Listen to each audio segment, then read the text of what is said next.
As we are once again live upon the internet. Let's actually make sure that we are, with bit rates and everything looking correct, and titles and such.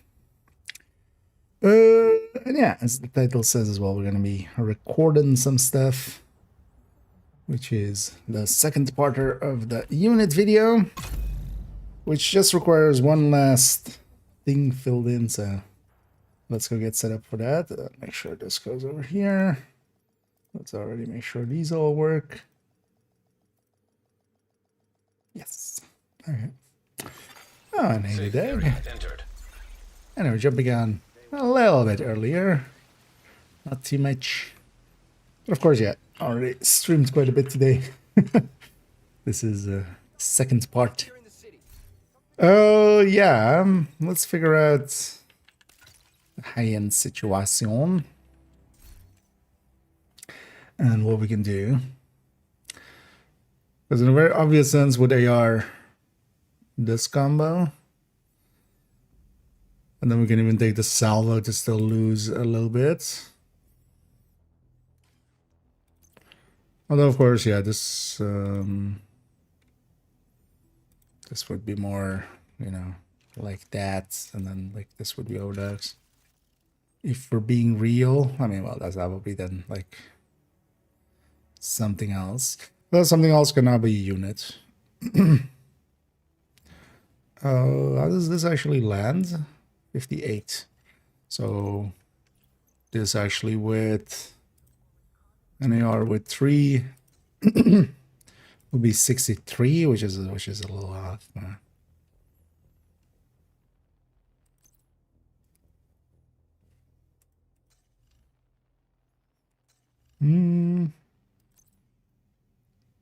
Oh, it's 63, so wait. Brain not braining. Wait, let's grab these two actually. Then we don't have to have braining. We can just take the actual pieces because actually, yeah, we can use a salvo to lose a crit.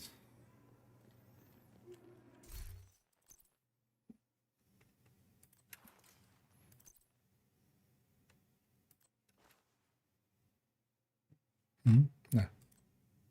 Oh. Yeah.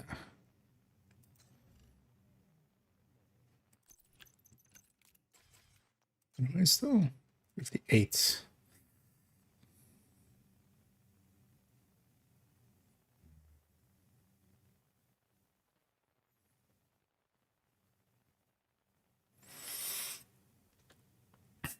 So wait, how can we land on?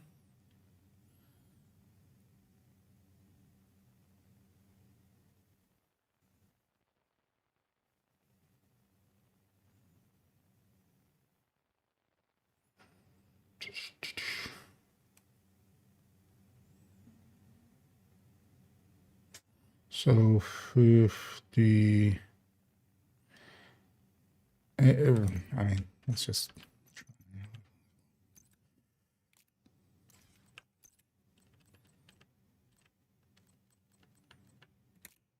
Oh wait, actually with all crit damages we can land 60. Yeah. 2 crit chances here, 60. Although we would want, yeah, equalizer, but then that just moves the friend rest somewhere else. This would be also a good place to look at the third piece bonus.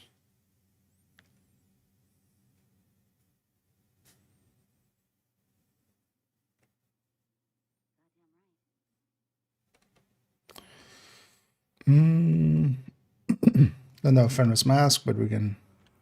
Although either friendless or Grupo. I think I have a Grupo mask, yeah. So we can do that.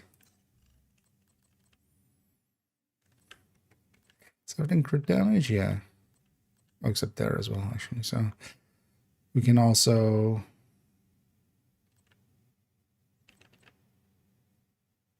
check against double all units. Yeah.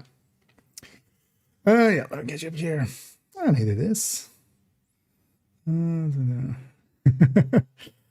Yeah. Doesn't that count per day then, actually? Because wouldn't this evening streams count? This evening's is a stream. Zoom in. Oh, okay. Oh, yeah. Oh, no. Well, unless specifically stated, yeah, I'm usually streaming in the evenings, definitely, and then the afternoon is like an extra. Yeah, I'm kind of looking at this. How do we set this up? So, first of all, the old version would be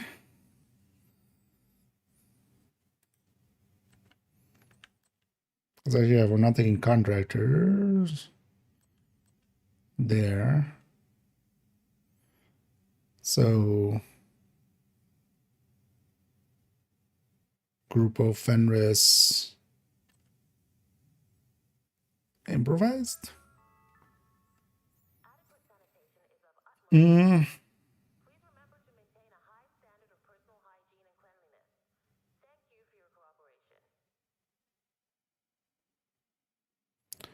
Fenris improvised, yeah.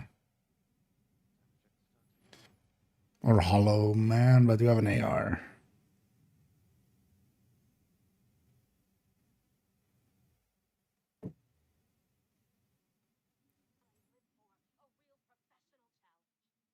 No, we're pushing crits pretty high, right? So Hollow Man actually not the weirdest. For 14, yeah. As Hollow Man is about the same as a contractor, isn't it? Yeah, so Hollow Man. So this is high-end.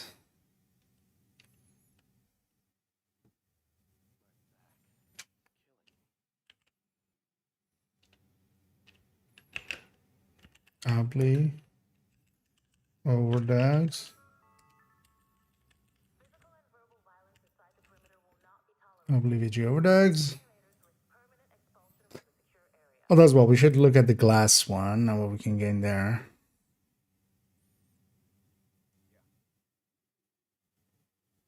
Yeah. So let's say we do this. This is done with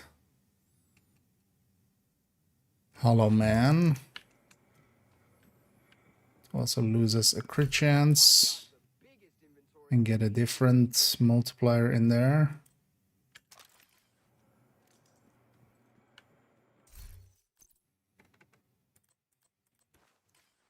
Let's see.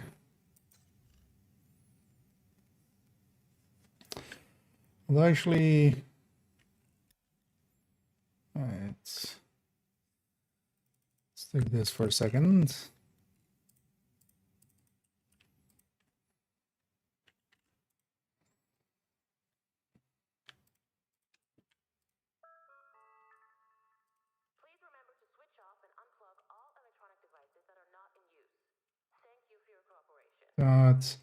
So if we just go 21 and then let's actually get these base in here. 21, 35.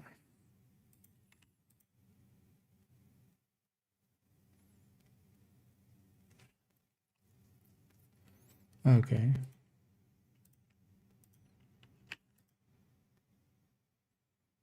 Yeah, so Hollow One is about the same, right? Yeah.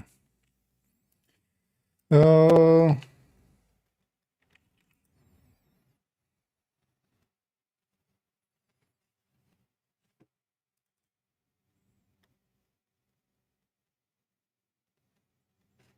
Okay. So Hollow One Fox, are we landing on that? So chance.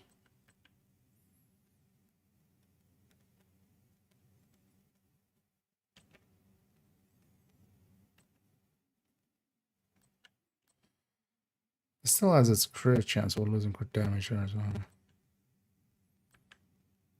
So we'll need 2 crit chances, and this can be all crit damage then. Yeah.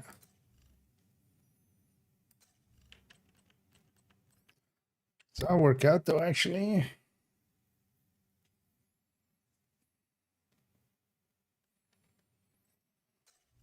Because actually now we're eating maybe too much into the crit.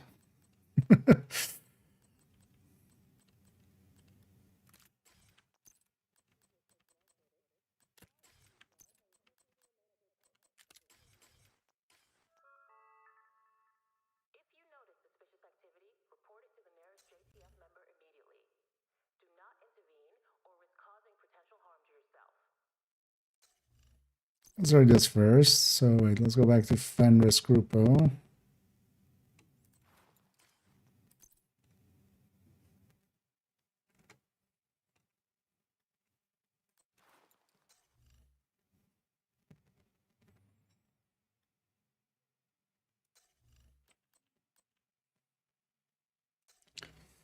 Yeah, so 196.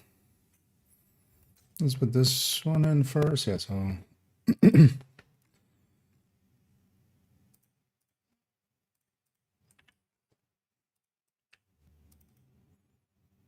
196, 60. Oh, actually, no, not 196. So 196 minus 36. So 160.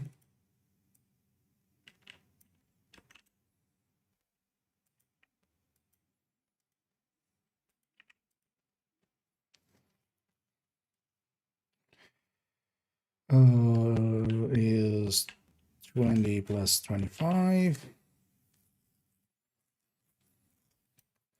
75, 18. And that's it.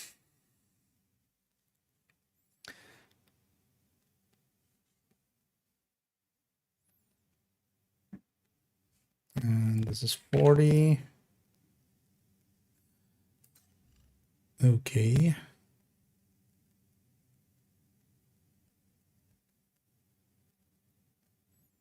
Yeah. This be the best layout though. Thing is, I don't want to spend the whole time here just figuring out what the best layout of this is. What other option do we have here? Nothing really, actually. It's only when we go to the equalizer when we gain some options. Let's try some of the options. Although with how high our grading is.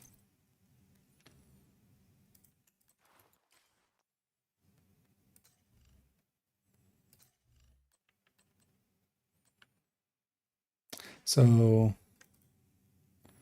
let's do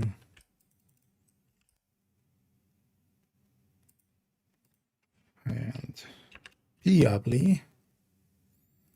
So this is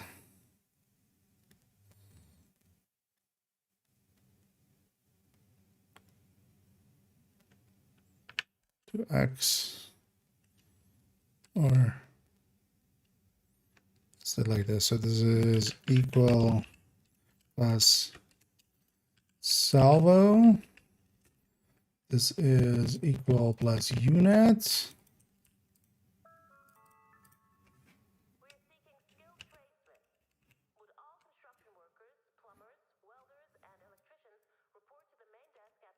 Also, we can shorten that to OD.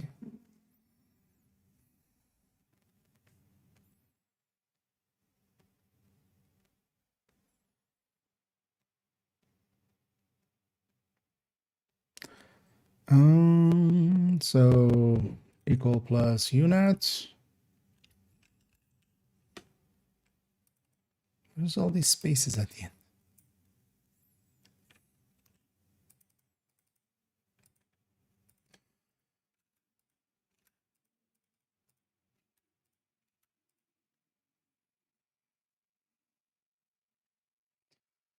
Oh, and then we have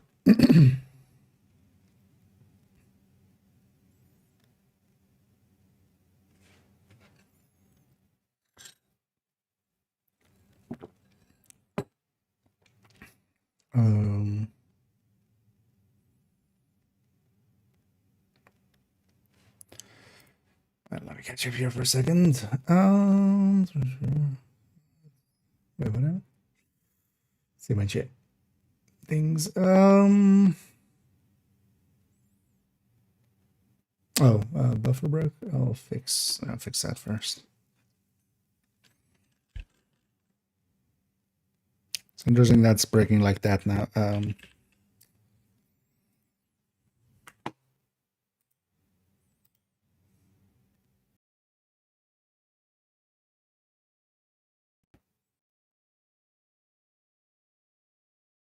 That should have fixed it, hopefully.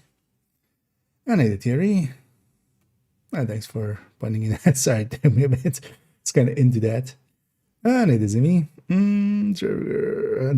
Listen for backpack and overdogs. I wouldn't think so.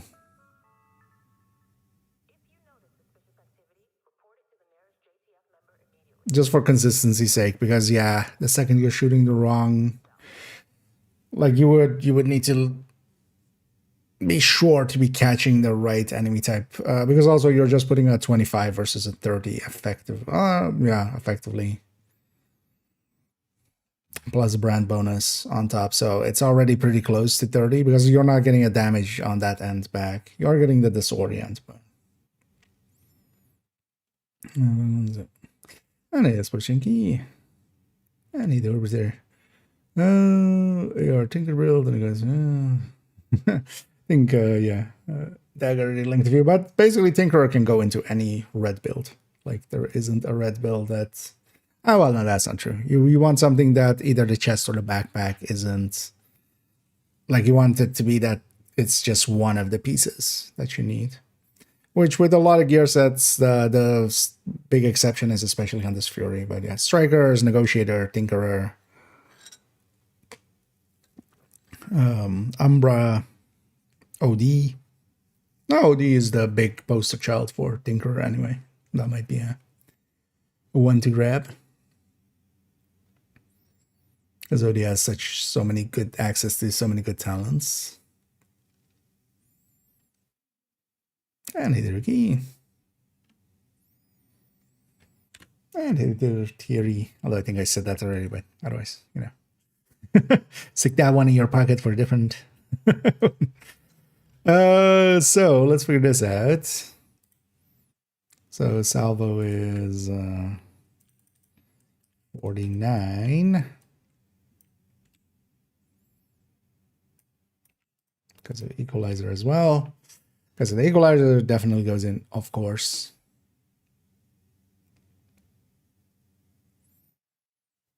Then this becomes 60.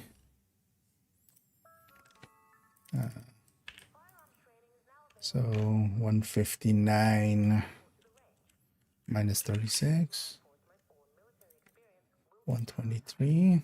Yeah, this is the thing. Are we now solo and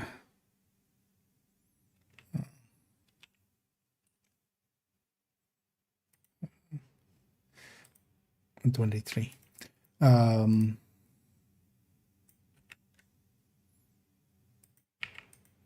Solo in crit now that actually that crit is going to be worth more. We'll see here. And then yeah, this is 50. Still 18, 20, it's still 35 as well. And this is times 1.05.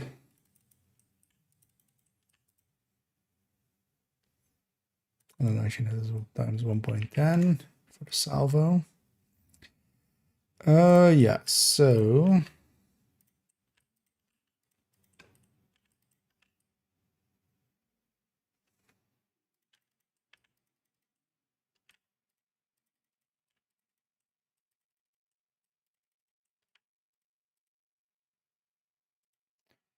this is this plus 12.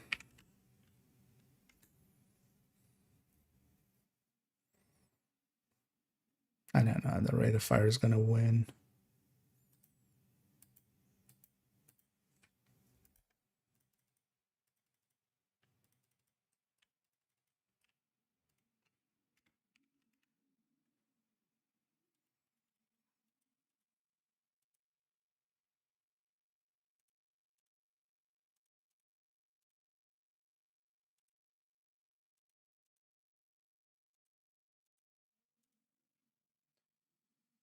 Oh, yeah. So that's good to know. Now,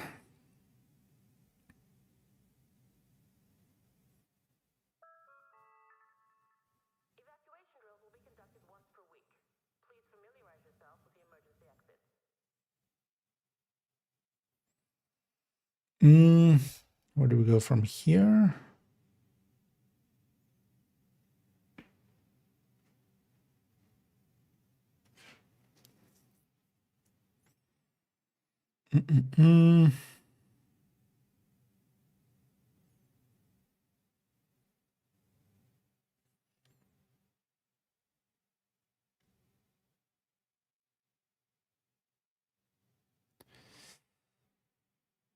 Where do we go from here?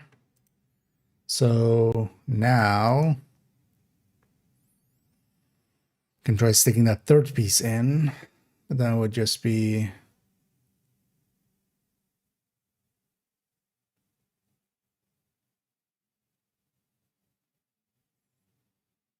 just, yeah, what happens when for each piece that we give out.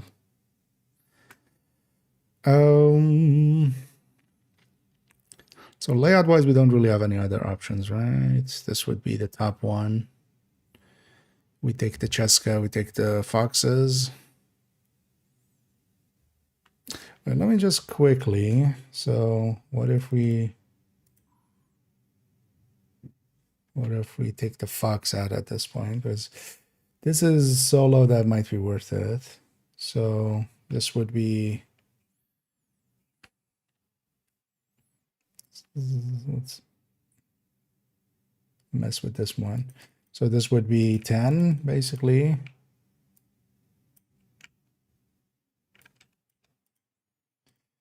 And then this would be is this number plus 25, 12 plus 15, or a plus 13.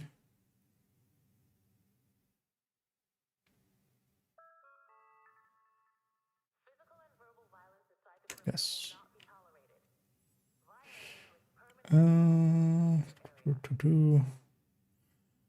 Wait, that doesn't work out by that degree? What? Feel those should be a lot closer.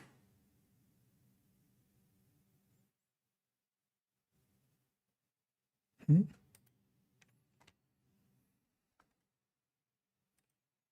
don't know if we stick this at 90%.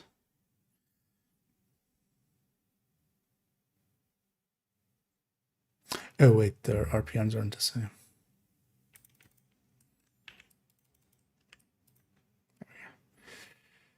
Oh, a group of wins actually against the fox. Yeah, we're dropping crit solo. The group of likely wins against the thingy as well.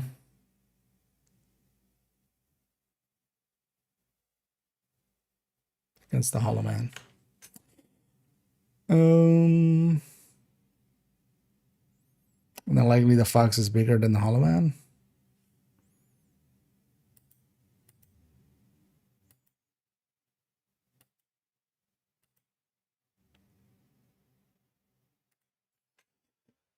Okay, so should have checked that actually. Let's do it now. So let's say we have this same one.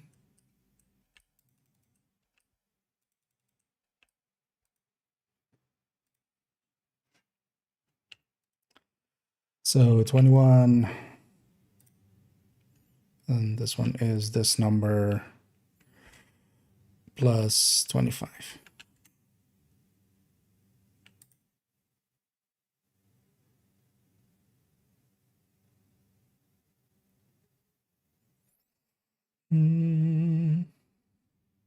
Yeah, they group up by a lot. Especially with the salvo.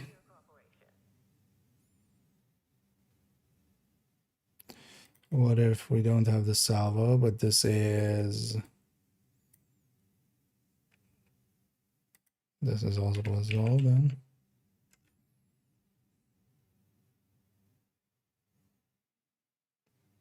Still in favor of the group. Okay.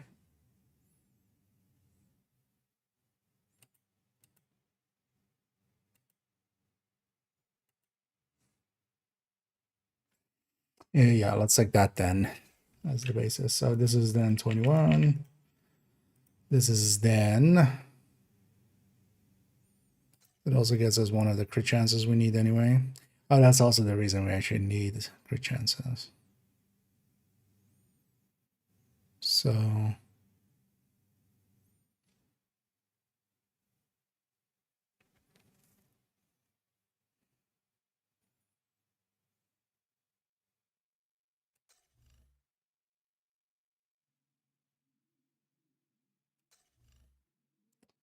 this becomes 60.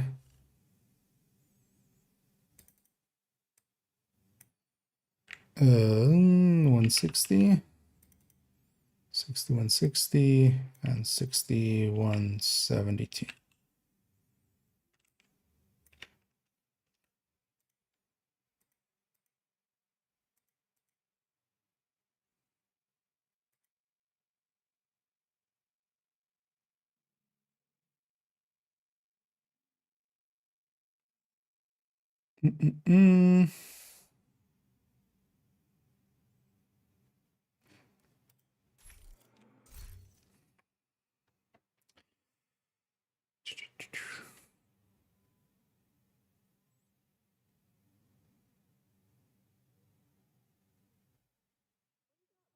Why are they now like 11% more? That seems a lot.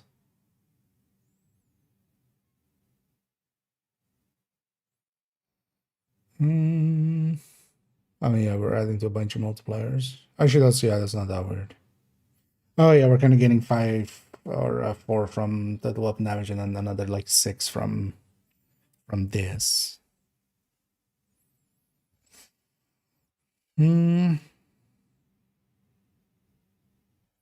Let's just for a second to double check this. So this will be 6160, right? Yeah. Let me catch up here for a sec. Again, in my own world. And it runs. Chill out would be kind of the worst to pick here for it. Because chill out, keep in mind you lose the brand bonus. Like unless you're going regen or you need that for mods, PFE mods.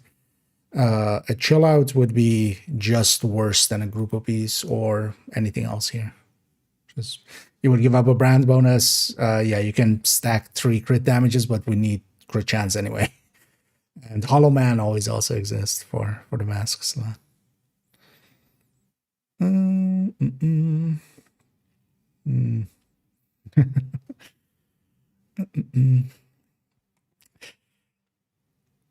So yeah, we have this. Oh, wait, this then feels off almost. Oh no, so yeah, that has that there. And yeah, the thing is, yeah, we don't have much any other options there. Is the thing. We run out of options. Because we already have, pre-units, we have we have Fox, we have Grupo, so improvised would come in as the only real other option than Hollow Man. So that was the thing there. Oh, so 6160. And now if we go to a 3-piece.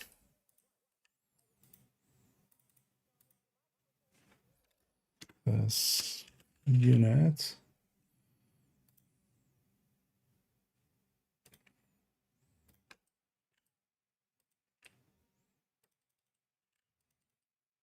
From a metric standpoint, see how that kind of works out.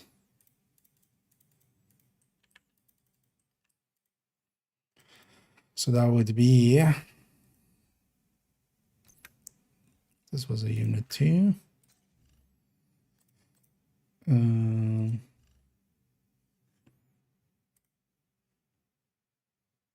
So this would be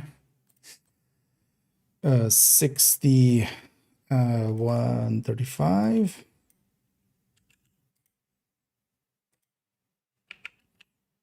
$0.21.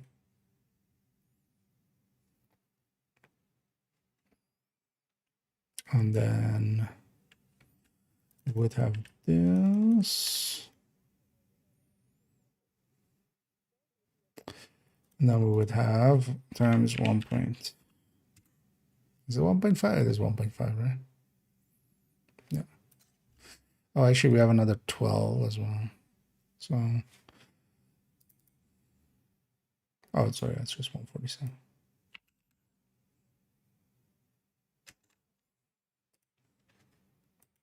It's actually not a bad deal.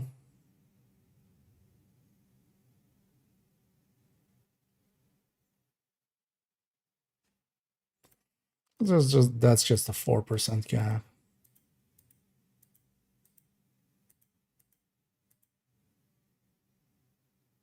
For a decent amount more sustain.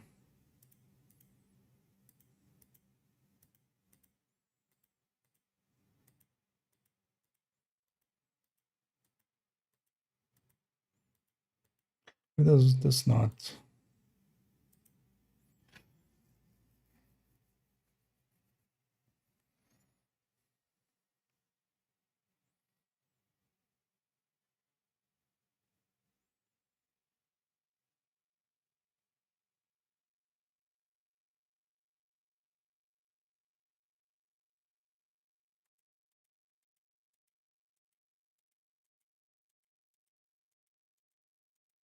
Oh, the crits are the same. Oh, yeah.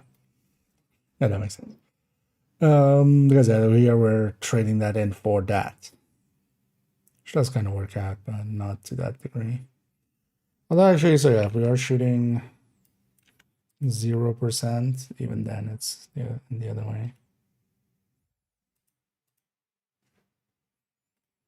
Okay. And yeah, this can be also our way of kind of looking at that third piece. Well, the overdogs is going to be, so here I'm going with basically nowadays as well in high end, like if we're just not having multiple coyote ranges and stuff, the overdogs is much bigger than coyote. But what we can, so the layup, because Hollow Man is basically, when you average it out, basically the same as contractors, just because it's, while, DTH is less active, it is 14% versus 8, so it kind of works out. But that's the way that kind of high ends became already when overdogs came in. Because, well, you can run Coyote or Tinkerer, and then you can bring in contractors.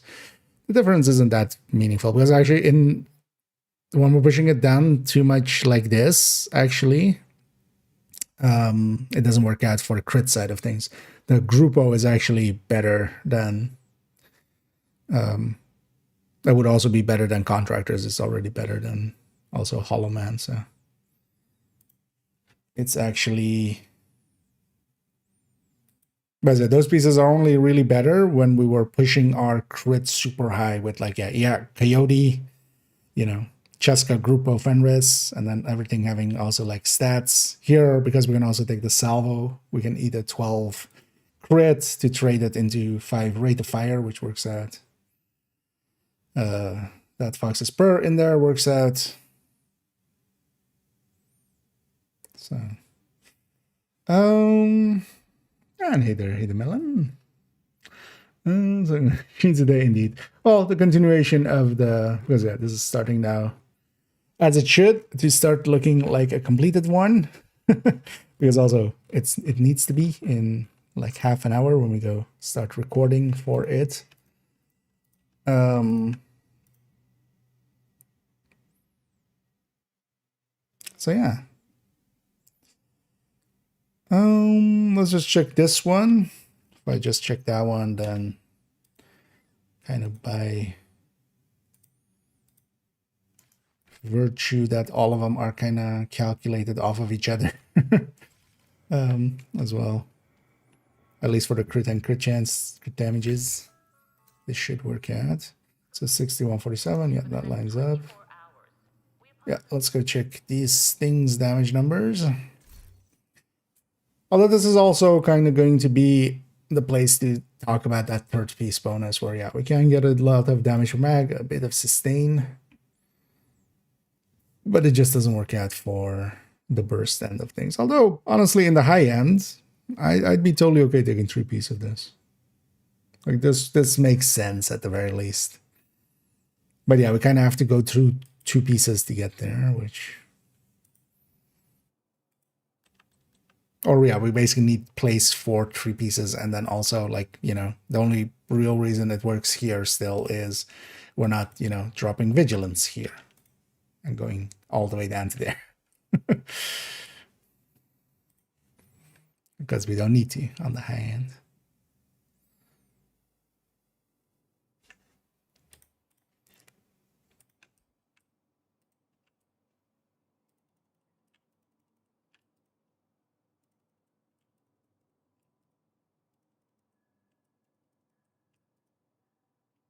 One brief thing I want to check. So if this is instead 10.0.21.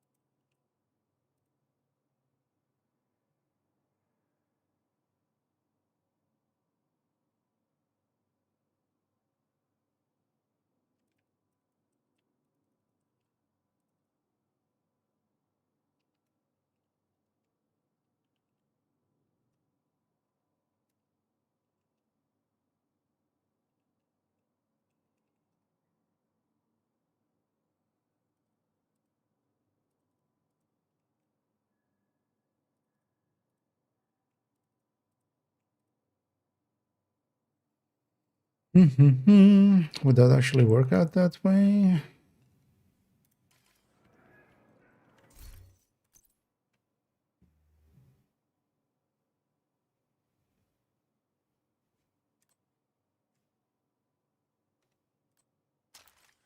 Just take that, and then we can just need to add 13 to it then.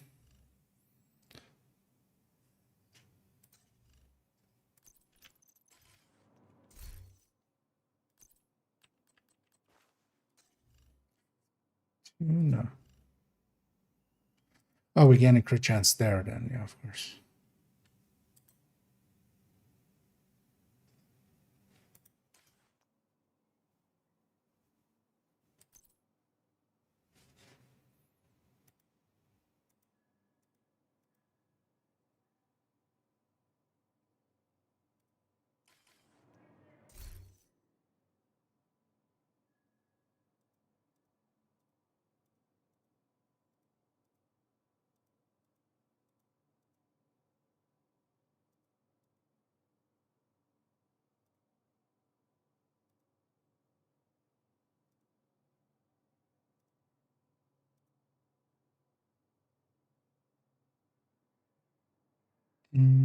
Yeah. Wait, what? Oh, yeah, so we gain a chance. This will go away. Yeah. Oh, I'm wearing 2 pieces of course. 8 plus 6, so 14. Yeah, that makes sense. So with this, we're already 54.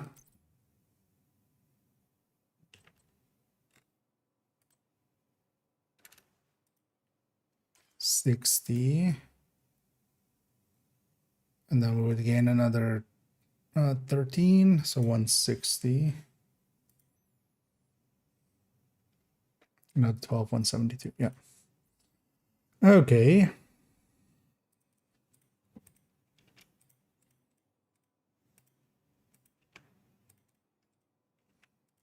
Or just for that, we do it like that. Oh yeah.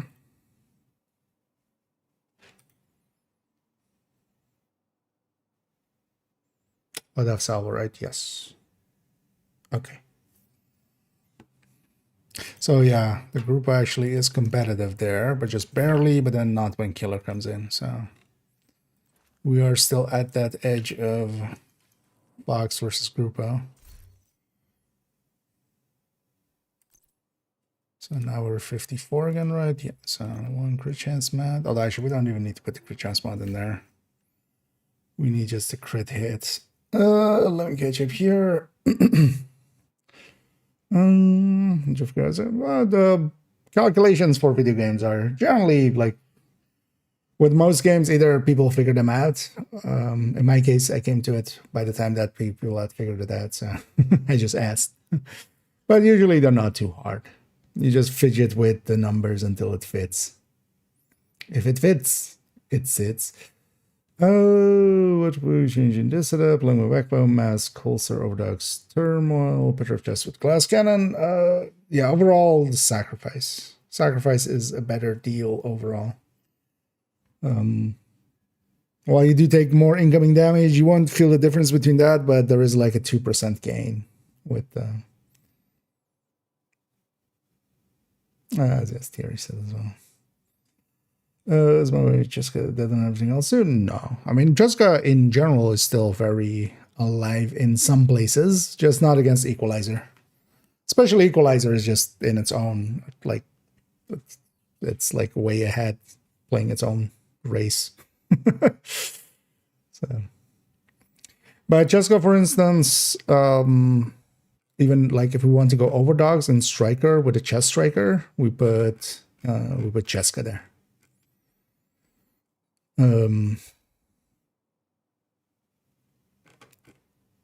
As like the piece. What was it again? Yeah, here. Because here overall, I would just pick the, like, if we're going, you know, what piece do we put in a chest striker alongside of overdogs? Yeah, Cheska. Thing is though, if we're not going the overdogs, then 2-piece unit if we're running AR. But then also 2-piece unit, not even the salvo. Oh yeah, let's check the damage number on this. The crit chance being low doesn't matter, because I'm not looking at the DPS, I'm looking at just the hits that they match up. And this should match up with that Fox's one, right? Yeah. I need to stack obliterate. So 831, 686. Off by a mile.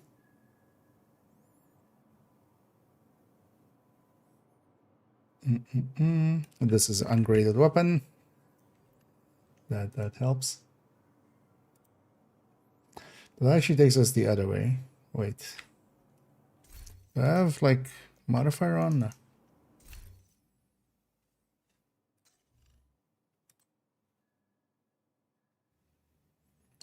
100 plus 50.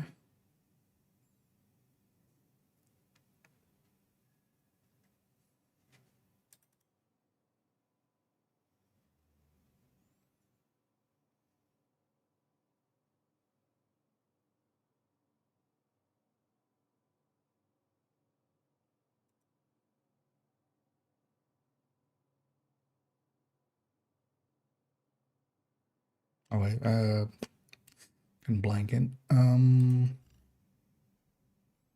Oh, overdogs.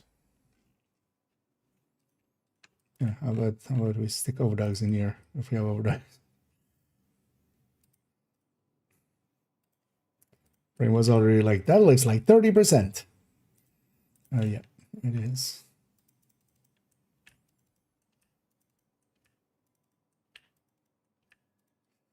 Also, so what happens if we here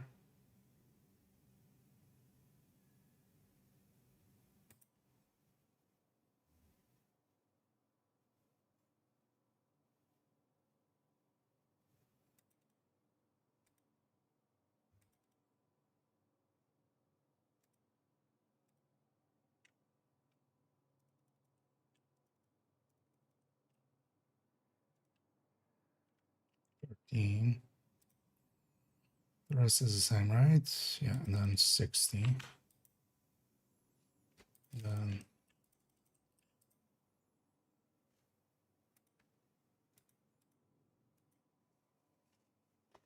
shit. Should have realized that earlier, of course.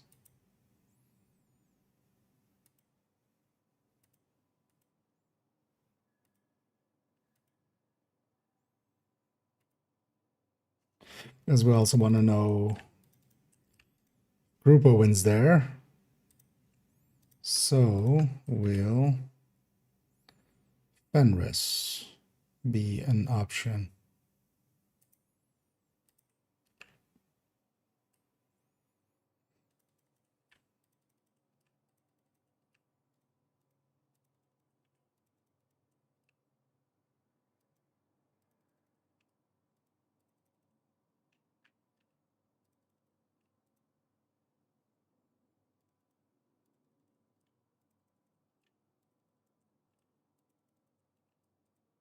Okay, so 1, 2, 1.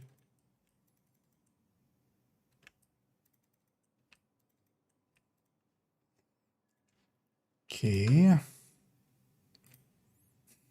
It's always the annoying thing when suddenly go, you know what? This thing I just did. Now I have a bunch more questions. So this is Grupo.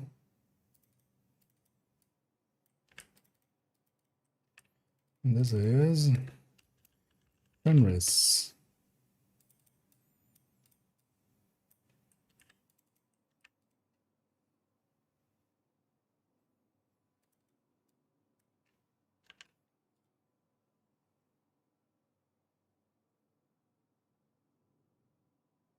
Yeah. So now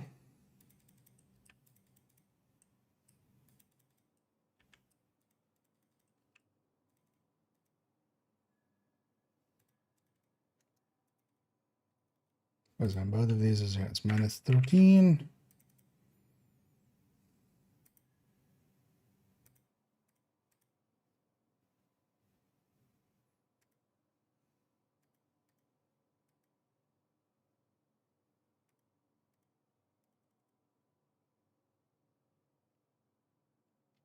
Oh, this is the old ones here. So yeah, it's this one -13 and then this one -13.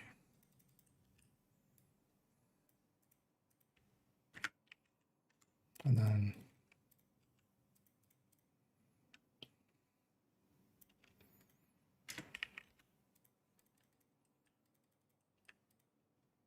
okay.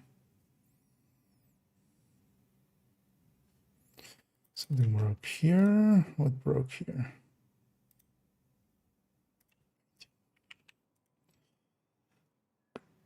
There we go.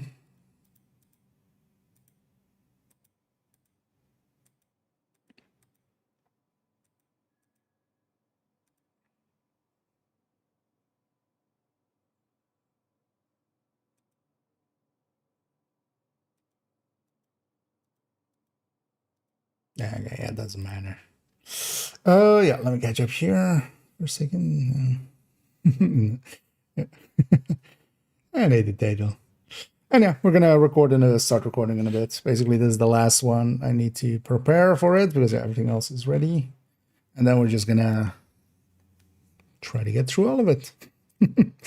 Which will likely take a little while.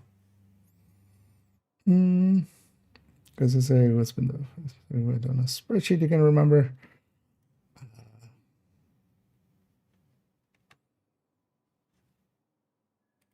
I mean, I've made plenty. Some of them have made it even into videos sometimes, which is kind of annoying. But yeah, it's more annoying than funny. I guess most of the times that's also why we have those checking numbers is mistakes will get caught. That's why I check my numbers, basically. So those numbers we have like over here, like that section, I check those against the game. So most of the time, It's just me forgetting something. Sometimes even something obvious that's like a really obvious of the bill. but then yeah. Speaking of which, yeah, let's seeing as everything else, yeah, again derived from that. Oh, the grade 0. It's the gun I have in my hand. So the blitz rate again.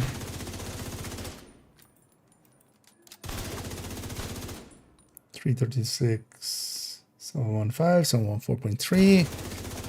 Correct. 831. 686, 684.2. Close enough. Okay. Let's do some headshots thing while we're at it.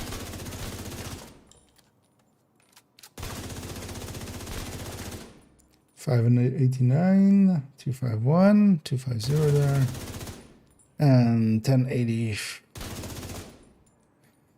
1084, 222, 1084, 219. Yeah, close enough. We need to factor in this.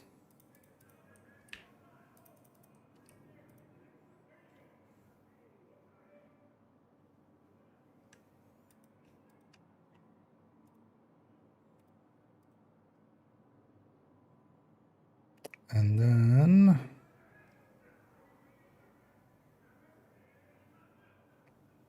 yeah.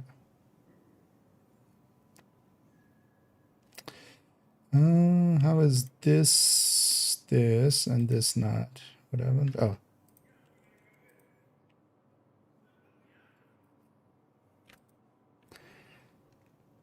Actually, you know what? Yeah, on a high ends, this 3-piece kind of makes sense.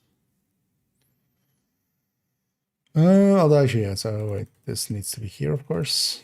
No. And not here.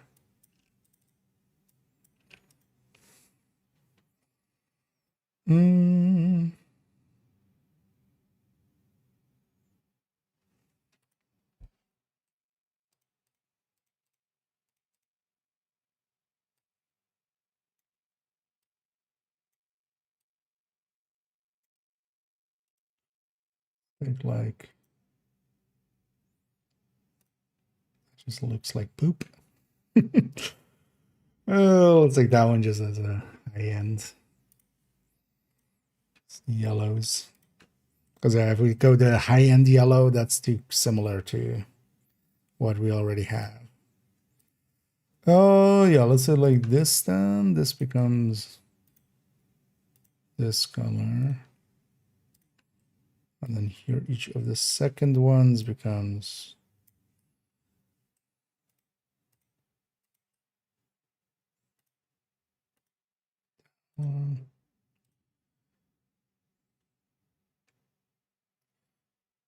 black text easier here. Yeah, actually it is.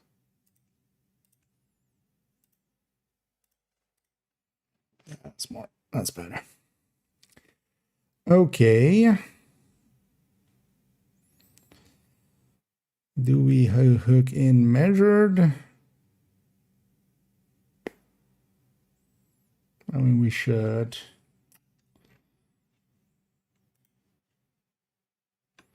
So it's either 0 or 10, right? Oh no, we have a unit as well. So 0 on 5 and 10. So I should take it like this then, because this is 10 and 0. And this is 0. 10 and 5. This is 850s.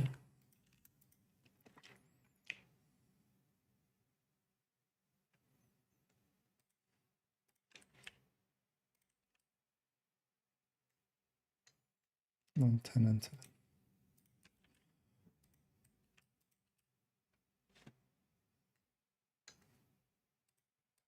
Okay.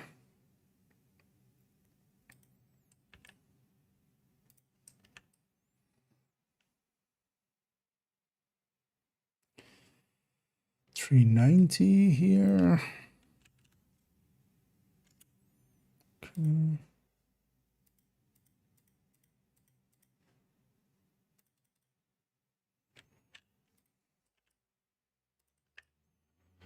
And this is 391.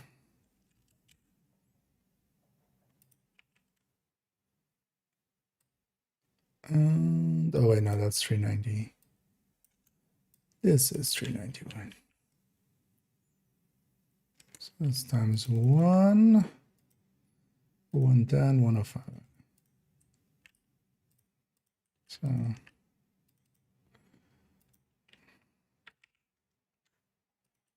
that goes here and here and here. And then this one goes here and there. Okay. And this one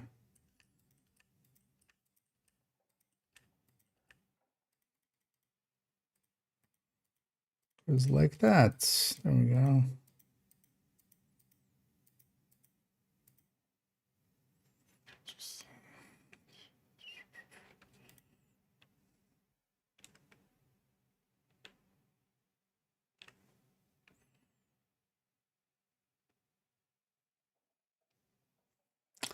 On one of these talent gain things again.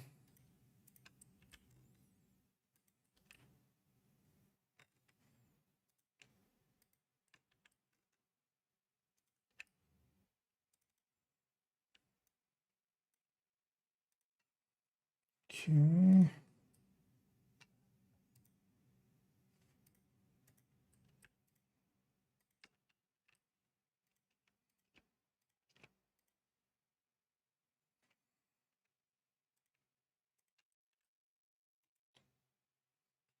Paste. Well, it's only there we go. Then.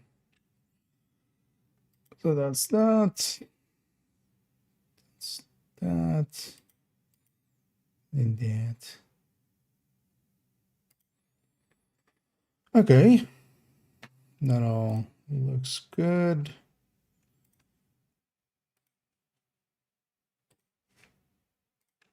So they're kind of hard to read. I'm going to just bold them. Because white is even worse. So let's just have black text bold. Okay. Yeah. We're ready. You know what? Let's go play a little bit. Let's do like one thing, one set of things, and then we come back to this and then start recording. Just for me as well to kind of clear my mind a little bit and just kind of focus on something else, and then we come back to it. And I should leave this character on this high end, because we'll likely come to this as one of the first ones. Yeah, let's leave this character on that. Let's go back here. Yeah, let's go play for a little bit, and then we'll come back to record. You know what? I had character 1 pretty close to... Oh, well, they were like 2 missions away or something from the weekly. Let's go do that. Ah, bam. Ah, sorry for... I was kind of into the thing there, so kind of getting to stuff late. Entering safe area.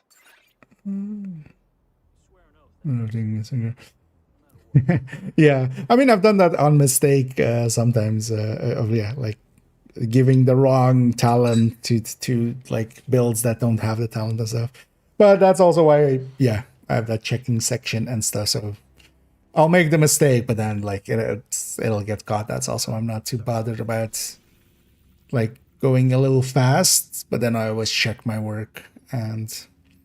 Oftentimes as well. So for instance, here, this after the afternoon stream and stuff, while I was coloring everything, and I just give it a second look, but also here and there, like in between, after every stream that we've had and such, I've gone through and kind of, well, either then checking numbers, but also just, you just stare at it for a bit and go like, wait, does this look correct? And most of the time, yeah. I pick out most of it, but for instance, even recently, so actually, I'm concerned that might have even been the reason of how they had set up their build there. That was one of the more, because there I did do my checking numbers, but I didn't do it on the headshot. But we had like the Petrov glass. This was on like the Overdogs video, I think. The Petrov glass versus sacrifice, and I didn't give sacrifice the 15 or the 13% headshot that the brand bonus has. That was the discrepancy why the Petrov kind of looked on par with the sacrifice, but actually wasn't. But that was one that made it like all the way into a video. So,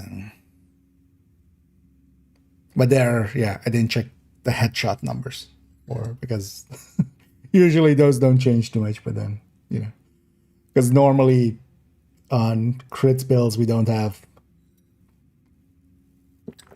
differences in that except for sacrifice.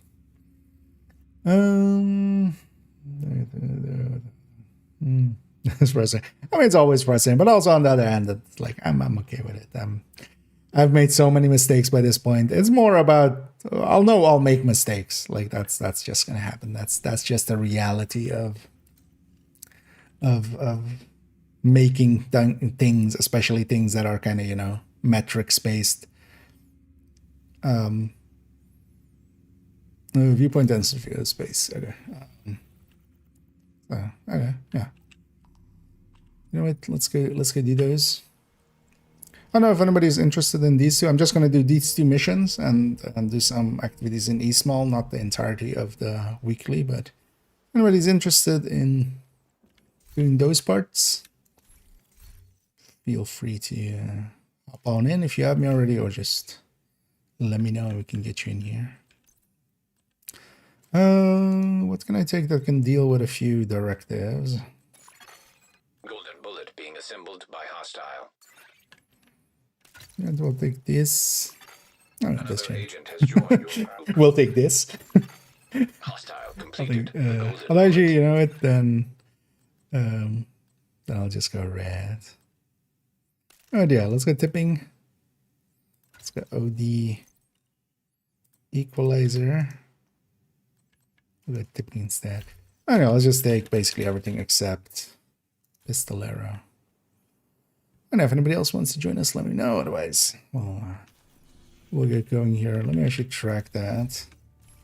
But I'm just gonna basically viewpoint, space admin, and then eSmall, all part of the weekly. All communications coming in and out of the building will be controlled from the production. But I've done parts of it already, so I'm not gonna do those parts now.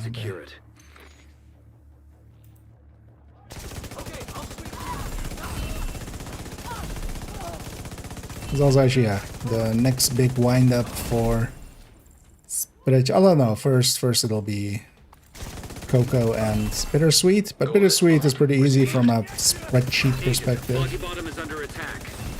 Cocoa, we've already done a lot of the work. We just basically need pestilence calculations. And I'm actually very curious about the pestilence calculations and how much they differ for when it comes to... Another agent is now in your group. For the pesty.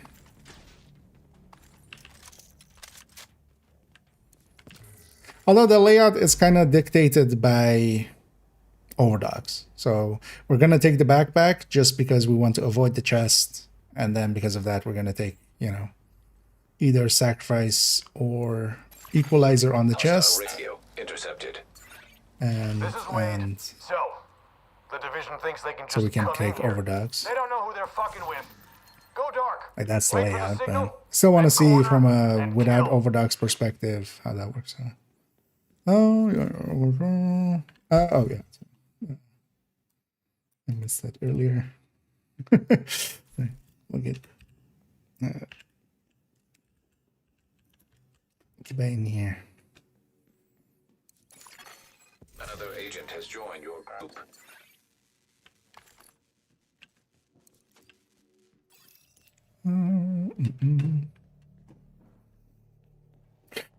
Looking elsewhere. Yeah, it's me.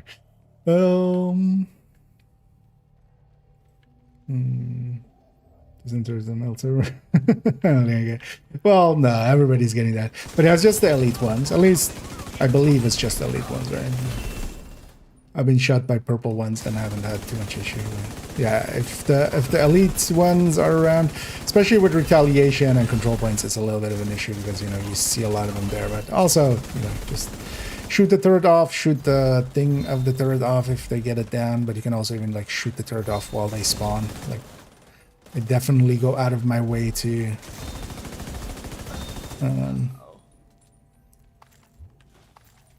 Hit the backpacks on them.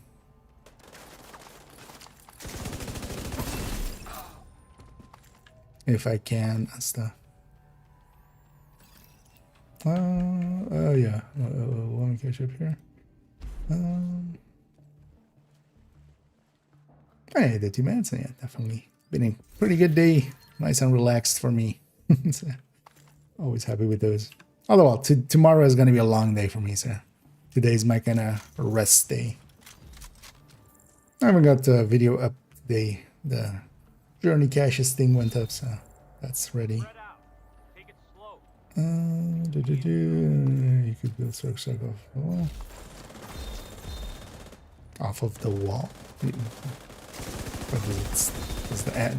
Okay. You mean you're like shooting the back wall or something, or? Never paid attention. Because I just always shot the targets. Unless you mean that. But there you can build up like normal stacks there and stuff. Basically anything except Memento, for instance.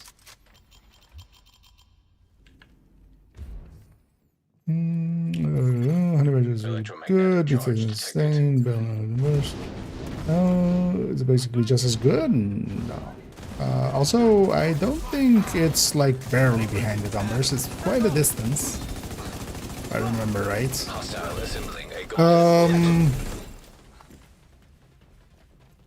And that's the deal with it as well. you lose more burst than you really effectively gain on sustain with it.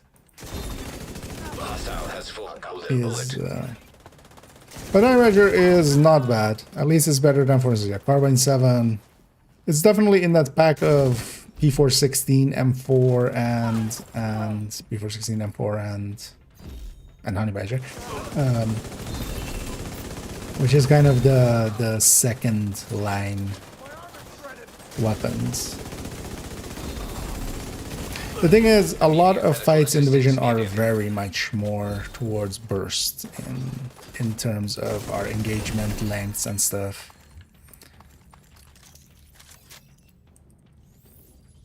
That's why we very heavily lean towards burst. Not to the complete exclusion of sustain. Like, sustain definitely matters. And if you can have two guns that are pretty similar on burst, but pretty, you know, like far apart on sustain, the sustain could be the deciding factor if like handling is there. So Honey Badger though is definitely like usable. Oh, do you mean also on the main burst and sustain tables? Because keep in mind that the Honey Badger, I'm just always assuming every day, because that's the way I think. Because you should look at it on the on-build ones.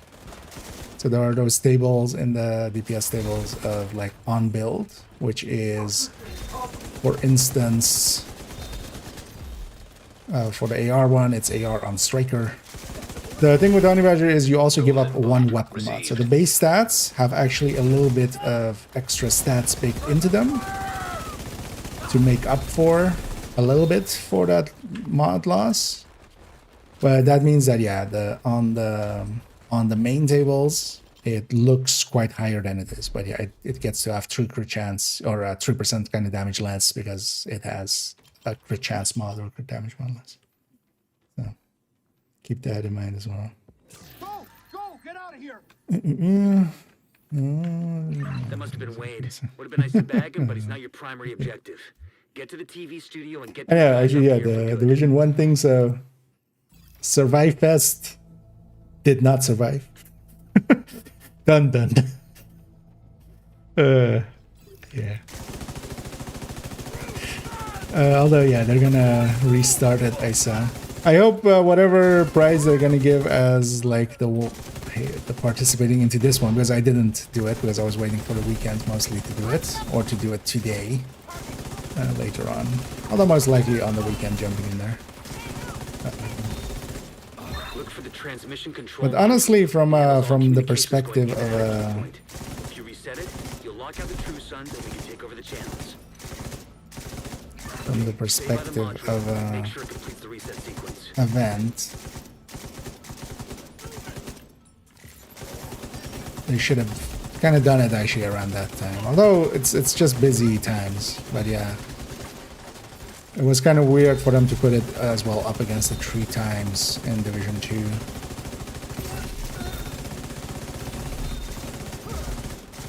And I'm running tipping, so that's why I was kind of pre-firing. Just to keep up my stacks.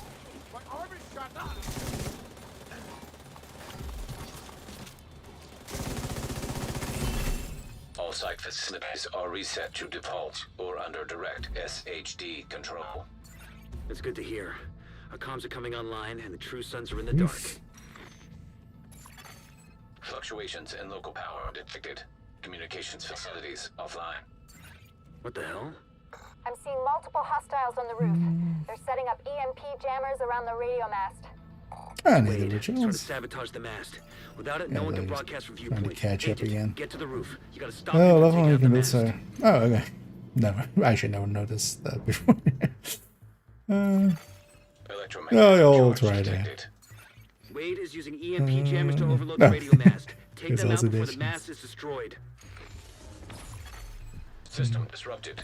You won't be able to use your shade tech as long Small as that little EMP Lexington jammer will is likely be active. around at the end of this season again, so Integrity at 75%. I would be very surprised if Agent, they you've gotta didn't put stop it Wade. We need that like radio a mast. consistent thing in there. I would hope. Oh, we didn't take no take them now. System malfunctioning. 2 1 hour revive guys. Electromagnetic charge depleted. Hello, disrupt Hostile that assembling mafia. golden bullet. System. You think this is over? I'm gonna finish you! System. Sorry, not too curtailed. bad. I can catch up. Agent down. System restored. But I hope they put the stockbroker right away in there as well at the end of this season. Although the end of this season is, yeah, it's like March or something, right? So it's still a while.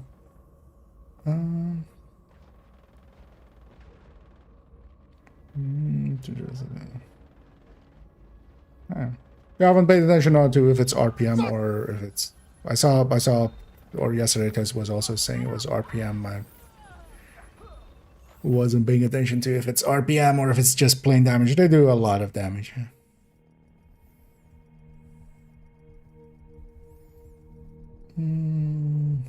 Alright, the facility is ours. True Sons just lost a That, powerful tool for coordinating their troops sounds and like spouting their kinda, horse yeah. shit. Once we get the radio The mast repaired annoyances and it's operational. down there, but we can fast travel back home.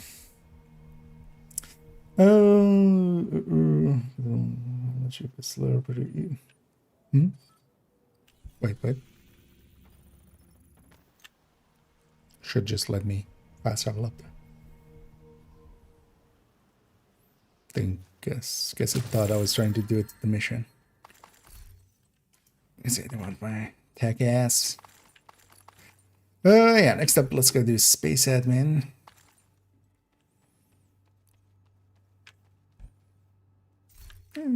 What's the time there? 10 minutes. Okay. Okay. This is mostly who has the most golden bullet anyway. Ends up being the thing. Doesn't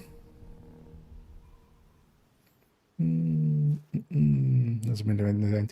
I mean, yeah. The thing is also, though, you can just take well, even Tempest nowadays, of course, is an viable-ish way. But yeah, it gives you a full mag, so basically once you get If we wanna a get Isaac golden back bullet. online across the country, we need to reconnect the local I think what system is also, to the yeah, you can satellite just take network. OD for We instance, should be and able to then do that at the NOAA headquarters even have building. better generation of that more easily. Doing some oh, Carolyn. Golden bullet complete. Let's see. Immediate medical assistance needed. Let's just take that back.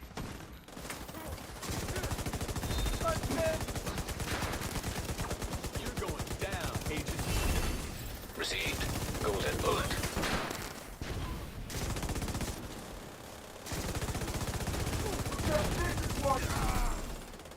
Moving around the side. Get out of there! Serious trauma detected. Neat. The control room is at the top of the atrium. Oh, Carolyn, away.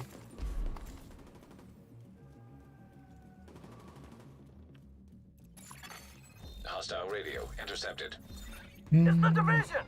Sound the alarm! Vertical mode still based on the host PC speed. I never tested anything about the rate of fire on this thing. So. Also, I would be very surprised if it's not based off of the tick rate of the server more than the host PC. Because there is no per se host PC here. There is no host in that sense of like host and client. There is no peer-to-peer here.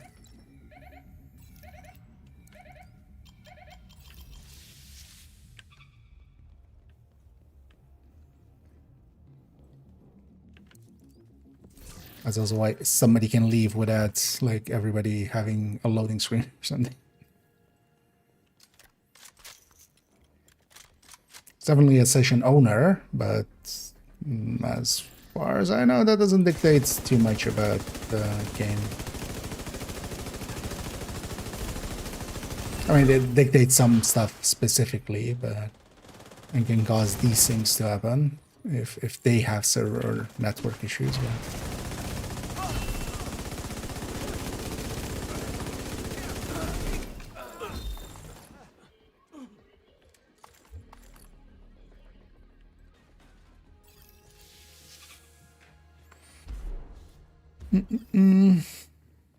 we went to Urban Stars and be one this year. I mean, most likely next week. I don't know anything more than anybody else. Hostile assembling a golden bullet. I would think next week.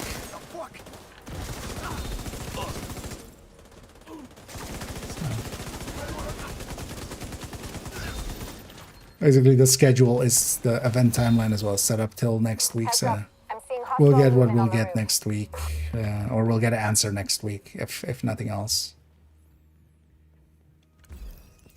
I've already hinted at Krampus and stuff, and there's already some files there that kind of hinted at as well. This isn't viable.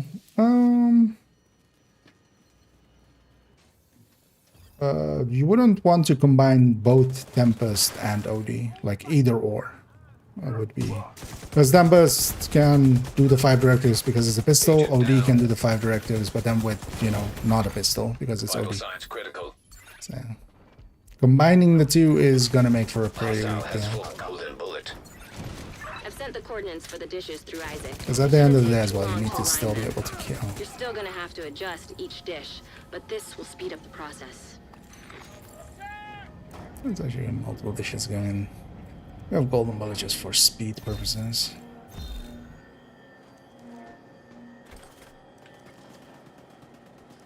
Setting up a turret. Hope that's not an elite one.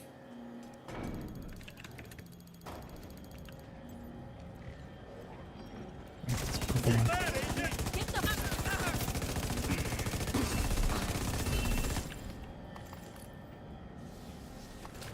Anyone alive? Keep it together. Satellite to mind and clear for transmission. Signal is insufficient. So far, so good. Here's why you can kind of slow the fight down by just not doing them all at once. Detected. But I think as well have golden bullet.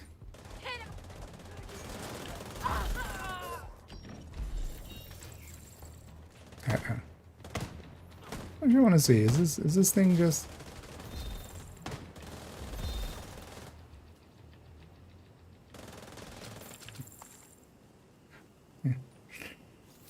it was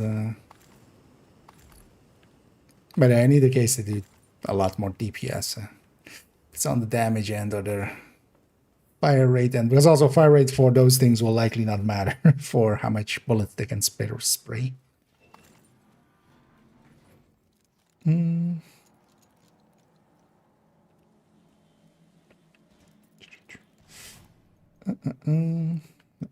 But yeah, thing is though, for this season specifically, maybe just OD or like OD triple tick might be a little bit more. All of the tech tanks can, yeah. When it's Gavin skills, you have to really like micromanage the shield, which can be a little annoying. And the scavenge skills for something like OD and such, or even the triple tick, like you actually get your hive back faster and stuff even. Get your... No, do I get your tail? I got your tail.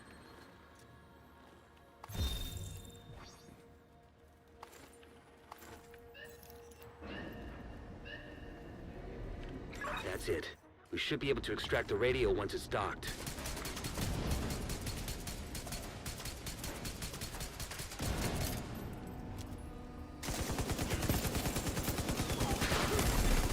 Received.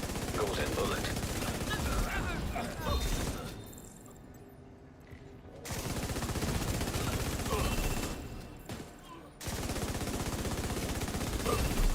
For first way, I always go for that.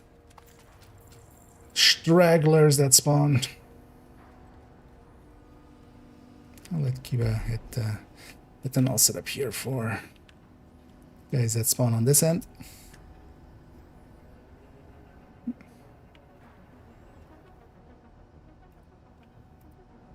And always what you can do as well, headhunters can always deal with 5 directives, so they're always an option. Actually, with the directives we have as well, they aren't too horrendous. Especially when you go determined. Makes it extra easy.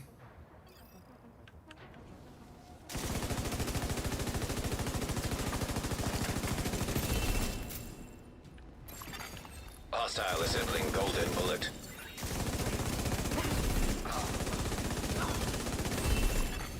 An agent needs assistance.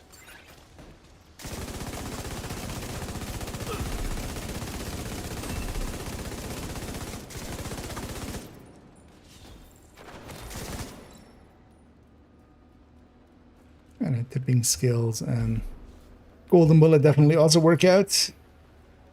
With I mean, everything works out with golden bullet, but it aligns decently well with it just because you can have continuous fire a little bit more.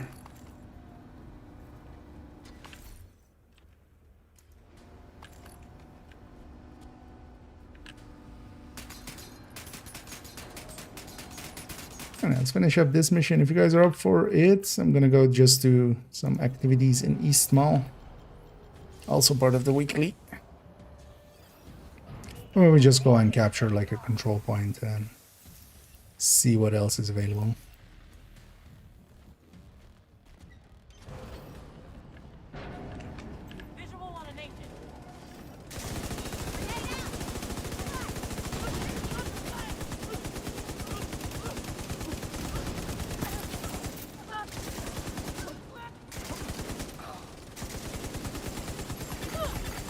Golden bullet complete.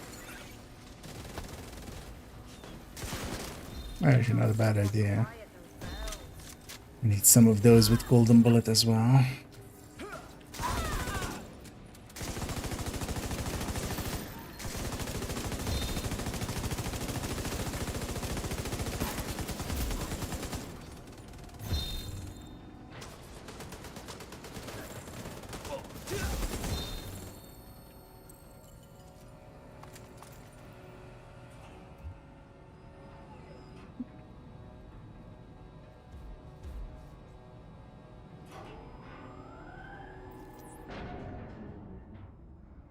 Up that. All right, this will extract the transmitter from the module and connect Yeah, it to the totally rest of the nothing will go facility. wrong. This isn't a Then we can trap. link up with the division satellites. Why hasn't the mission ended? Dun dun dun.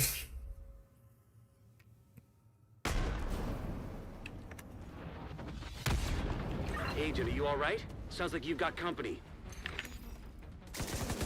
Company? Oh, this is actually too far away. Made it worse. Sorry.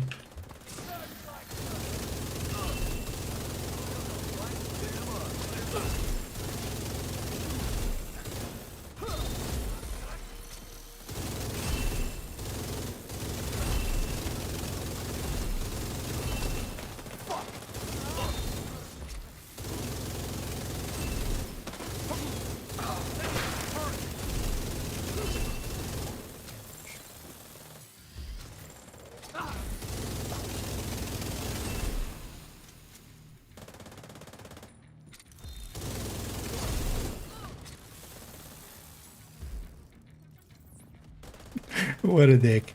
Just one place we can't hit him.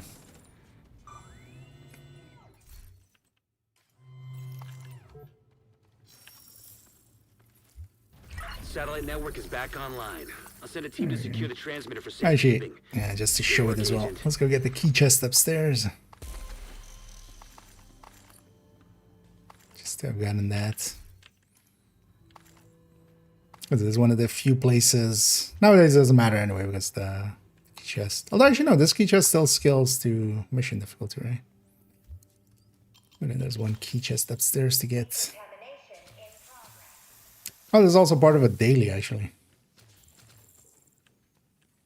But yeah, we have to go this way. Although I can open that side for you guys if you go up that way. But yeah, I need to take the second exit there.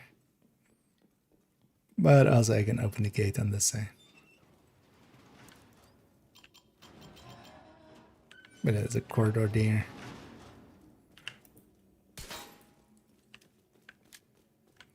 No, I think yeah, I think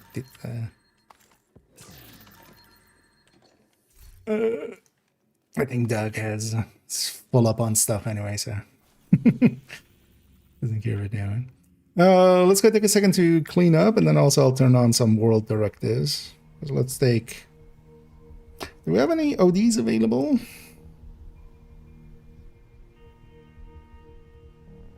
If anybody's willing to run OD, we'll turn on 5. We can get some XP as well. So otherwise, we'll just take 4 because I have OD, but it's a shotgun one. That's not gonna. I'm not gonna have a good time with that one in the open world.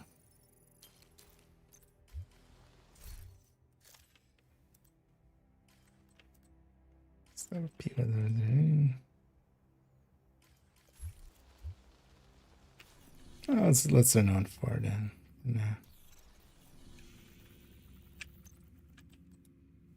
No, let's turn on 5. I can always beat that. I can run that. Just to do OD runs. Here to check something out? But yeah, let's pop some caches. Oh yeah, I'll come down there in a sec. Oh, it's in Coco. Let's stream to going for video. I mean, Coco is just good. Coco is just definitely usable. You kind of want to use it in a group setting, and especially if you're gonna do something a little bit longer with a group. You don't want to like just you know, you're just matchmaking missions and stuff. Yeah, that's not per se gonna work out that well.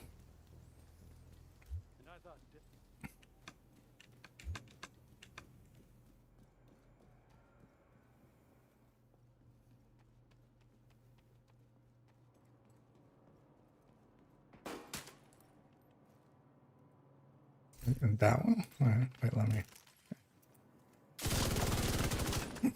What? Yeah. What? Is it just that wall? Oh, it's all the walls. What? No, except that wall.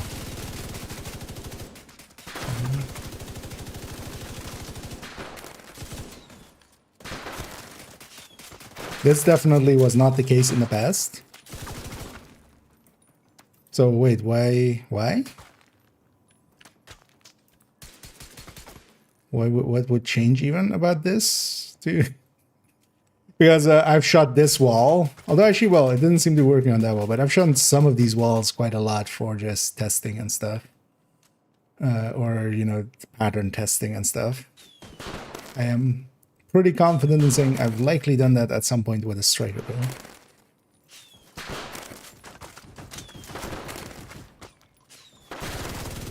That's like I've shot this wall specifically like that, even just to get like recoil patterns. So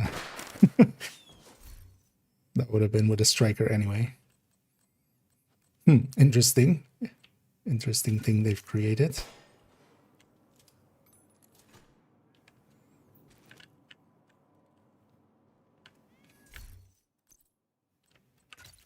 As you know, while we're here. There, have some bleed rounds already. Yeah. Let's go do a few activities here. Oh, it's high now as well, actually. It's not even 3 cents. Let's just do a crash site and then see where we go from there.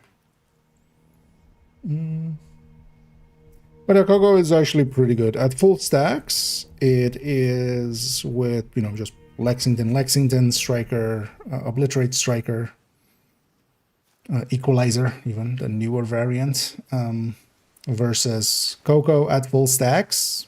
Both of them are kind of very close to each other, with Coco a slight bit ahead, I think was the thing. But of course they stack very differently. So when we are talking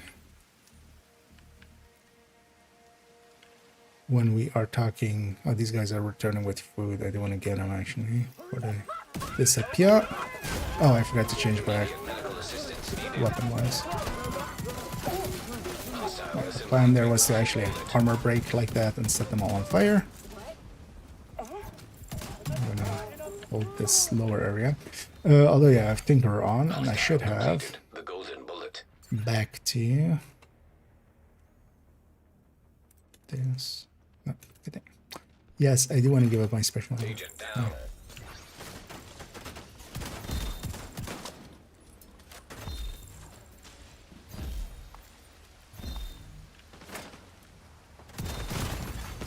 Vital signs critical. Disorient round. Out of action. Forgot about those.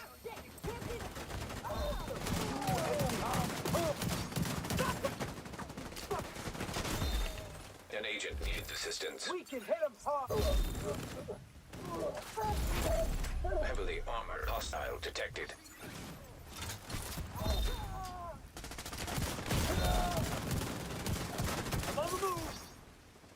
Hail to the king. Oh, hail to the hail. Serious trauma detected. Agent down. Double disorient. Agent down. Oh yeah, there's also people there. I need to get out of here. Oh, there's even people there. Ah. Yeah, there's also people behind us on the thing. Which Immediate medical assistance needed. Agent deceased. Let's respawn it. Hey, I do love. I love me some cocaine. I need those in there. Let's respawn and get back in there. Oh yeah, we aggroed like a bunch of stuff. 1049 variants. The Mark 46 is the preferred one between them, but by a slight margin, nothing humongous.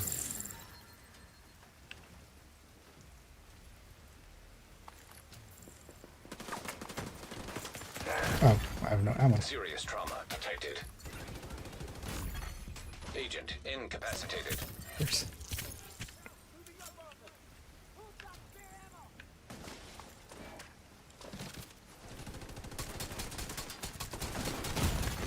Yeah, I should die and reset actually. Yeah. I should be gunner. Is one of the things. But and then we can go from there. Tech tank. It's not gonna work for a tech tank. Is the thing. Like solo tech tanks are to me mostly something around solo. The big thing with Coco is like it really works a lot better in a 4-man team. Like the second you can have other people marking it works out a lot better. And yeah, if you're just gonna, especially with the tech tank, you're kind of, you know, you don't have any. You want to run a shield and an artificer. It's a tech tank.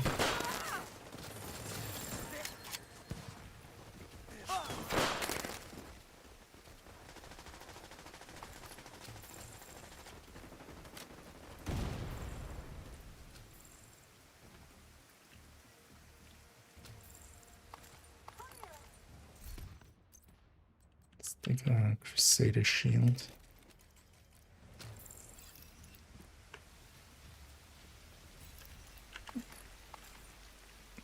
Let's see what we got there. Yeah, let's go into defense. Who's ready?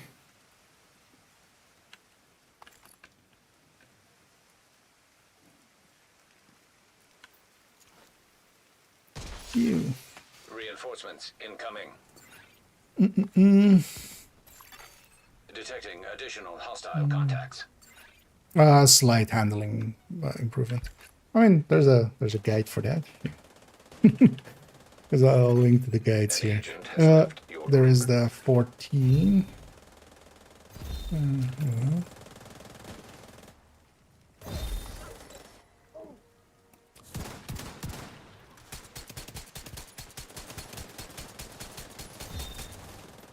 It's not gonna work out for me.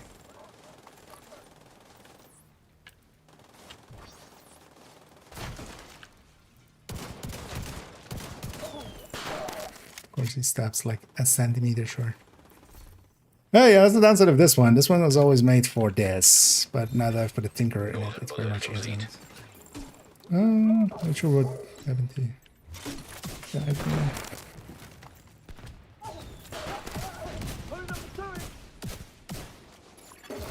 Another agent is now in your group. Hostile assembling golden bullet. Heavily armored hostile I detected. think he went and swapped Reinforcement complete. character.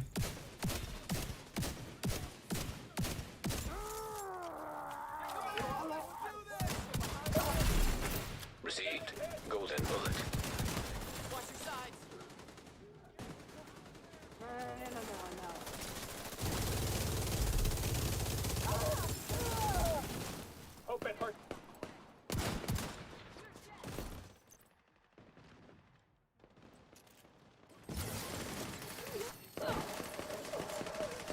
Get the fuck back! This thing definitely not made for the open world. Oh yeah. Supply room access. I know that extra returning with resources. Got us extra thingy. So, yeah, actually, it was about to explain, but yeah, I think you found it already. Right? We really needed your help back there. Oh, thanks. I know that one's a newer edition. So 3 out of 5.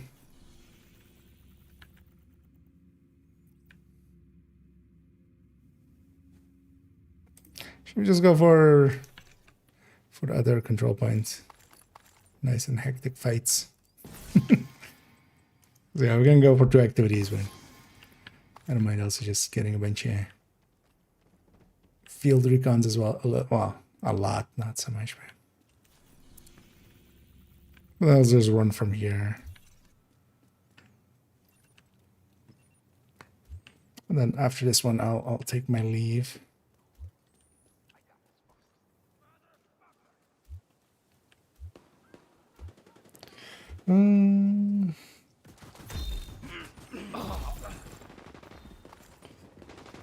Oh, just for change in the system. No, yeah, if you're running obliterate, basically, for almost all, there is one exception, but it's not even worth. Like that one doesn't even matter. But, in basically all cases, you take equalizer if you're running obliterate. If you're running obliterate, you're running equalizer. Somewhat in a similar fashion as to. Oh, we have. Okay, yeah, that's fine. Hostile has full golden bullet. Enemy in the open. Serious trauma detected. We have the combo. Agent out of action. It's annoying that they, like 3 seasons in, still haven't fixed that.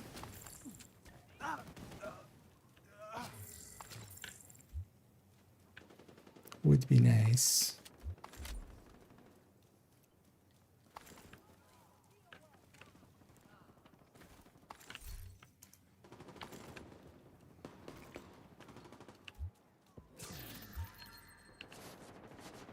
Oh yeah, let's go get thingy. Let's go get it over there.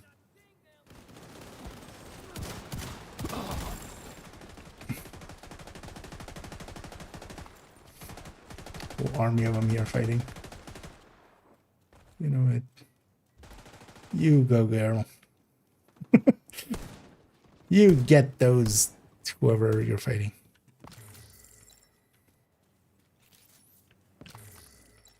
I'm full up on something again. Just gonna take a second to. Okay, now.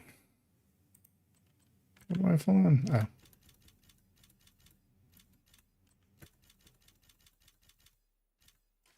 Just. So damn bored.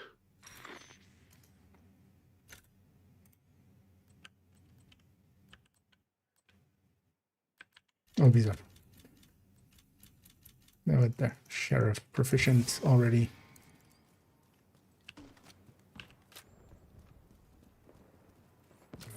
Thoughts on the motherly love gloves? I mean, I was about to make a really bad joke there, but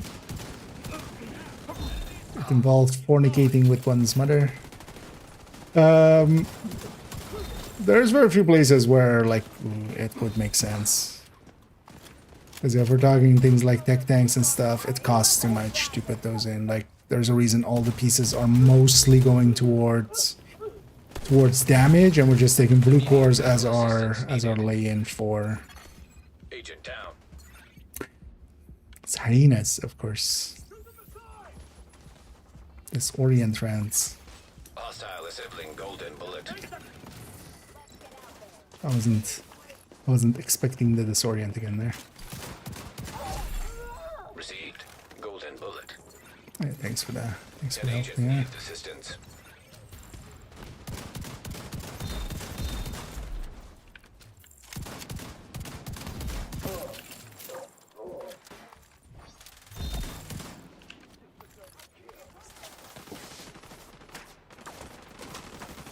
I don't have one actually. Hostile has full golden bullet.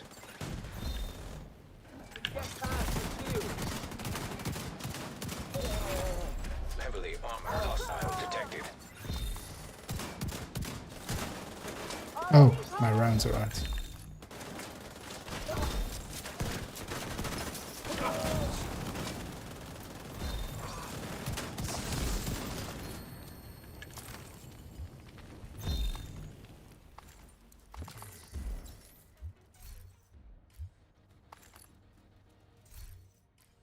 Yeah. And I did actually the weekly, but let's of course capture this. Might as well, we're here.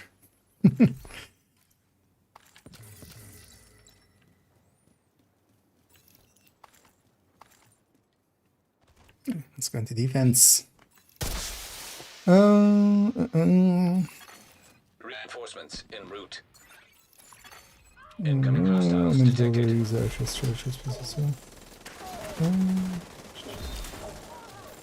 Oh, with the chest, no, actually you said it, but I just didn't read it.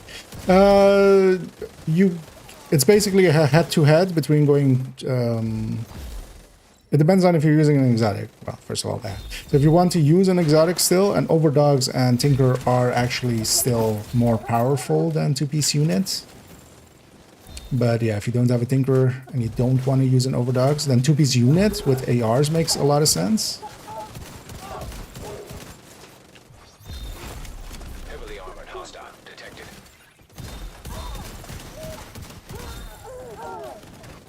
Actually, in a second, we're gonna somewhat look at that. But yeah, thing is, especially with overdogs or tinkerer, Cheska or units or salvo are all like just next door to each other. They're Vital signs critical. less than 1% apart. Still leaning towards the Cheska though a little bit. So for the chest one, if you're going, you know, tinkerer or overdogs or coyote even. Actually no, coyote not, because coyote has a good chance. It's very convoluted because of the rate of fire versus crit thing. But Cheska is very competitive with the unit, but you could make a case for the unit or salvo for faster stacking, but you lose a little bit on the sustain end.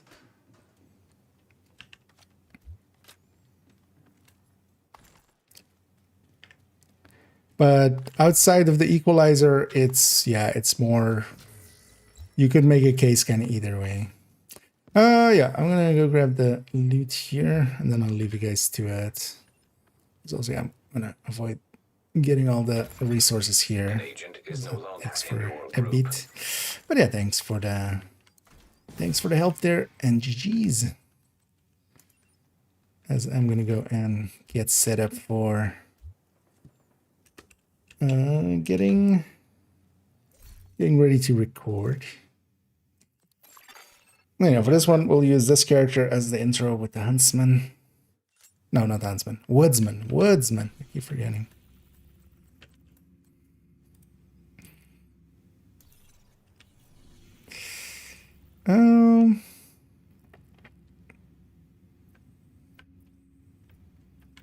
Had some in mind, but I've forgotten already.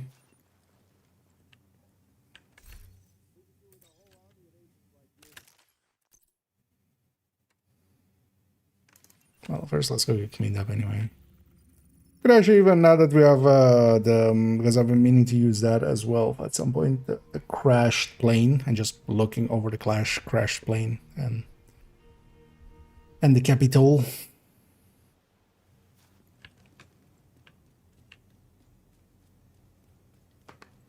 I will take that. Oh yeah, I'll accept that at some point. And yeah, my friends list here is like humongous anyway. I've given up on trying to avoid making it large. Glad to see you, Agent.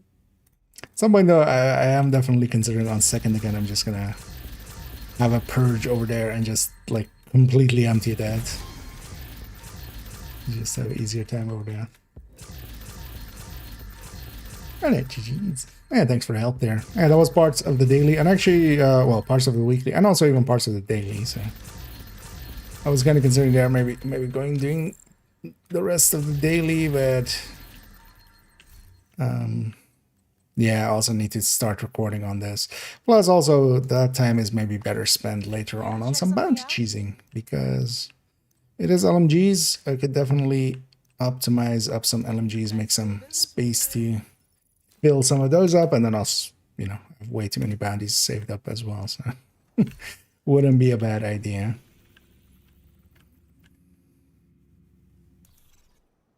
Do we do that? Yeah.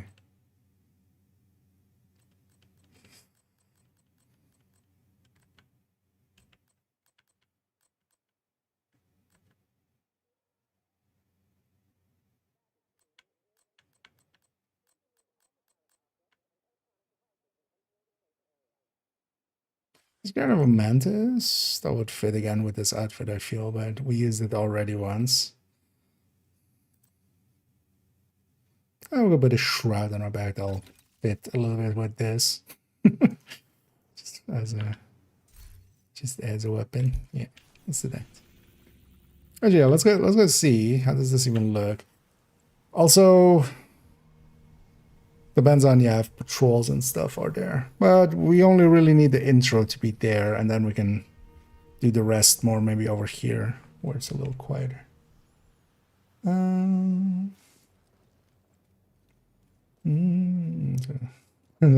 Yeah, same here. Yeah, let's see how long this takes, because this might also just take like 7 hours. But, oh, the other way. Wait, what's the time? Oh, okay.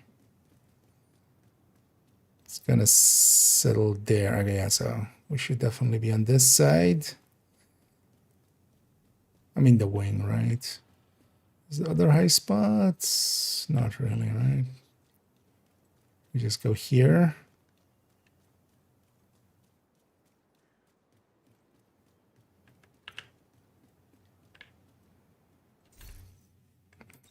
You know what, let's load this.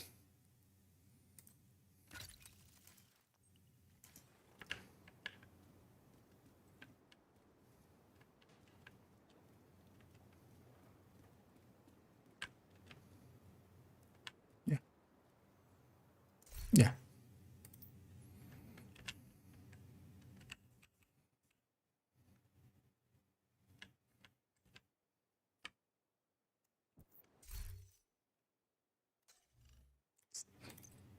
That red stands out way too much.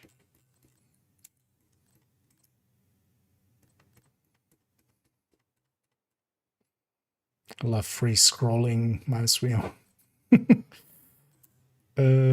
Something less stands out less.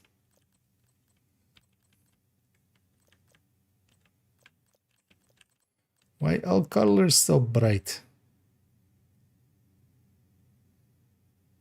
Honestly. That works. Okay. Let's get a quick intro in because yeah, we don't have much daylight left. Also, let's stand more like that. We can get Capitole in it as well.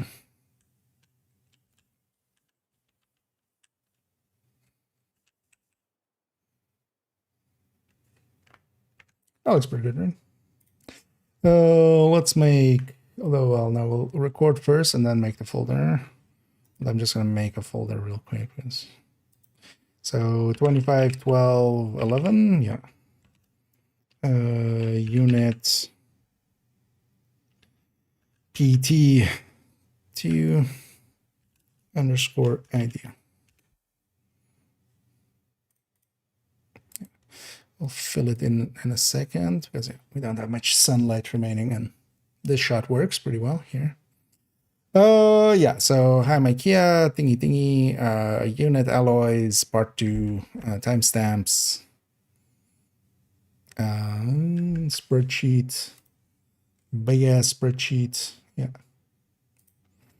We'll give it the calculations intro anyway.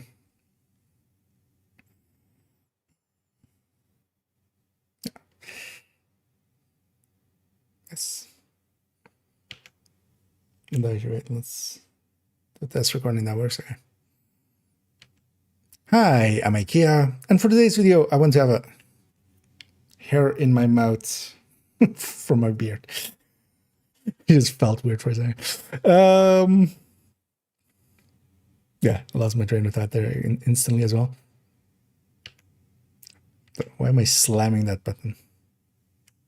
Hi, I'm IKEA, and for today's video, I want to continue our in-depth look. Actually, yeah, that's the sentence to use, but I messed it up a little bit. Hi, I'm IKEA, and for today's video, I want to continue our in-depth look into unit alloys, as this brand set that has come in has changed quite a few things, especially through the equalizer chest, name chest that it comes with. And we have to kind of see where this fits in and where we can stick it and make it work well.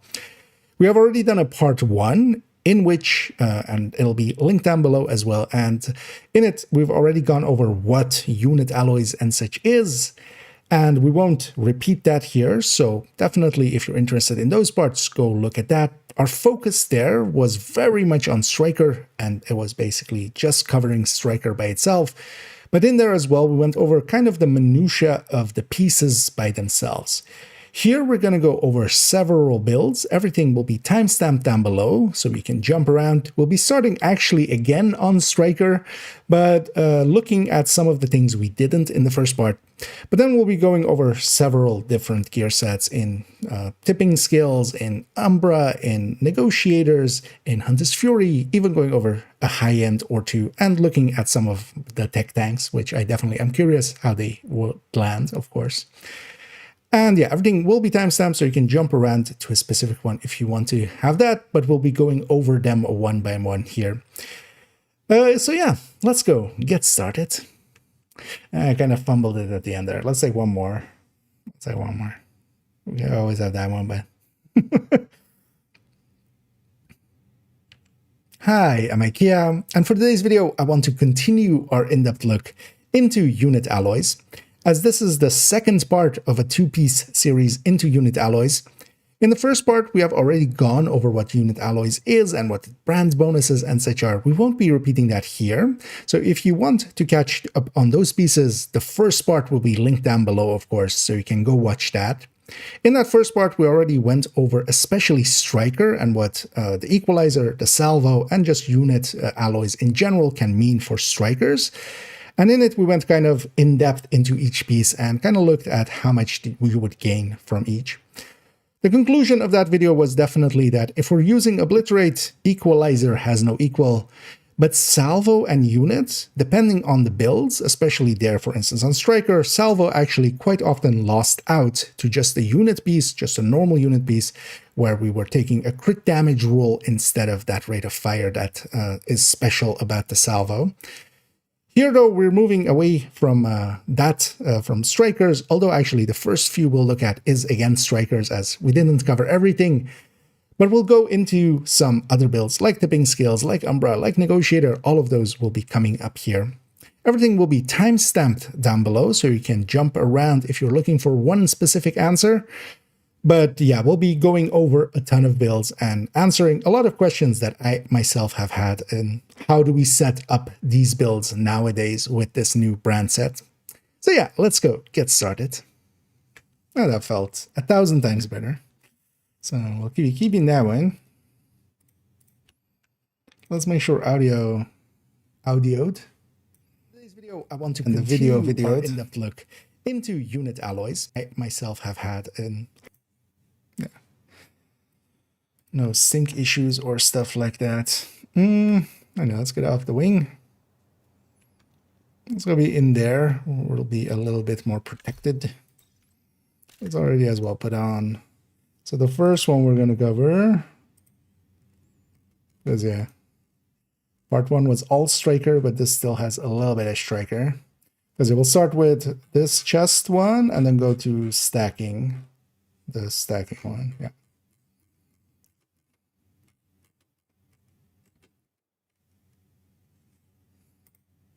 So this would be, let's actually set up the build. Striker, Overdogs, Striker. Although you don't have a Cheska holster, do you? But that's fine.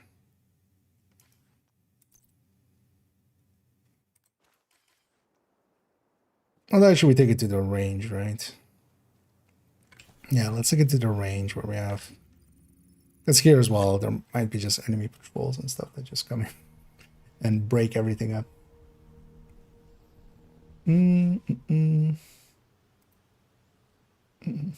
Spears, I do. Yep, it's a stacking multiplier. It's additive. Bear tears are additive to themselves and multiplicative to head on the hair or hair on the head, or you know what I mean. If you do know what I mean, could you explain it to me, because I don't know what I mean. But that's not that weird. I oftentimes don't know what I mean.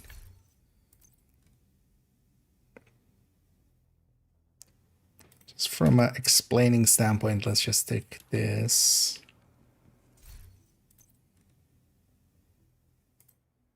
Oh, that's from the explosive. Like, what is it? Why do they have the wyvern thing?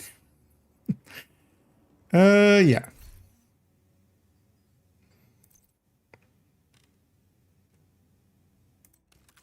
Oh, is that actually in the stash? No. Oh, no, it is in the stash. But we'll just keep it simple here.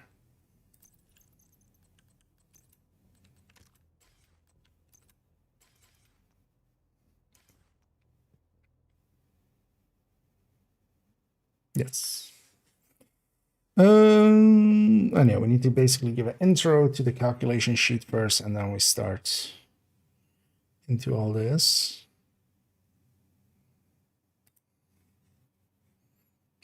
Let me actually do this real quick. Grab a description file and a thumbnail file.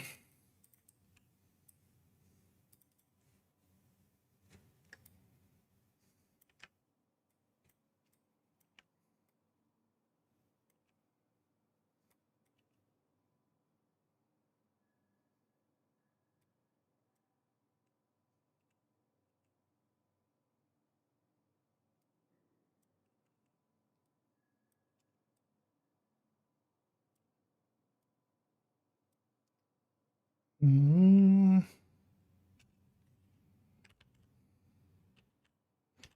me just lay this out for a second. So Chespla versus Obli.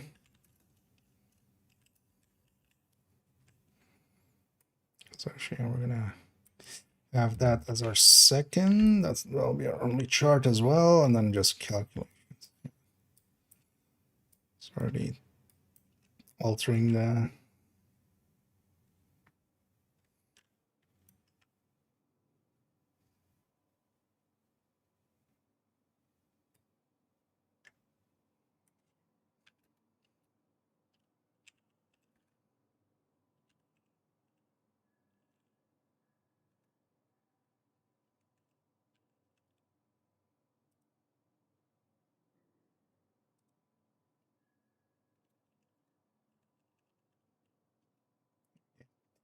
Oh, so some spreadsheet radio. So that is why that's kind of what I used to in my brain, kind of make it give ourself some structure to follow. Yeah, so let's be up here. Yeah, let's record this first.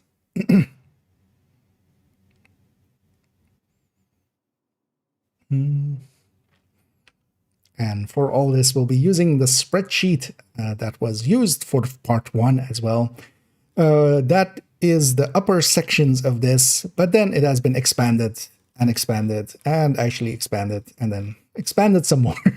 As I went through, I kept having like, oh, but what about this build? And oh, what about that build? So we'll be going through a lot, starting with a few strikers. But yeah, as we see here, some Hunter's Fury, some high-end red, tipping skills, looking at some of the tech tanks, Striker and Heartbreaker, and also Tempest variants, Negotiator, Umbra. Everything, again, will be timestamped down below so you can jump around. This spreadsheet, of course, as well, is linked down below so you can go and view it for yourself if you want to look along, or if you want to have a copy of it, as you can make a copy of it and play around with some of the numbers and just also, for instance, some of the talents and such.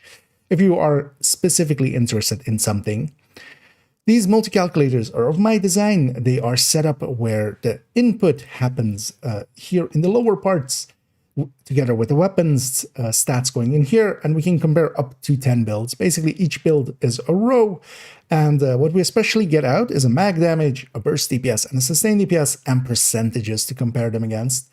With most of these multi-calculators, we'll be setting them up to compare to the one in the top row, except if we have different colors here, then basically whatever is the 100% in that color, that is the one we are comparing against, so that we can just compare on percentages, because our brains usually work a lot better with that than just going, oh, this is 13.9 and that one is 14. The 14 feels 1,000 times more, except that it's, it's just a 0.1 million more. There is a video on my channel going over how to fill these in and how to use them, as I, of course, have them available as well for people interested in doing their own calculations. We'll be going over them one by one here, and let's go get started with the Striker one. I feel I forgot something in there, but I'm not sure what. I repeated actually because we already in the intro, the other intro kind of.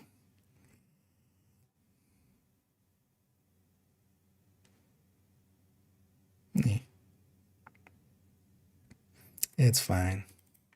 It's just an layup basically.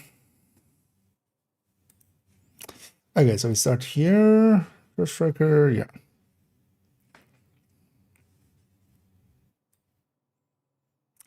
Let me actually have a peek. So we lose basically 2% versus if we went units. Well, we gain 4%, well, a little less than 2%. Oh, no, almost 2%, yeah. But we gain on the SMG end.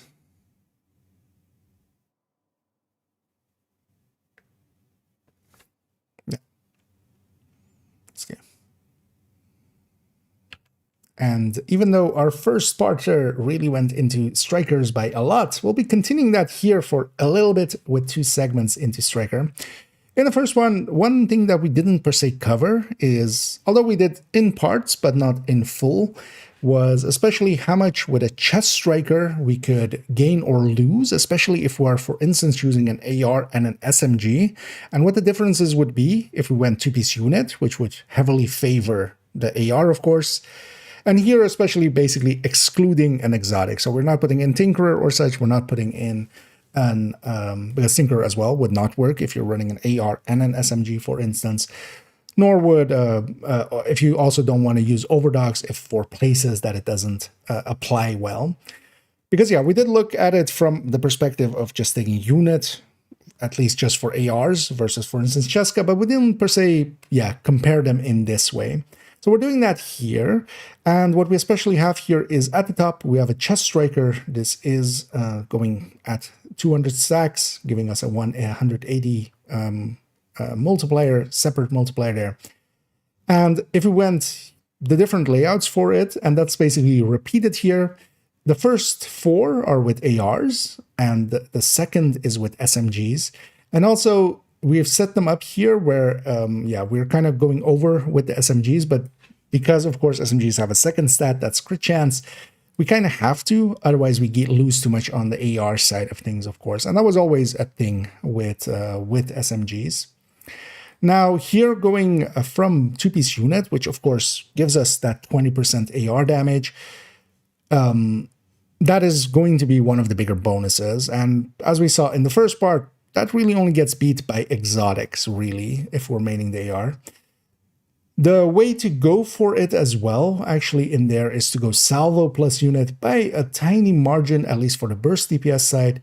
But actually, I would say unit is a little bit more useful, just taking 2 pieces of unit, because you give up quite a bit on the sustain end on the AR if you go with that salvo. That salvo giving a little bit more RPM does, yeah, can actually compete very well with 6 crit chance or 12 crit damage, but you also lose a little bit in the sustain end. So actually, I feel the 2-piece unit is kind of the way to go if we're wanting to avoid, for instance, yeah, exotics and such, or if there's, you know, there's already a coyote in the team, you're fighting some content with overdogs doesn't apply well, and you really want to run, for instance, an AR and an SMG.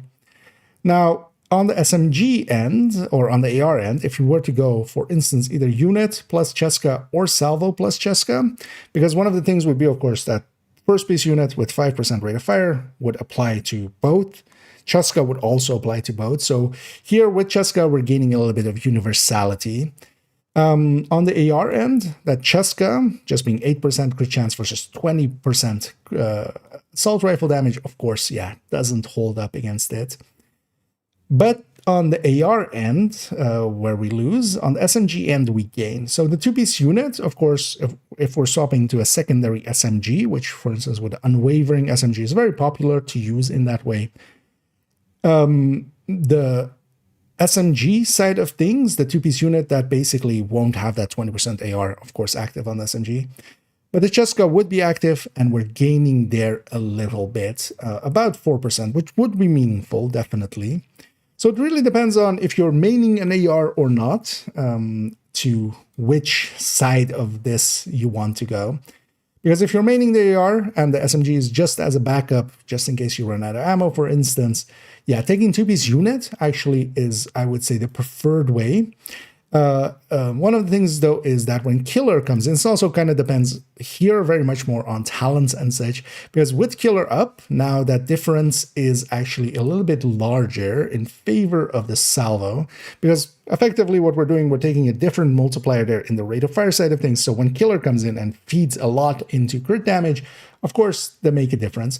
But I would still say, I would still lean towards going the route of two-piece unit.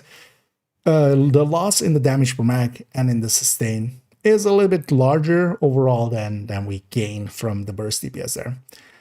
Both of them, though, as well, won't really feel different because they are so close. There is a thing to be said as well. With the salvo, we're stacking a tiny bit faster, but as we saw in part 1, that stacking isn't that big of a difference. And then on the SMG end, of course, yeah, the Cheskas, the unit plus Cheska will perform quite a bit better. Here as well, though, yeah, you could make a case for either way, actually, I would say. Because the sustain that we lose, here the burst is gaining a little bit more with going the salvo route. To a degree that, yeah, it helps quite a bit. Also here, this would be with perfect killer in this case for the SMG, because we are taking we're taking a Dark Winter there as the secondary weapon. So overall, for a chest striker, if we want to go, for instance, and this will be very similar as well, if we're going LMG, if we want to pair AR and LMG, and or an AR and SMG, we could definitely make the choice to go either salvo plus Cheska or units plus Cheska. They are very close to each other with, for the secondary weapon, salvo plus Cheska working out quite a bit better, actually. Or in general, actually, the salvo plus Cheska, because once we bring Cheska in, we're feeding a little bit more into crit side of things. So actually that salvo performs a little bit better there than it does with units plus salvo. So if we're going that route, salvo plus Cheska is definitely a choice you could make, especially if you're kind of leaning towards a secondary, or if you're just running LMGs, for instance, or SMGs as the main weapon. And then, of course, Overdogs or Tinkerer for big bonuses there. So yeah, overall, for a chest striker, we definitely now know kind of how we want to set it up. It still, though, depends what weapon you're kind of maining and, yeah, how much you're using each one. Because, again, that AR, if we're just maining the AR and the other one is just as a backup, we could definitely go that route and just give up a little bit on that, on the secondary. Yeah, already a little rambly because I lost it a little bit in the middle there, but it's fine. It's 6 minutes.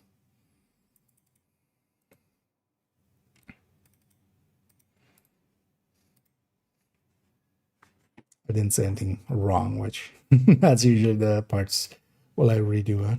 Let me catch up here for a second. Something skill with Stinger Mask and Corners of Blood. I use Frenzy or Measured. Overall, I prefer to use something else than the tipping skills chest. It really depends what you're doing with it. But yeah, if you're using the tipping skills chest, while it can do more damage, in most cases it ends up not doing more damage. You need to stack for 5 seconds longer. So I prefer generally going you know, either equalizer chest or sacrifice chest, and then yeah, pairing it with one of the exotics, either tipping skills or either Tinker Mask or Tinkerer or Overdogs. Although actually Centurion works well as well there, so that's also an option. And thanking, and yeah, doing pretty good. Yeah, welcome in. As I said, we're recording for the second unit video.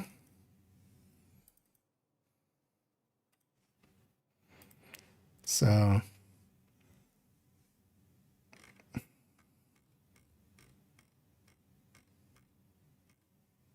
oh wait, let's do this because this will let me keep track. That's already why I've done it to some of the others. So we have this one. Just make it green like that, meaning I've covered it. Because somewhere along the line here, I'm going to forget which ones I've covered. Because we'll be jumping around as well quite a bit.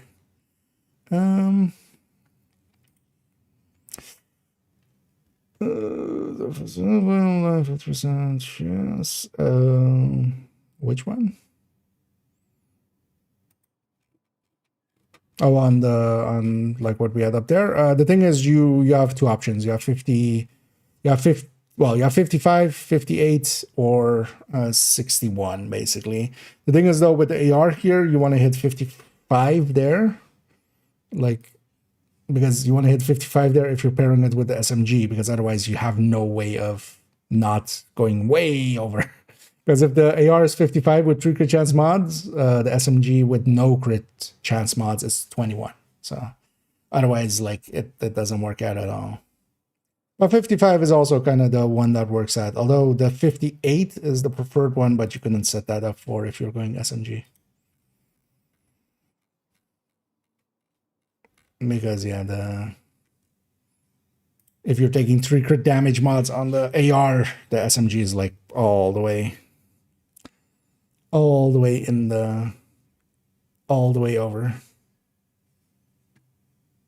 Because that one was specifically looking at also, yeah, going AR SMG. Because we already covered, like, if you're just running ARs. Anyways.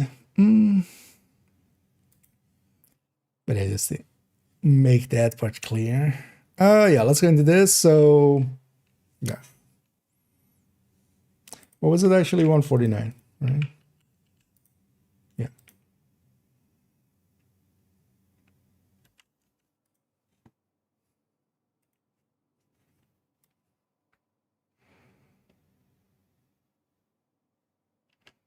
And then we come to the last thing I want to discuss about Striker. I promise, although actually no, we'll have a Striker later on, but it's more about the backfire there.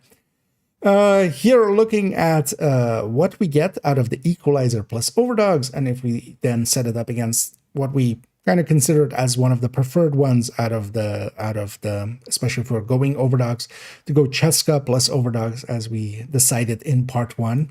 So effectively, what is a chest striker versus an obliterate striker? Because actually, yeah, what we're swapping out, of course, is if we are going with the equalizer chest here, and yeah, just swapping out to being obliterate striker, how much, of course, now that balance, this build has kind of gained a little bit because of the equalizer, of course.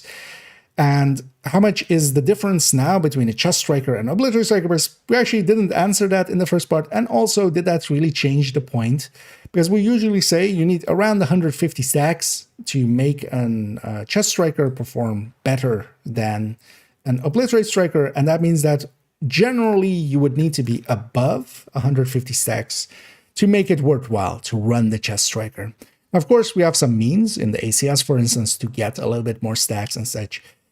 But here we're basically looking at, first of all, just both of them at full stacks.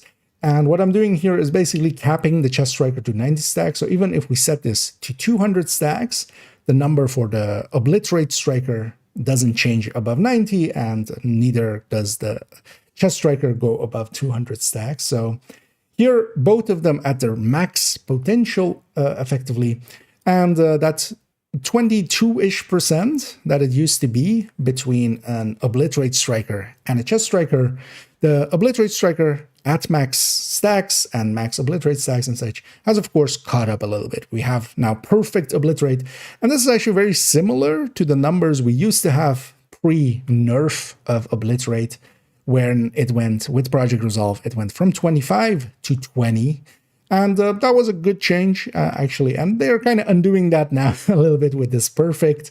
And yeah, as we discussed kind of in part 1 already, I'm not the biggest fan of how they've done equalizer here. And it's a little bit power creepy. And also, yeah, because of the way it's set up, kind of the only choice for obliterate moving forward. But things are as they are. And yeah, if we compare an obliterate striker at max stacks to a chest striker at max stacks, the chest striker has a 20%-ish advantage over it.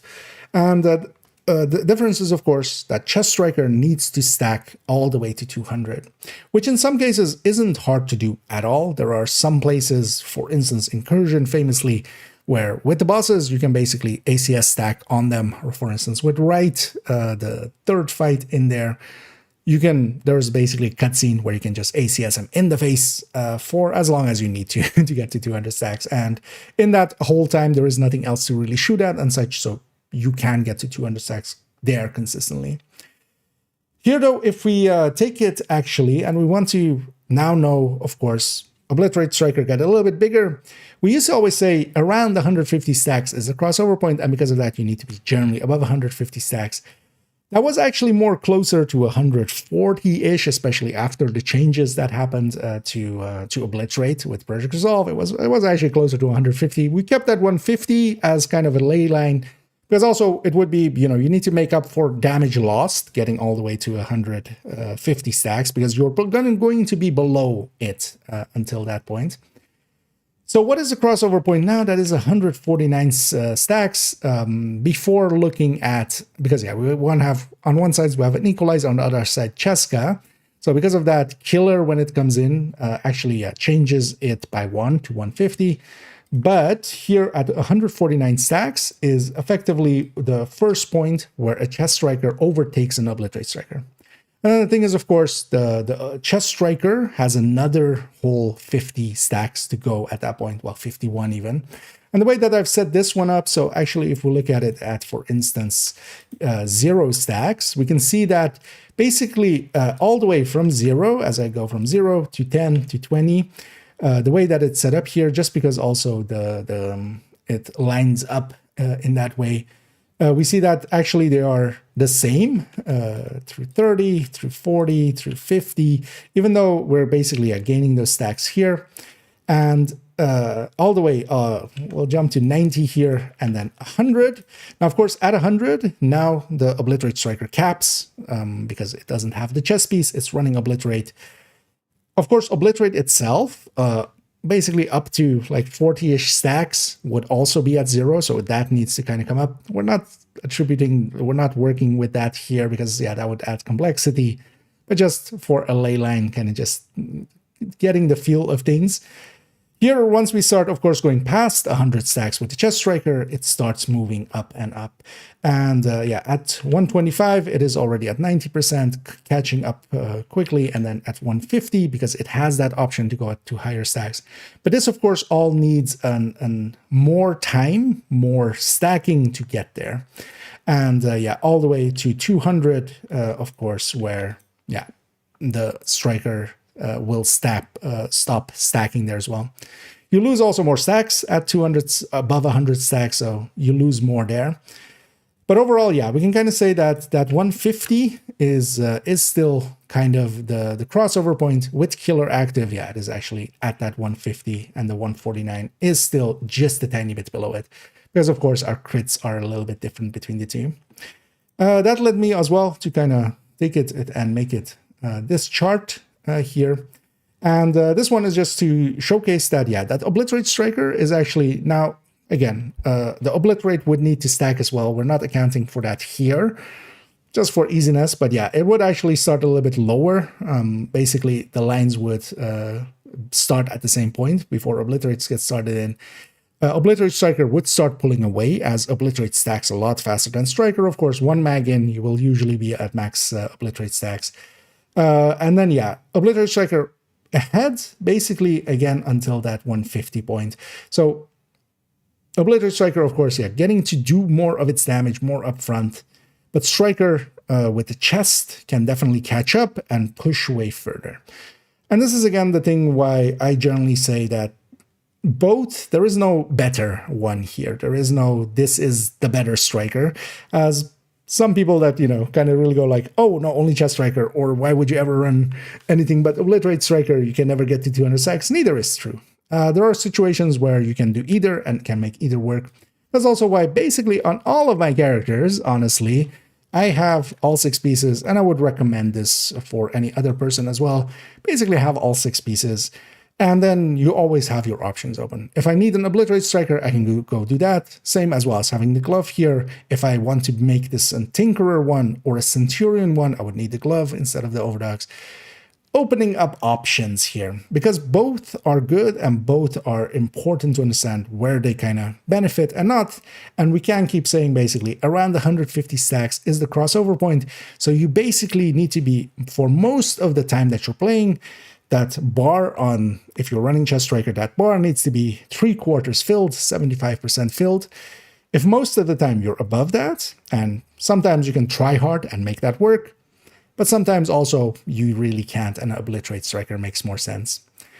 Yeah, let's move it on. A lot of talking.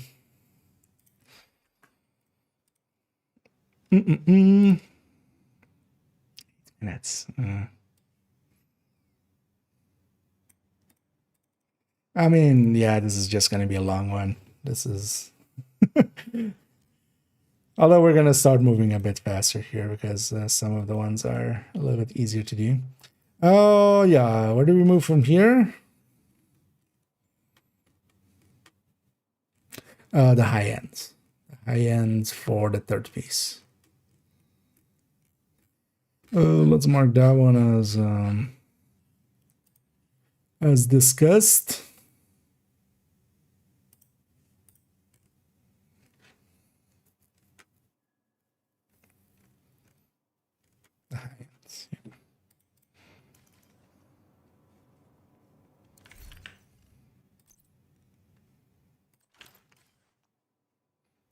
That back.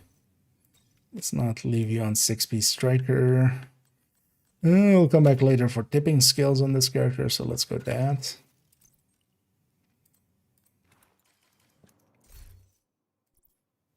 Now let's go to character tree for this high end to discuss the third piece. Bonus. Well, yeah, well, this is going. Let me take a quick bio break and I'll be right back, and then we'll continue.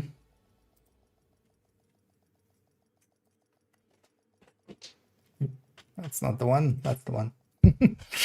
And a rep. Safe area entered. I'll be right back though.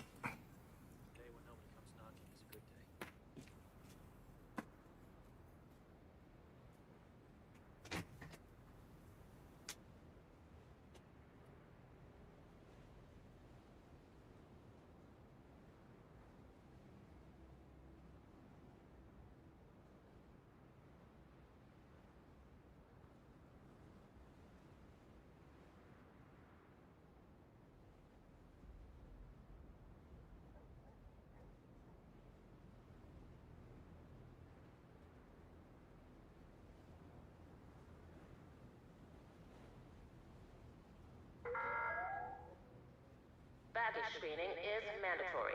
Please remove all metallic objects and electronic devices when entering the safe area.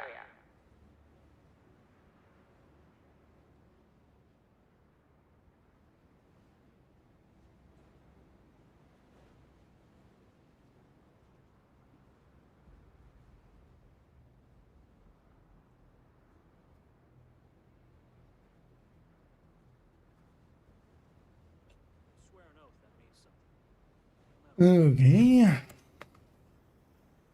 Back I am. Let's go back here for a second first. And I hate a rep. And yeah. Let's get back to here. But yeah, let's get to the range. Let's populate that mod slightly. It's just a little awkward.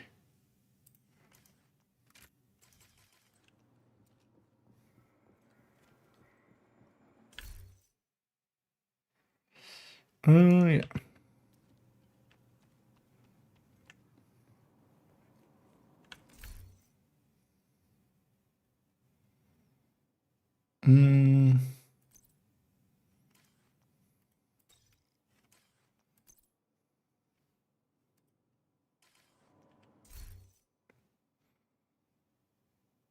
Yeah, so yeah. Okay. Anyway, we're recording the second part of the unit video, so that's where the dip in and out of having the chat on the screen, but also I'll be catching up on chat in between takes, so I might be a little distracted in between. But also, yeah, if you have any questions and stuff, feel free to still ask them. I can always catch them in between. Yeah, let's go to this one. So we go to, so what was the other one with Hollow Man? Does she have the Hollow Man on her? Yeah, okay.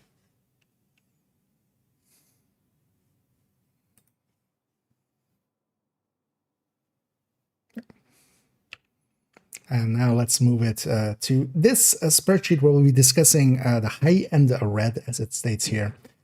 And especially what we're wanting to look at here, the one that we haven't looked at is that third part, of course, of unit. Because if we go into the game, we can see we have rate of fire and assault rifle damage. We've talked about those at ends now. That magazine size, though, we haven't really looked at. One of the reasons is that a lot of the gear sets, especially for ARs, a lot of the gear sets really are way too powerful nowadays to run a high-end. Now, the go-to high-end for a little time now, especially if we want to have the overdogs in there, has been to go with an Hollow Man. And then if you're not going glass, and here we're not going glass to also get equalizer in there, the layout would be somewhat like this, where we take Cheska, Fenris, or actually not this this chest, of course, we already have Cheska. We take Cheska, we take Fenris, we take Grupo. The positioning of those doesn't per se matter. But then the Hollow Man, instead of the Contractors, because we want that Overdogs in there. Overdogs, really powerful for just general play. And then Fox's Prayer. This has been one of the go-tos. And Contractors and Hollow Man kind of landed around the same spot anyway, because, yeah, Hollow Man, ever since it became 14 health damage, has been equivalent somewhat to Contractors at the very least. Now, of course, the Fox's Prayer a little bit ahead of that still. Now, with unit alloys, of course, we have, for instance, the option of taking 3 or 2 unit alloy pieces, and seeing what the differences there become. As I picked the wrong one, I do still feel that the icon for Imminence Armaments and unit alloys, as we have them here, for some reason in my brain, yeah, definitely, well, there's an I and an A basically, although here it's supposed to be a U, of course, but they are very close to each other, so it catches my eye quite often. We could, of course, here, yeah, have a Grupo piece instead to go just a 2-piece. The 2-piece, of course, if remaining an AR, really powerful. Here as well, if we take up the Fox's Prayer, we can take a secondary rifle, works out really well. We could, of course, also go, for instance, going for Tinkerer instead, taking Contractors and Fox, and then Tinkerer. Here, though, we'll keep it to this, just to not make it, of course, last forever. But if we go back to this spreadsheet, this basically is looking at that. We first have the old version of it, as we showed it there. So we have that with the Cheska, Fenris, Grupo, and then Fox's Prayer, Hollow Man, and the Overdogs. What if we went, instead of especially the 2-piece of the Hollow Man, because actually the Hollow Man turns out, because we are losing so much crit chance and crit damage, if we go the route of, for instance, having the salvo in there as well, we actually lose too much, and the Grupo actually becomes the choice there. So what we go is basically, yeah, as we had it there, Cheska, Grupo, Fox, and then 2-piece unit, and the positioning of those isn't per se really, at least for the Fox, of course, it's an E-pad, but the rest can kind of shuffle around. Equalizer would also be would need to be the chest here, of course. And then looking at, yeah, Equalizer, Salvo plus Grupo here first. And we also have Fenris instead, because actually both of those kind of land around the same area as we see here. We can also see that on the high end, we're gaining around 10% here, which is definitely more than we were on, for instance, the strikers and such. But this doesn't, of course, still catch up this on this end to, yeah, any of the gear sets, really. So the high ends are still, they're very much usable. You can do any heroic content with them. but especially things like strikers can overperform them by not an order of magnitude, but not far off. But yeah, so this build is sticking an equalizer in there, swapping in basically that salvo for that Hollow Man specifically. Here with the Grupo, we're getting around 11%. And that's also down to, of course, the perfect obliterate coming in there partially. But also this build, more than most builds, will benefit quite a bit from that salvo more than other pieces. And we see that here as well, that the salvo is actually beating the unit on a high end. Because here, of course, that 10% rate of fire is uncontested. It isn't adding to, for instance, the 15 that we get from strikers, diminishing its returns a little bit. That's why also here, the salvo actually works out to be the better pick. Now, the Grupo and the Fenris versus each other, we can see they're very close to each other. And actually, when we trigger Killer, it's going to flip in favor of the Fenris here. And of course, if we were to want to have Streamline active and run that as our main talent, then it goes the other way. So here, one of the first places we're really looking at talents and how much they matter for there as well. So if we are going Killer, we could make a case for that Fenris. All of them are very close to each other, and this is also really depends on grading and how many red cores we have, of course. Because, of course, here, even with Streamline up, if we had, let's say, instead of it being a full red, we had 3 blue cores, 3 red cores, we can see if we flip it to be just 3 red cores, our numbers, especially, well, here with Streamline, now they're kind of equal. Before Streamline, that Fenris now pulls a little bit ahead, but it is a little bit. It isn't humongous numbers, of course, mostly because those bonuses are pretty close to each other. Here, though, still with 30 grading, so let's take it maybe to 3 blue cores. We don't have any grading yet. Now it is more than a % difference. So it really does depend what kind of talents you're picking, what kind of talents you're going with, what your build already is set up with, how much grading you kind of have. Those things will matter here. But also the difference between Grupo and that Fenris, even as, if we went 3 blue cores and no grading at all, we saw that, it wasn't that big of a difference between them. And even with the talents active, it's not the humongous, the hugest of differences. And that's going to be the thing here. Some of these choices are so close to each other that you could basically justify it either way. You could definitely make a case to, for instance, going Fenris if you're going Killer more, going Grupo if you're going Streamline more, but that would be just to min-max it completely, basically.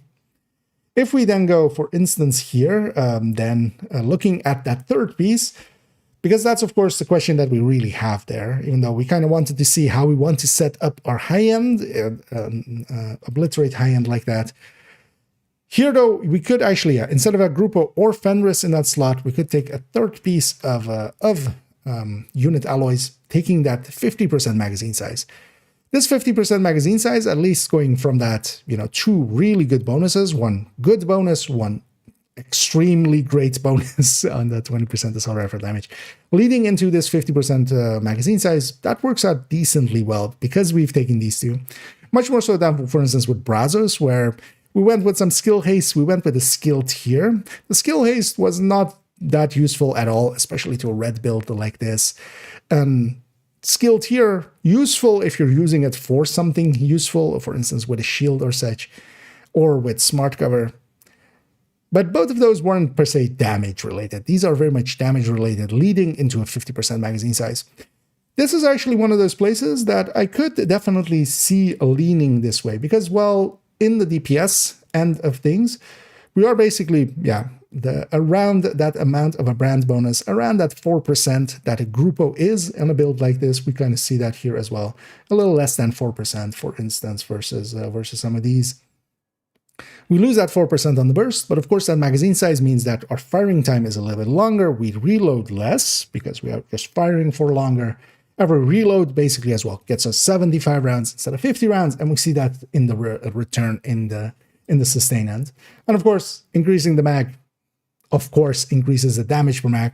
But here we can also see that, it doesn't increase it by 50% because, of course, we are giving up that brand bonus effectively from a damage to here what isn't per se utility, but more of a sustained DPS talent or a sustained DPS brand bonus. But here, where we can take 3 pieces and not lose vigilance, because we already looked, of course, at the ninja bike together with, for instance, Striker. There we lost a lot because we're losing the backpack talent there. On a high end, we don't need to use that backpack talent because we can just have that there, of course. We can take 3 pieces of this and not, you know, we don't have 4 pieces of gear set that we need to incorporate into this. Because of that, yeah, here it works out quite a bit better. The ninja bike setup for instance, strikers and such, I would also still say, if you're going that route, go a 1-piece unit and 1-piece Fenris, getting more bonuses, and that reload actually ends up being quite competitive against that magazine size on the sustain end, and your burst is actually much better. Here though, when we can go 3 pieces without giving up a backpack talent for it, it actually works out. And I would definitely say on the high ends, actually, this is likely going to be the way that I'm going to change the high ends build picture to become likely this, making that 3-piece actually well usable. And I'll cut there. Don't tell me this is like, okay, it is 10 minutes, man. Yeah, rambly. Yeah, let me catch up here for a second. Do you have a ETM picture for these builds?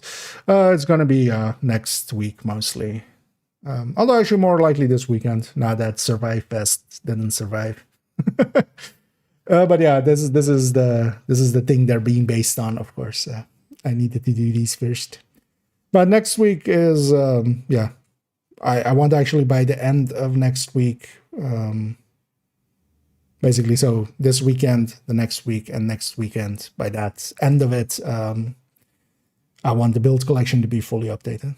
Because now we have basically all of our answers. Now it's just sitting there and doing the build pictures. But yeah, that's going to get updated pretty soonish. Those updates won't take too long. It's just, yeah, saving them, just putting them in there. And now we have all the answers. That's also why I wanted to make this in-depth. I can just go like, oh yeah, well, what did we decide with tipping skills? What did we decide with the high end? Yeah, let me get you some more. Yeah, into builds. New name, chess, and also, I mean, yes. And, yeah, answered it for the other guy, but same answer. That's always going to be the case as well. We need to first kind of in-depth look everything, so I kind of have my answers, because in the past I would kind of quickly change stuff, and then some stuff would, because actually at the start as well, I thought, for instance, units plus overdogs would be the pick for like chest striker. Turns out chest guy is a little bit better there, so instead of doing work twice, I'm just doing it once, but a little bit later. We'll take our time.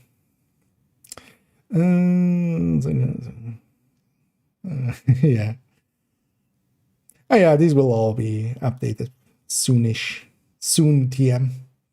YouTuber skill waveform momentum works really well. Oh, okay. Well, glad you enjoyed that, Matt. Although, well, that one is definitely, because that one's an X build, isn't it? I don't have it anymore, but it kind of works. I remember it kind of working as well. But yeah, definitely not a top end build, but well, worth messing around with.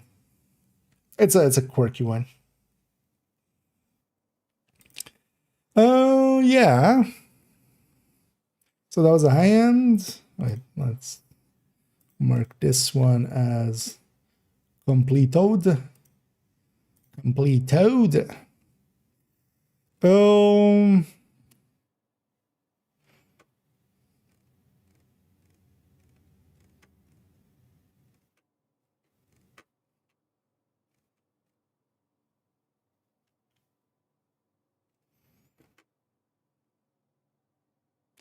Our biggest card for it, yeah.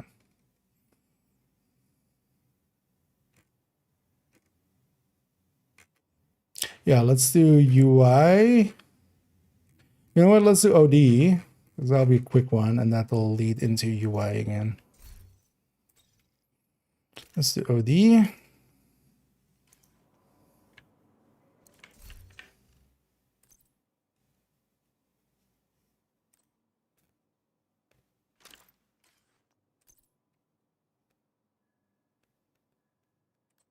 But I think audio got messed up there. Checking a sec. Although let's just reset it. I don't know if my voice is messed up as well.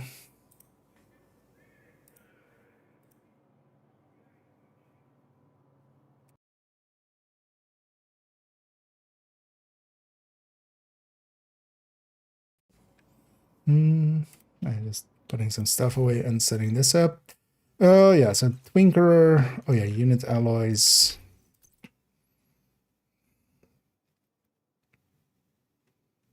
Backpack. And I did eventually get this backpack.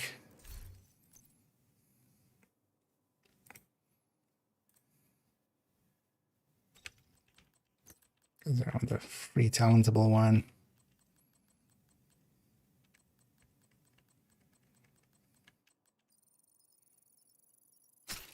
I have. Oh, my true size is even full, so yeah, let's just splurge.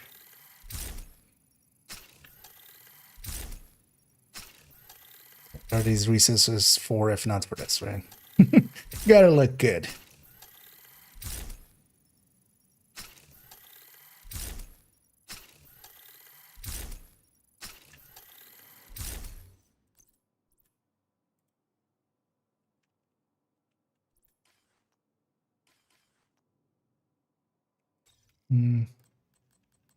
Visit this for a second.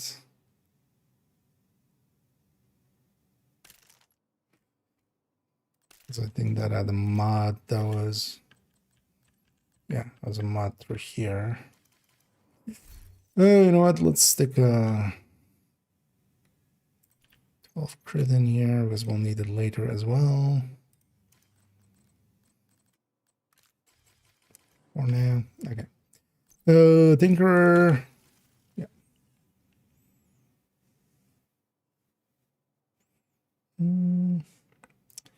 Going to change this 507. Yeah, so this one actually is the one. Yeah, it's not going to change. It's going to stay with Cheska in the end. It's one we kind of covered in part 1, but I'm going to recover it here just briefly. And the reason is just, yeah, if we're not taking equalizer, while we gain a little bit on the burst, we lose way more on the sustain and such.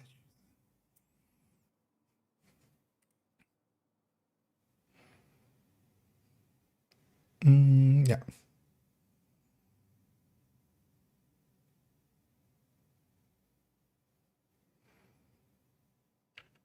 And then going on to ongoing directive. We covered this one briefly in the part 1, but specifically just to, layout-wise discuss it here again. Because, of course, one of the things we could do now is take an OD back here, and, we don't want, take an OD backpack here, yeah, no. Take a unit backpack was the sentence I was going for, but yeah, let's try that again.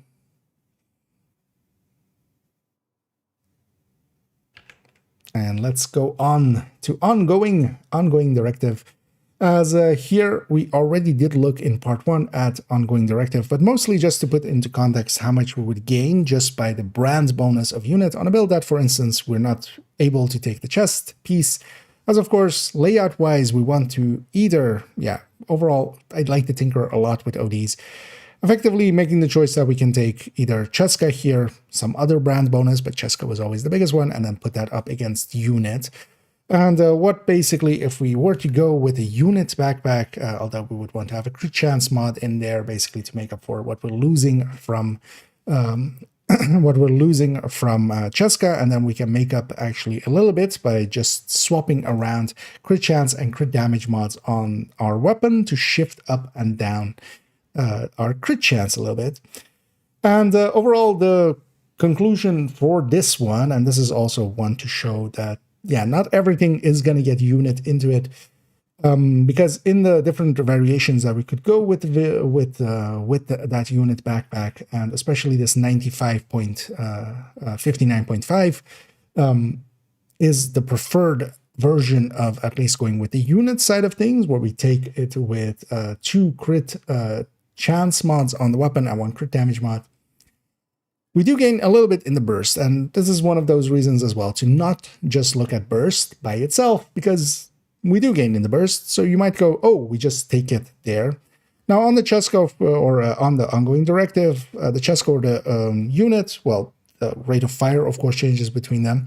But here, for instance, as well, the rate of fire isn't helping us with stacking or anything. OD doesn't care about that. We don't have any talents that per se care about that. So from that perspective, yeah, if we're just looking at the burst, unit seems better. But actually, if we look holistically and look at the sustained DPS and look at the damage per mag, both of those are significantly lower. Because, yeah, of course, we're adding onto the rate of fire side of things instead of onto the damage side of things, the way that, for instance, all of the damage brands add to basically the hit. Because of that, they gain more, or they add actually into the magazine damage, basically. And also help a little bit more with the sustain, because with the rate of fire being higher, we're actually unloading faster, we're hitting our reloads more often, and our sustained DPS will drop if it's actually, just adding on to the rate of fire side of things. If all things being equal, if we just had the perfect choice between just 5 damage onto the weapon, basically, or a 5% basically separate multiplier, or as 5% separate or rate of fire there, unless that rate of fire is also getting used for something else, like stacking with Striker or other things like stacking a blitz rate and such, when we don't have all of those, the damage side actually would be better. But there isn't any places where we have that cleanly, oh, you can just, there's no talent picks of just like, oh, do you want 5% more damage or 5% more rate of fire? Because, yeah, most of the time you would just take the damage, especially on a build that doesn't care about rate of fire. And we see that here. So this OD is going to keep its Cheska backpack there, and that Cheska backpack alongside of a Tinkerer, because that works really well here for OD, where we have talents that really can trigger off of it well. On those calculations, and here we've been using ourselves Sadist plus Pressure Point. Now, actually, if we went the route of having, for instance, Vindictive, which is a really good pick as well, especially as it applies group-wide, Sadist plus Vindictive, we might be able to make a little bit more of a case to go, for instance, with the unit side of things. But overall, I don't think the gains on unit are ever really worthwhile enough to go with a different backpack than this Cheska.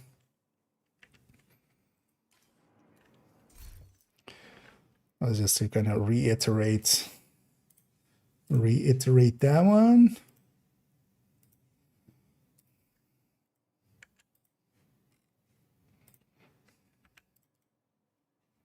And let's go on to more.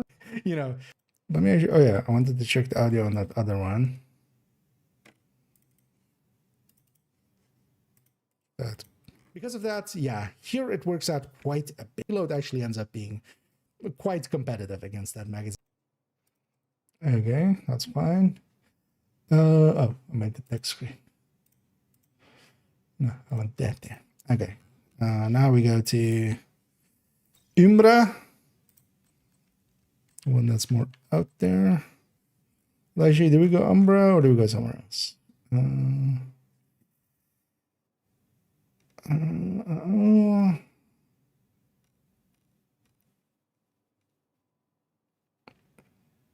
It's kind of looking on how we're gonna weave a narrative.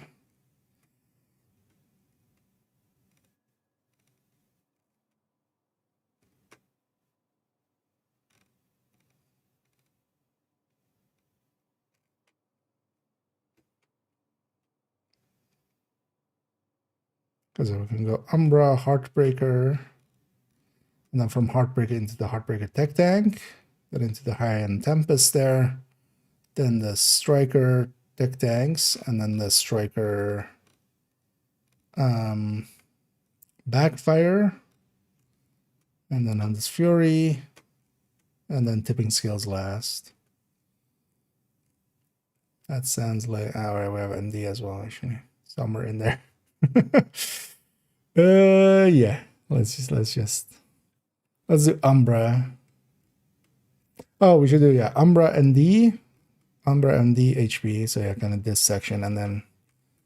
Because then we have basically all of this upper section done, right? Yeah, that makes a little sense as well. So Umbra MD HP. And then HP can go into HPTT.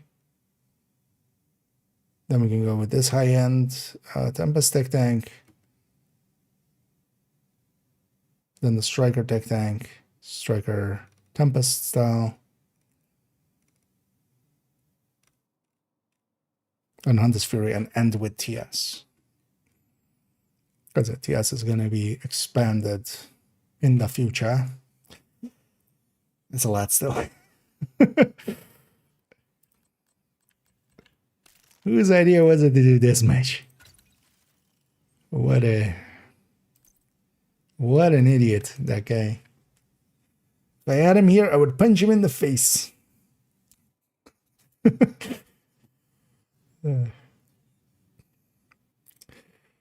Let's see. Yeah.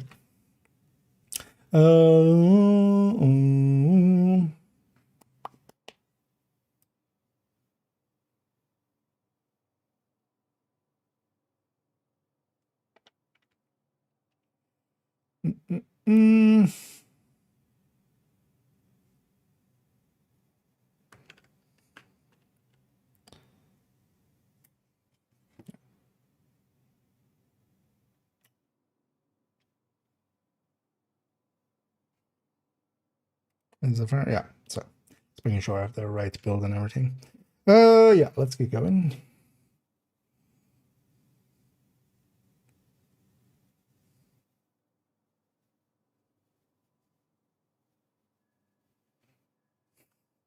Yeah. Actually, I started it there. Maybe I keep that going. Because yeah, we made just the worst pun of like, and going on to ongoing. Maybe I should here go like, and let's roll for initiative on Umbra. You know, Umbra Initiative. I wonder actually how many people even know it's Umbra Initiative. Like everybody just calls it Umbra always. Yeah. You know what? Let's do that. And then we'll go and negotiate some dilemmas over there and then break some hearts with heart. Yeah, let's do that. Just have some fun with it. Yeah. And let's roll for initiative for some Umbra over here. As of course, with Umbra's initiative, we can go several layouts actually. So on the build showcase, we already kind of discussed that, especially now with the high grading that we have, you can actually with Umbra, especially if we're, for instance, here going Umbra with an exotic in there, we've taken the overdogs. We're going to consistently grab the overdogs as kind of our sit-in piece here, of course, because Tinker also pretty good piece and such, but yeah, all of these kind of beat the two-piece unit as well. We can kind of now guesstimate what a two-piece unit can be, of course. If we were maining the AR here, a two-piece unit could be a very consistent pick, but the Tinker would still be a little bit ahead, as we saw with the first part. But here we have the choice actually between Fenris, Cheska, and then now unit. The Fenris technically a tiny bit better, but it's such a tiny improvement that isn't per se worth investing in this backpack unless you already have one lying around. You could just reuse a Cheska backpack that would be more usable in a lot of other places, as we, for instance, already saw with that OD. But we have the trio basically here, and what do we see between the three? If we go Cheska Vigilance, Fenris Vigilance, and Unit Vigilance, we can lay them all out to reach that 60. They do require different layouts on the gun. So with the Cheska, we can go with 3 crit chance mods and we can land on 60. For the other two, we need basically a crit chance mod on, or well, we need actually several crit chances flipped. And then we take 2 crit damage mods on the weapon and 1 crit chance. With that as well, almost all weapons can take 2 crit damage mods, especially all ARs and such can take 2 crit damage mods and 1 crit chance mod. Some weapons can't have all 3 be crit damage mods because you do need a long rail for that. So for instance, a FAMAS or a CTAR or a F2000 actually don't have the under rail for that. You need the long under barrel rail. But in this case, yeah, all of them can because it's the 15 crit chance that we get from the gear set. And between the 3, there isn't really that much at play. As we see here, basically at full red and full grading, that Fenris is barely ahead, barely ahead, barely ahead. Killer coming in makes a little bit more of a difference because, of course, that feeds into the crit pool of side of things. But as we also can see, because of the increases of Umbra being into rate of fire and being into the crit chance or a crit damage side of things, that does affect as well. That Cheska actually gains a little bit less than we gain from if we had Fenris there. Most of the time, though, I've just been taking Cheska as the backpack there, mostly to have universality, of course. Cheska would apply to everything. Fenris would be very specific. This is also very dependent on how many stacks of Umbra we have. Here I have introduced the option of setting our stacks. Of course, if we are not stacked at all, it actually is very much in the favor of that Cheska piece as well, especially when we turn it off. Although, well, when we say a lot is here 1%, which isn't a lot. And yeah, that would be the difference there. But yeah, once we get that crit in from Umbra stacks, yeah, it actually leans the way of that specific weapon damage. But tiny differences between them. We could go unit here, of course, as well, but here Umbra, especially the reason I wanted to look at it is it feeds into crit and it feeds into rate of fire. Is Umbra actually a choice there? Well, on the burst DPS ends again here versus at least that Cheska as we kind of take as our general piece. Yeah, on the burst it is, on the sustain and on the damage per mag again, it isn't, because yeah, we're feeding into rate of fire, and we're not per se getting higher damages out of that, for instance, for damage of mag side here. Here again, basically a place where it doesn't fit in that well.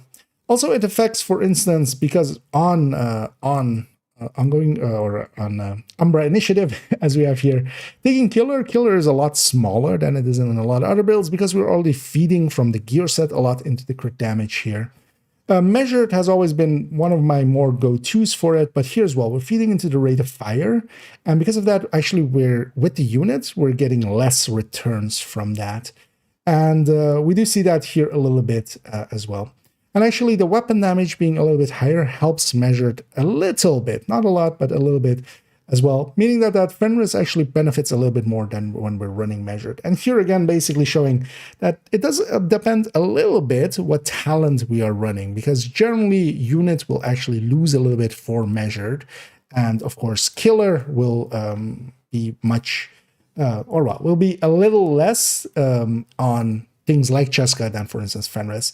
But then also, yeah, we have Streamline, which then goes the other way, which feeds into weapon damage, of course, and that is worse, much worse on the Fenris side of things. But all of them, at least on the burst DPS side of things, keeping pretty close to each other.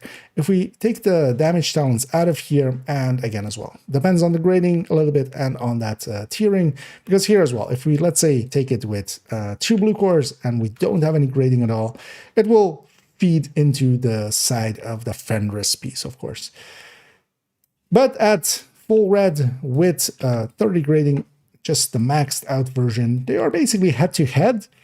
And honestly, I would just take the Cheska to have universality there. And that's likely, again, how the build picture is going to say, just so we can also use it with LMGs or ARs and such, alongside of rifles as well, as Umbra actually a pretty good rifle build.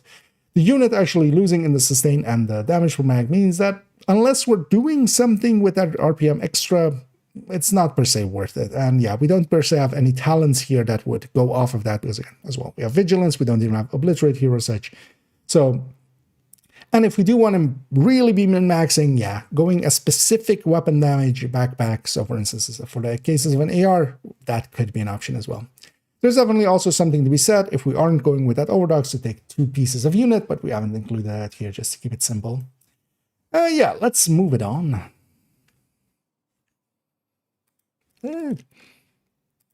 A lot of talking. 6. But introducing kind of talents into the mix kind of through this.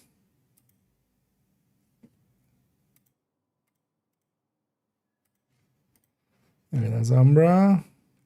So what's the idea in ND and then HP? Yeah.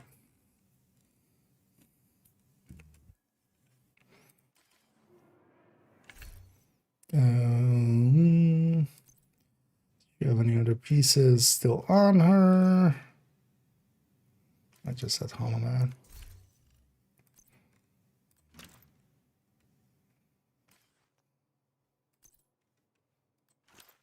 Unit backpack.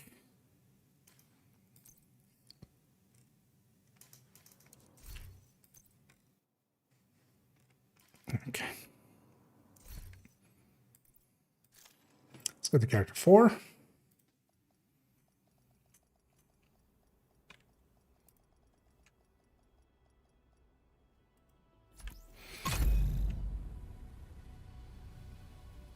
Let's do ND.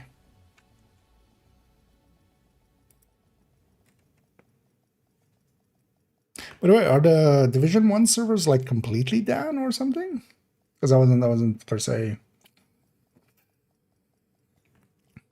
I didn't per se read the whole article or whatever they posted. Because yeah, I did see some people having issues with it earlier. Some people were asking some questions, but yeah, I wasn't playing it, so I didn't really have answers for them, except for just going into that category and just having a peek and going like, I see people playing.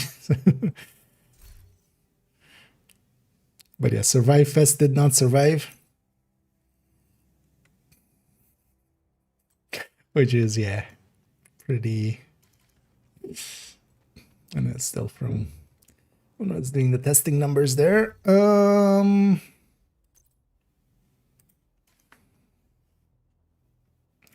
Yeah.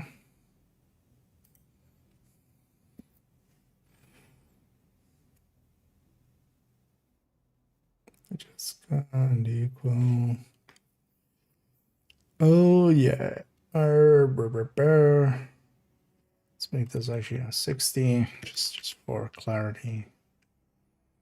Although I mean you can look down there and see it as well, but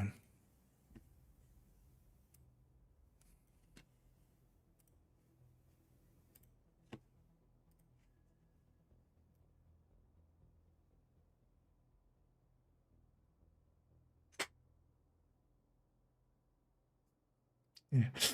I'm gonna make all the bad puns, aren't I? Oh well, these are barely puns even, it's just basic wordplay. Yeah. And let's continue this dilemma by negotiating about it with some negotiator's dilemma. Here we're looking at, again, actually between the equalizer and actually a Cheska chest. Effectively, of course, that equalizer is going to always win out, except we'll see one exception, and that's the sole exception, but that one even isn't that much of an exception with a DNH chest later on. But as we discussed in part 1, if we're using a blitz rate, at the very least, basically we want to go equalizer. And we see that here as well, just because that talent or the brand bonus is basically the same as a Cheska around that same ballpark, especially on a build like this that doesn't have built-in rate of fire.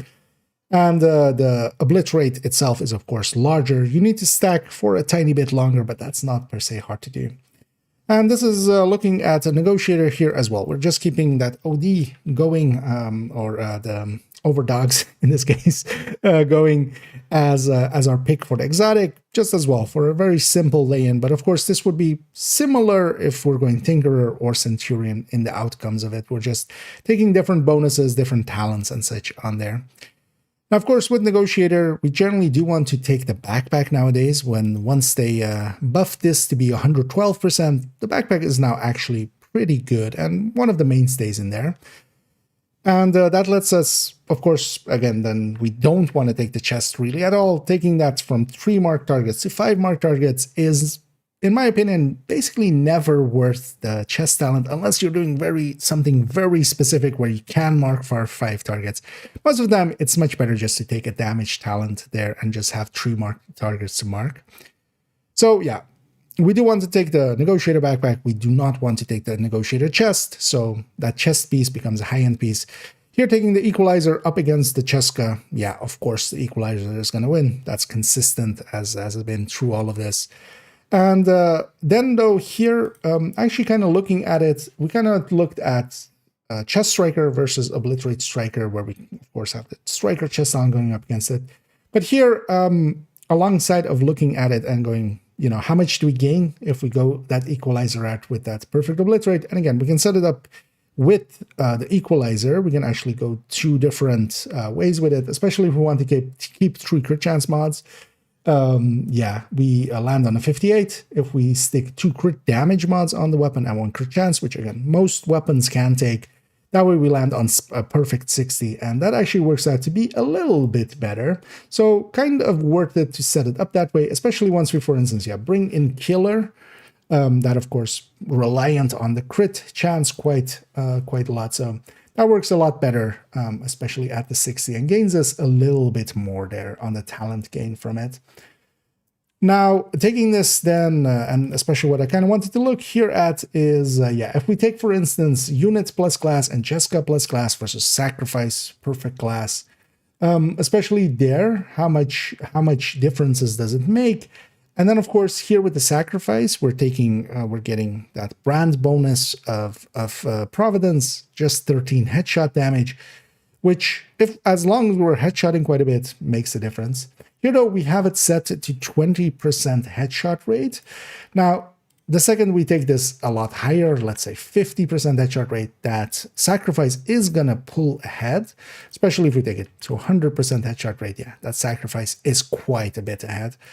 But at the 20% headshot rate, which I feel is general playish wise a reasonable thing to say, they are actually somewhat in the same ballpark, which of course the sacrifice still ahead by a tiny bit. But the sacrifice definitely, if you're hitting headshots more consistently, the sacrifice becomes better and better the more headshots you hit. But that unit class versus that Cheska class, actually the unit on the burst, again, a little bit ahead, on the sustained DPS, and on the damage per mag, a little bit behind. You could make a case either way for it, but I would actually still lean towards the sacrifice here. One thing we can do as well, of course, with the negotiator, we can mark multiple targets.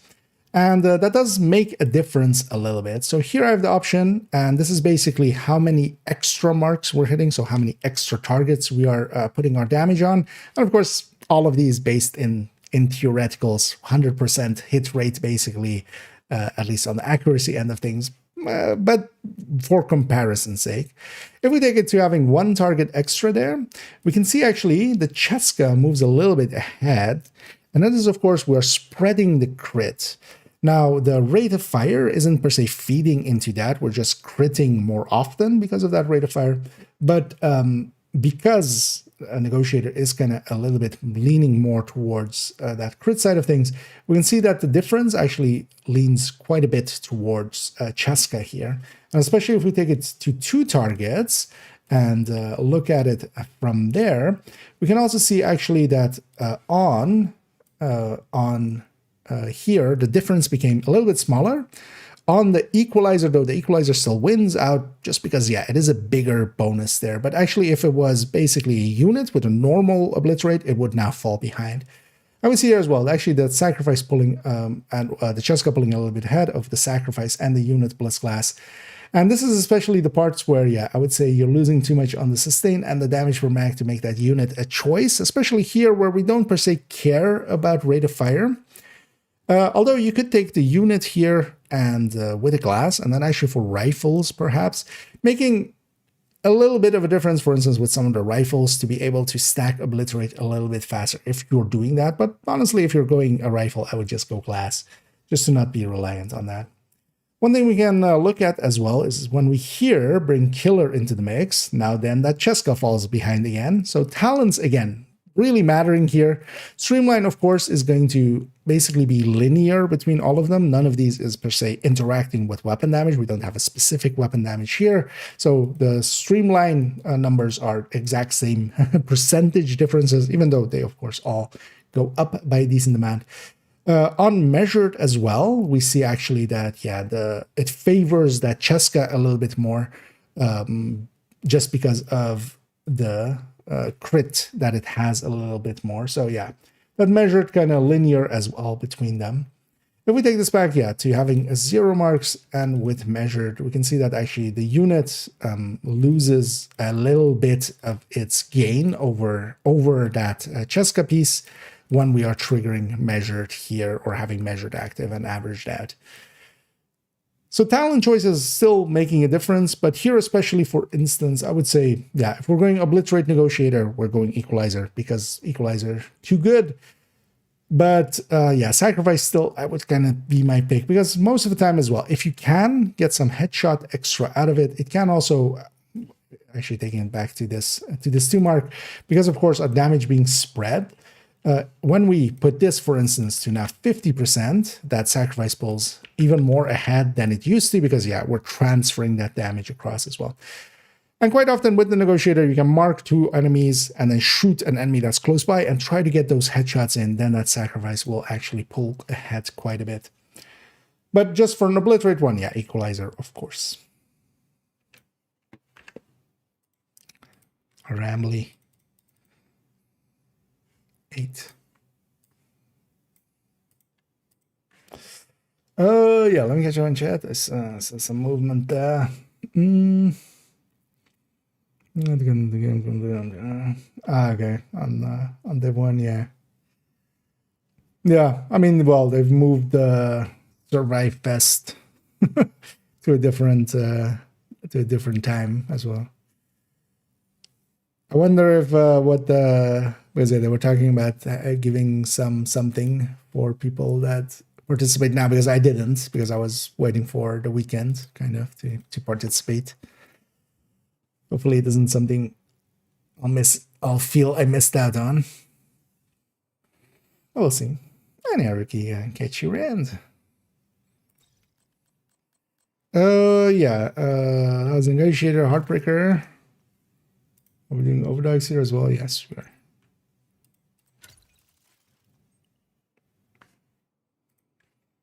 Yeah.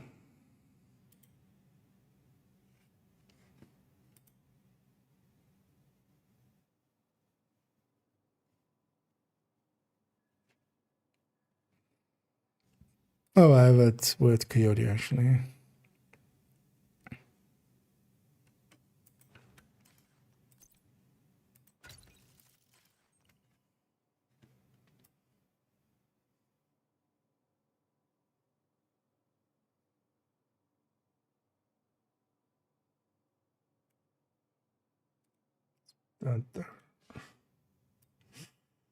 Wait, let me parse this for myself. So we have unit versus Cheska there. Unit versus Cheska there. Unit for Sava.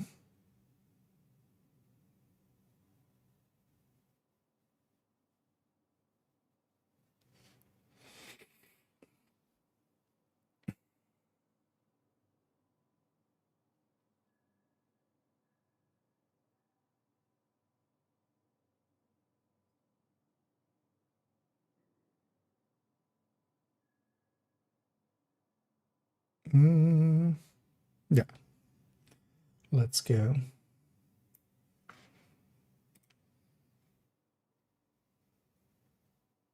Yes. And let's go break some hearts with some Heartbreaker. As we'll look at it here with the Coyote, actually, because one of the things is with the Coyote, we're adding into the crit chance, crit damage side of things, of course. And because of that, actually, it does shift a unit a little bit ahead of Cheska more, at least on the burst DPS side of things. Here with just the Heartbreaker setup, I'm basically just looking at it from keeping the Coyote and then what do we make this backpack? Because we could go unit, of course, with it, and that could gain us a little bit. Also, we can go 2-piece unit, this being a set that, yeah, definitely, you know, has already some AR bonuses. We kind of want to know how much diminishing returns makes a difference to that if we were to go 2-piece unit, especially up against the Coyote. 2-piece unit also is actually pretty close to it. But here looking at it with Heartbreaker, we have 2 ranges for the Coyote here, 2 different ones, 15 to 25 and then 0 to 15. And that's just to kind of illustrate the differences between those. Now, if we take the unit as the baseline here, as that is our 100% point, if we were to go with unit plus vigilance and then Coyote, and especially because of that Coyote is in there, we can now see that actually on the burst DPS side of things, the difference is there. There is now more than a % difference between them. But of course, on the sustain end and on the damage per mag end, a little bit ahead for that Cheska. Not a huge amount, and definitely here, where we're also sticking that, where we're putting that extra rate of fire to some use by stacking a little bit faster on Heartbreaker, that can make a difference and can make it worthwhile. Now, in the case of Heartbreaker, especially at least for a red Heartbreaker, we don't want to go with the backpack. The backpack can add to your bonus armor, but honestly, I find it that I would, even if we were to compare that backpack, its uses, I would likely go more a Bloodsucker backpack rather than going the Heartbreaker backpack, because we could, of course, stick Salvo in here as well. There's another way, of course, that we can put a Salvo in here, and that's foregoing the Coyote while keeping the backpack a Vigilance backpack. But for a red one, yeah, I definitely would lean towards having at least a high-end piece there. In that Coyote, in the 15 to 25 range, the preferred range where the build is kind of set up for it, yeah, the difference is definitely a little bit more so that we can go, for instance, here, I am considering definitely putting a unit piece in there as the backpack, just also for that extra stacking. In the 0 to 15 range, so if we're basically in the wrong range, and then the 25 plus range where we just get some crit chance, that usually lands around the same numbers. Here we can see that, yeah, we lose a few percent when we're in the wrong range, so to say. But of course, if we try to be in our best range most of the time, that will work out. And then especially, of course, Coyote is also group-wide buff, where, for instance, OD and such and Tinkerer are just for ourselves. If there isn't a Coyote in the team, especially if we're looking at, for instance, a full 4-man or even an 8-man in Countdown, it does benefit a lot to have, for instance, give up a little bit of your own damage and then put a Coyote in there just for a lot more group damage. Because if it applies to 8 people, yeah, that is a pretty big buff actually going around. And pretty easy to maintain, of course, as well. Then if we look at it from having just an unit backpack and then putting a second piece unit or a second piece salvo in there, actually that salvo from a burst DPS perspective, having a unit backpack with vigilance and then salvo in there, works out to be a tiny bit better on the burst, but actually, of course, a tiny bit worse on the sustain, because it's affecting rate of fire again and, yeah, making us reload effectively more often as we're firing a little bit faster. And we do lose a little bit on the damage per mag. But this is definitely a way to go, because also that salvo, of course, when we put that in there, we're getting 10% rate of fire bonus. And here on Heartbreaker, that doesn't have its own rate of fire bonus the way that Striker does. That helps out a little bit to elevate that to be actually that full 10% effectively. What we can see here as well is that Coyote, in a solo sense, actually, is still a tiny bit ahead, or a tiny bit behind, the tiniest bit. If we're in the wrong range, especially if we're looking at that unit one, it is basically a tiny bit behind, less than a percent, about 2/3 of a percentage point there. But of course, when the Coyote is in the right range, it is actually still ahead, meaning so that the Coyote is definitely still a contender against a 2-piece unit. The thing is, though, with the 2-piece unit, if you're getting the Coyote from somebody else, then you can have the 2-piece unit and have consistency there. But of course, as well, alongside of the Coyote, we have, again, the choice to, for instance, forego that one. And that's also why here as well, I have it kind of saved with 5 pieces, and we can actually have the mask there at the ready. So we can, for instance, stick in an Overdox here or a Tinkerer. So if we were to do that just as a solo setup, that's also where we're including overdogs in so many of those other ones. And in the first part, we also went over the difference between the different exotics and kind of how to add. But just to kind of reiterate, we have that here as well, where we have the overdogs here, and we can see that's way ahead when the overdogs is active. But the overdogs is active quite a bit. And here I have a percentage that I can set basically for how often the overdogs is active. And even if we set this to 50%, which especially in cases of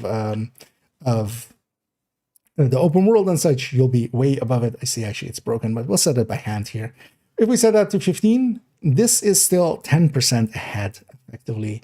And that's the reason why overdogs is one of the general metas. It's just in some places, it doesn't work out as well. And you just have to be cognizant of, you know, hey, I'm going into this incursion fight or raid fight or something where it really does matter how much damage we do.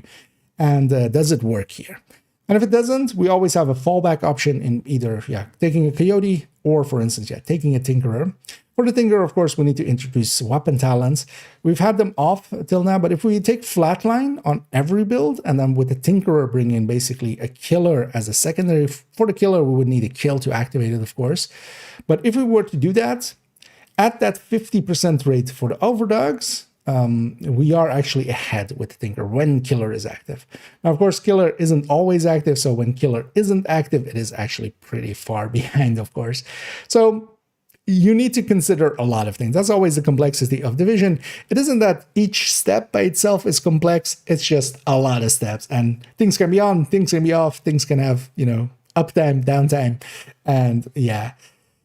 Looking at it, though, from this perspective, a coyote in a team, definitely worth bringing in.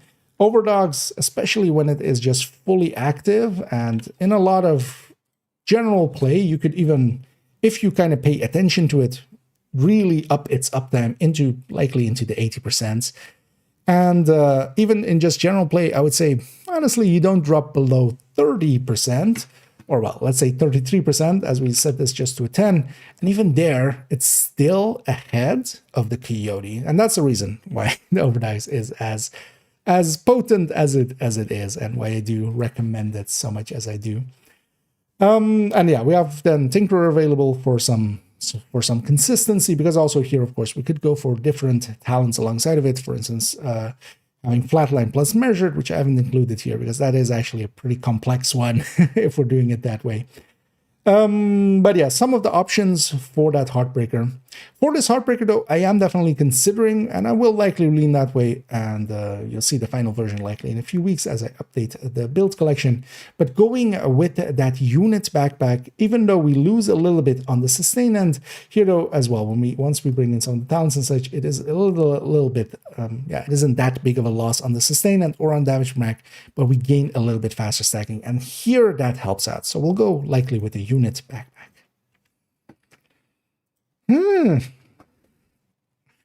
8 minutes, yeah. That sounds about right for a pretty cool... Wait, how did they not implement this? How did they put this here and not implement it? You know what, I'm just gonna fix it here. Because honestly, it's literally just this, and then divided by 100.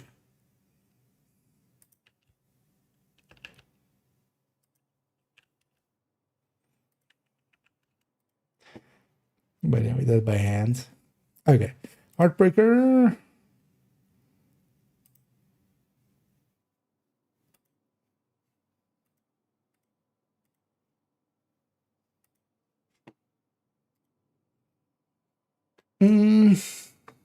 Something.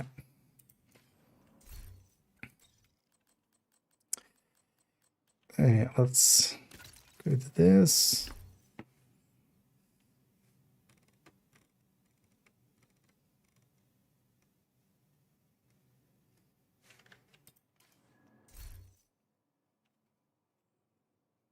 Your way does can hard. Well, no, we can't pulse the wall, right? Because yeah, so suddenly for some reason, if you shoot the walls, it gives you striker stacks, but yeah, we can't pulse the walls. So it doesn't. It doesn't count there. Do I have a salvo?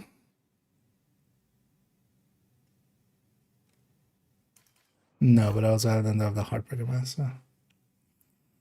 Oh, yeah, let's go here. Actually, I need to parse this for a second for myself, because the conclusion was, yeah, we can go Salvo, right? Salvo 50 as an option, and then Cheska as an option. And then it really depends on which talent we're picking.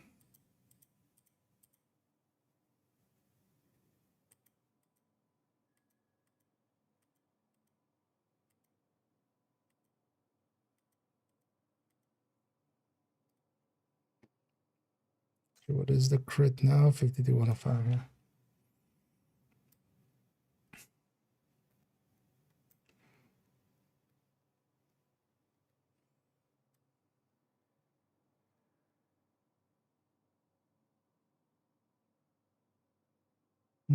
Yeah, I'll know that.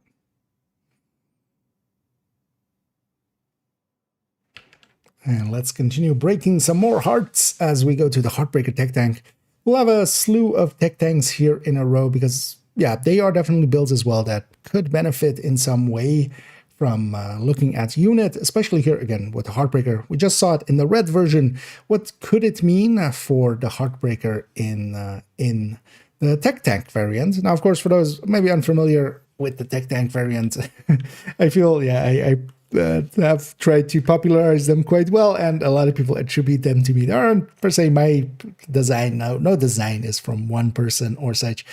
But the layout of having a memento, having enough with technician with enough blue cores to have a 6-tier shield and a 2-tier artificer healing it. That is the core of the tech tanks, and we'll see that repeated in the strikers. With the striker one, we aren't taking the Heartbreaker chest, but the Heartbreaker chest is actually a very good piece. So in the Heartbreaker side of things, we are taking that. That leaves basically this Cheska that we have here. This was the go-to as we had it. And one of the things of note here as well, and that's the reason I definitely wanted to look at these, is that these are, especially the Heartbreaker one here, pretty low on the crit. So because we are taking a Memento backpack and losing some stats there, because if we had a high-end backpack there, we would have a crit chance and a crit damage and a mod slot. With the Memento, we just have the mod slot, so we lose a little bit on the crit chance, crit damage side.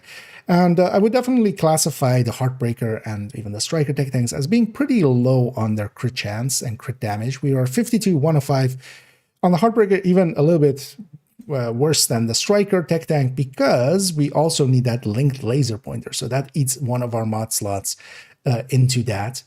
Because of that, yeah, the actually optimal way to set this up at the current time is actually this 52-105, especially also because we don't have anything triggering off of crit. We don't have obliterate, we don't have killer here, for instance. We have flatline, which doesn't care about that critting either. So we just want to balance out our crit, and this is the balanced crit for this build. Very much so even.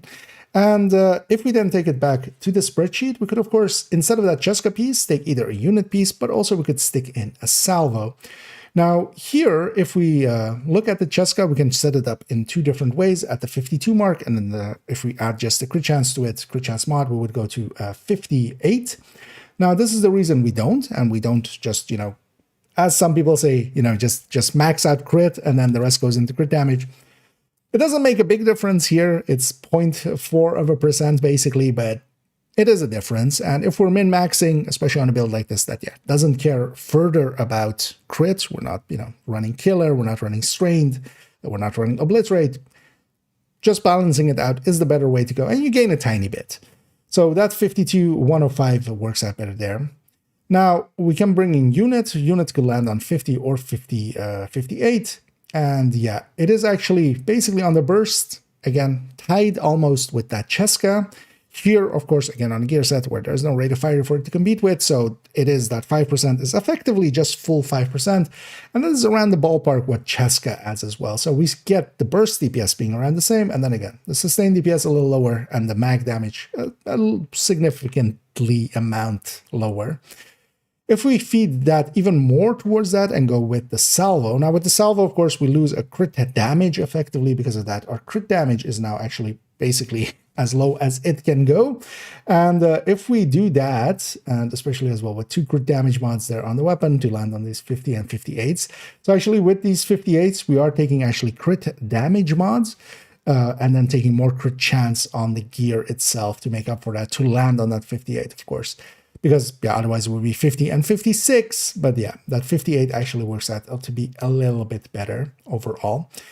With that salvo, we can actually pull ahead by a tiny amount on the burst, but on the sustain and the damage per mag, we lose out. Here, though, that rate of fire, yeah, again, feeding into the stacking of Heartbreaker. And stacking on Heartbreaker is always its weakest point. One of the reasons, because it is actually very competitive with Obliterate Striker at full stacks if we're just looking at it in theoreticals, but this is one of those where in gameplay it kind of falls apart. Striker stacks very consistently. Every hit that you make basically gets counted. You, of course, lose some stacks, but even there as well, you lose less stacks than Heartbreaker because you lose 1 stack from 0 to 50 per second. And above 50 stacks to 100, you lose 2 stacks per second. With Heartbreak, it's always 2 stacks per second. That means going from 100 all the way to 0 with both of them. Striker is 75 seconds, Heartbreaker is 50 seconds. That does make a difference in gameplay. But also Heartbreaker doesn't stack as well. Heartbreaker has basically issues where it doesn't count every stack, every hit. You could just basically side-by-side them, and of course you could have a weapon that is maybe even higher RPM on the Heartbreaker side, and just shooting a target and side-by-siding them, you'll notice that the Heartbreaker does not stack as fast as the Striker does, and regardless of its RPM and such, it's just not every hit that is hitting the enemy is getting counted, which has always been an issue for it. Now, there though, if we can stack 10% faster, if we can have that, and we have around the same burst, giving up a little bit of sustain for it, you could make a case for that. And that's exactly how I'm going to set mine up, actually. Looking at these numbers, especially for instance as well, we're looking at it here without the talent. Now, in the case, if we bring in flatline, the numbers basically don't move in percentage-wise. Of course, all of the numbers go up, but all of the numbers go up by 15%. So it makes no difference there. With Killer, though, active, yeah, that is a different story. As we can see, that salvo version, especially at the 58 mark that we have it there, really pulls ahead. Now, of course, what we can do is kind of set it up for that. And that's the thing I'm going to do. I'm going to take one of these to a salvo with Killer, because as well, Killer is actually, because our crits are pretty low, it will be lower on the activation rate, but it will actually activate likely pretty consistently still, especially on a build that I'm mostly going to run solo, because let's face it, Heartbreaker tech tanks are more of a solo build, at least definitely for me. But when we have, for instance, yeah, flatline being just a flat 15%, if we're looking at that talent gain, here Killer is quite a bit larger, always has been, but of course the flatline will always effectively be active. We're going to pulse the enemy, it's going to be active. But when we're pushing above the 25% mark here with the salvo set in that 58 variant, I'm going to go that route as well. And I always had 2 build pictures for the Heartbreaker tech tank in there. One of them is going to stay with Cheska and be set up for flatline, where we take it and just have it be at that 52, 105 that we had, where it is balanced between those two. And I'm going to make one as well, change one to become the one with salvo in there, and then we stick Killer in there. We give up the consistency of flatline. The first skill will be harder to make, especially because also we without stacks and stuff. But having already played around with it, it is kind of worthwhile enough to lean that way and does feel a little bit stronger. Anything above 2% difference, especially on the burst DPS, you do generally feel it. And this does feel a little bit stronger. Even though, yeah, if we don't have Killer active, it is basically just a bit stronger on the burst DPS, but loses on the sustain and the damage per rack. But definitely a separate way of setting up that Heartbreaker tech tank, where we take the salvo alongside of the memento, and then definitely Killer is kind of required in there to make that work. We set it up at 58, and that's going to become one of those build pictures in the future. Yeah.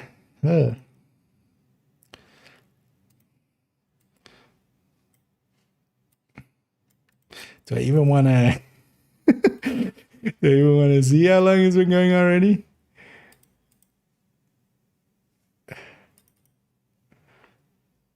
Okay, we're already over the hour mark.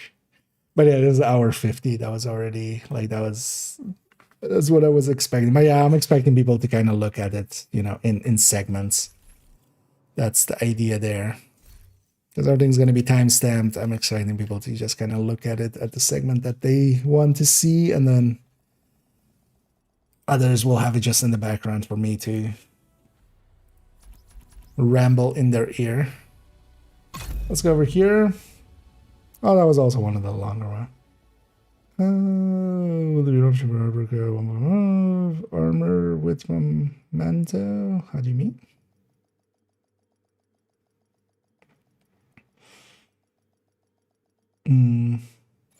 Although as well, just to, as a pet peeve of mine, memento. Because yeah, we're keeping mementos, not stealing moments. Although we're stealing moments also from the enemy, we're just killing them, so we're confirming those kills. But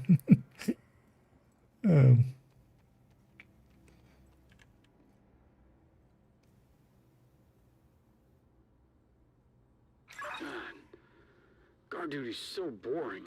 wait, what is that even? It's in the back thingy. What? God damn it! Let's go to Brooklyn and back. I didn't know. Wait, they can spawn in the back lawn on the White House, but that is a shared space. Oh wait, do I have modifier active? Could also be. Although no, that wasn't this character, right?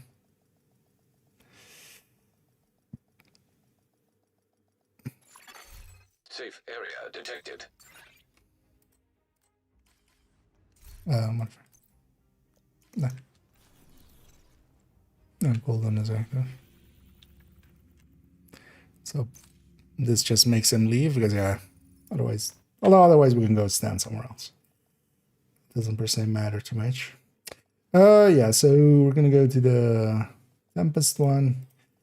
Although from here we're gonna kind of accelerate a little bit until we, because yeah, some of these next ones are a little bit smoother. We don't need to discuss as much. Safe area entered. Well, what is this even? Oh, to go intimidate. Yeah.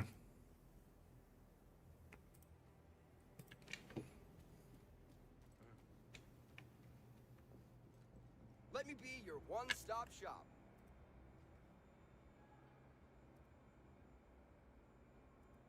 Okay, do we need to actually use that? Oh yeah, it's just a Tempest, so it doesn't.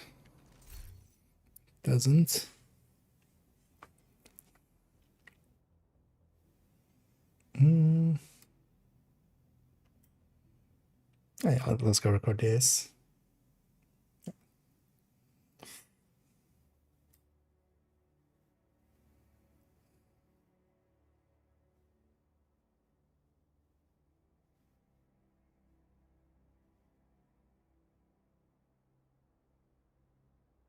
Yeah.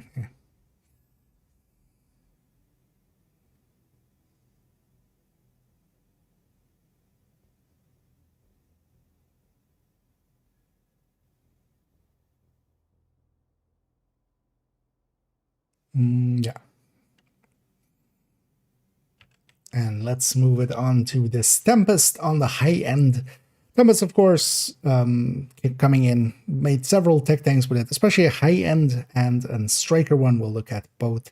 Here, starting off with the high end one, which, again, as the layout wise, was 3 pieces of Imminence armaments nowadays as well, with the punch trunk in there. Here we have a Cheska chest in there. Now here we have an Intimidate one, but generally what I actually end up running there is, in the past, would be, of course, this Cheska one. We can already have that conclusion of Equalizer is better there, and we can already pull that up here and confirm.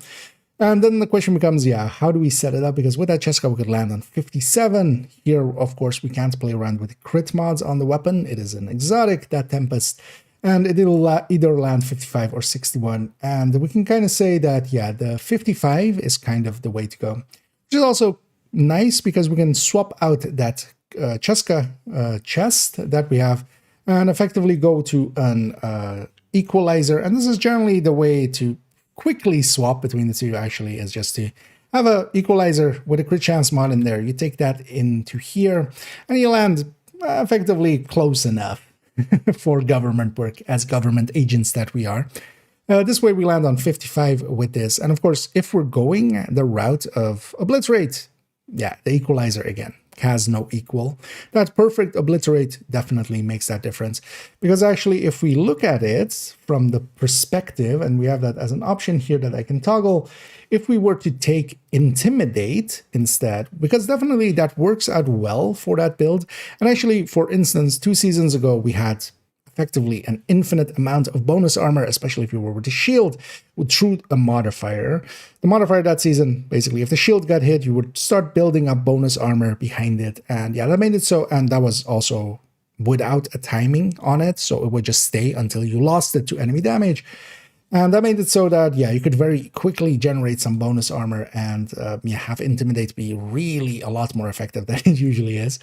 Because otherwise, here, the way to generate some bonus armor for this build is to get kills and then pick them up, pick up some memento kill confirmed, and then that triggers the bonus armor for 10 seconds.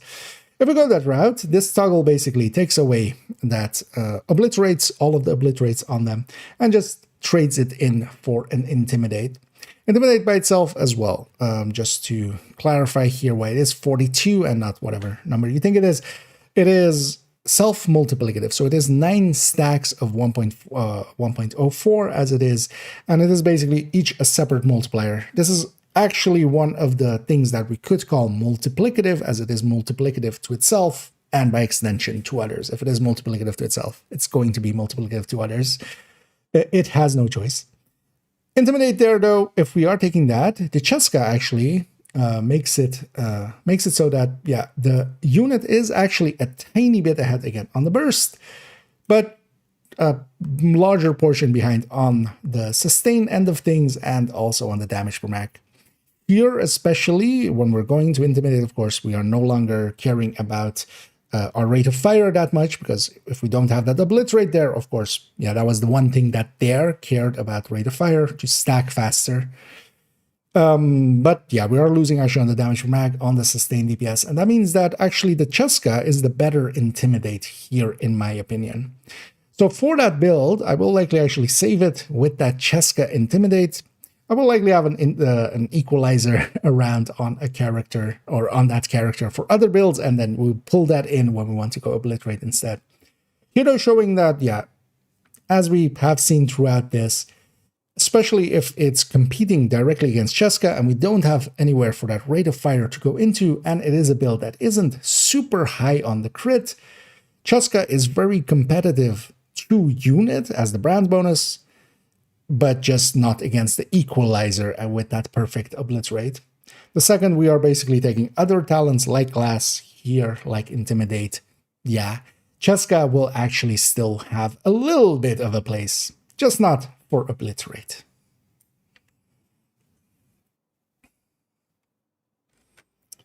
Yeah, we can green this up. Now we're going striker tete, Audi tete. Oh wait, let me catch up here for a second. Yeah, apparel. I'm wearing it. You can't have my clothes. They're my clothes. Oh yeah. How funny would that be if they just gave me a code and I just didn't give it out? Just like, no, you guys can't have it. It's all mine. Creating scarcity, creating rarity. Safe area detected.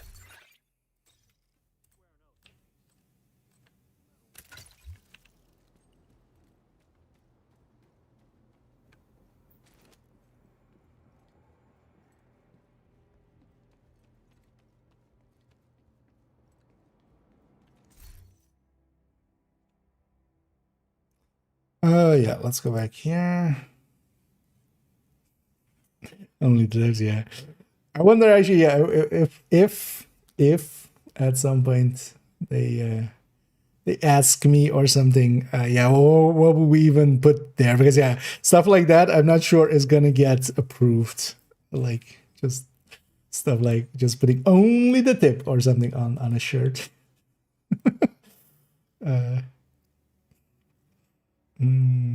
Spreadsheets are gonna make all this. Yeah, exactly. It turns out I'm just magicianing these numbers. It's actually a ruse. Numbers? Who needs numbers? I got a gun. Oh yeah. I got your numbers right here. Good enough. I mean, yeah, that would likely, we might likely make something, and likely something like just my face or something. But that's maybe we take the face palm one. We just make that one. What I often use for some stuff. Indeed, magnets. How do they work? Yeah. Or the older one for older people. Yeah. Tight goes in, tight goes out. You can't explain that. Remember that guy? But yeah. Let's go into this. So this is Striker Tech Tank. Yeah.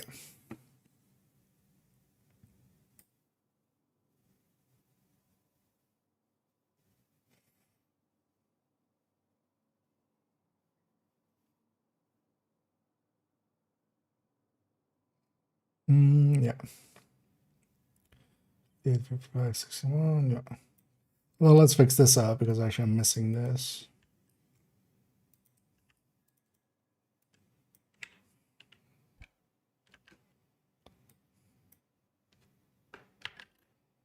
It's HD, this is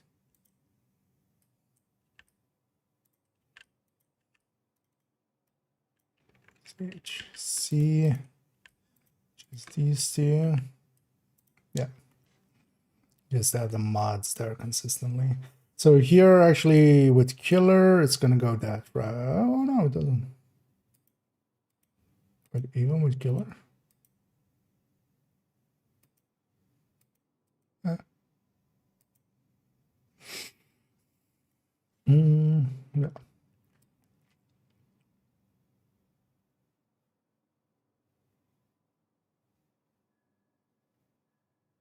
Wait, no, that can't be right. Wait, what?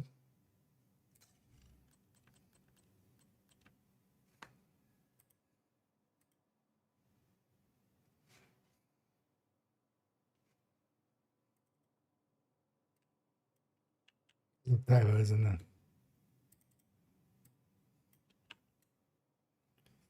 Yeah, that was a typo. Okay. Yeah, okay. I was gonna say, I've done this calculation in the past, and the other one pulls ahead with killer active. Yeah.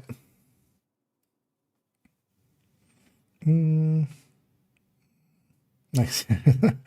Yeah. Just. Oh yeah, we could actually even do something sort of like that, just on a T-shirt with just Lexi Bell, little picture on it. Yeah. Yeah. Let's do this one.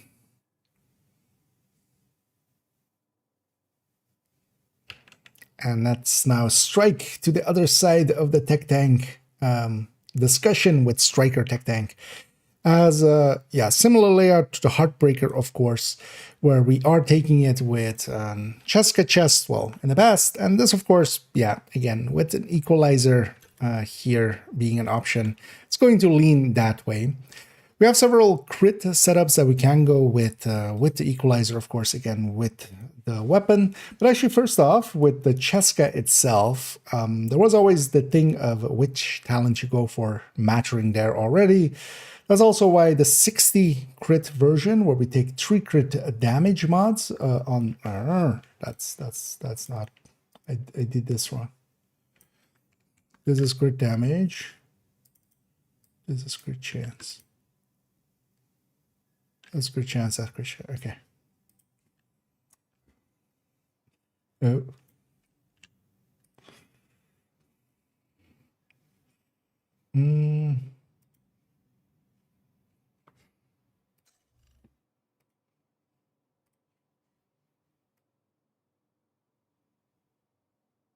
Yeah, so wait, messed that one up. So this is this one, right? Yeah. Go in there. This one can go out. I'm fucking bored. Oh. Oh, the guy's here. God damn it. It's fine. Don't think he talks when I'm in the menu, right?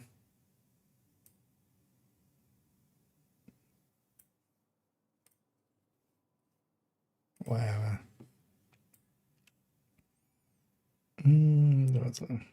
Yeah, no. I have one with Elmo, with a lot of Elmos, and one with a lot of Lexingtons. Indeed, the companion just not caring about my shit. That wasn't even a companion. That was just somebody with a voice on. Just walked by. Oh yeah. Spreadsheet duty again. Yes. Now let's go to this. And let's strike our way to the other side of the tech tanks, which is the striker tech tank here. With it, we could always go Cheska, of course, as the chest, going with the obliterate variant. Of course, actually, with the striker tech tank, we can also go chest, but I quite often prefer it to be the obliterate, just because we can always stack from a distance if we need to. But the striker tech tank is definitely one that can get close and can stack up with the ACS. It is definitely a close range build. In the past, we would set it up with Cheska, and that's actually one of the places to kind of illustrate. We have it here set up with Cheska and then 60 crit chance by having 3 crit damage mods on our weapon. But again, that requires weapons that can have a long underbarrel, which for instance with the Lexington you can, but with the FAMAS for instance you cannot. Because it doesn't have that long underbarrel, you can't put a crit damage mod there. And yeah, we need 3 crit damage mods to land on that 60 exactly. Now, actually, as we see here, because of the crit on the build itself being quite low, so with the 60, we're at 99 crit damage. With a 57 there, we're at 105. Actually, the balance is a little bit better before talents and such for that 57, actually. But of course, the second killer comes in, that shifts that balance, and this is a build where I do run killer. But if we are running killer, we do want to, in the past already with that Cheska for instance, set it up at that 60, that would be preferred. That would be the optimal way for when killer is active.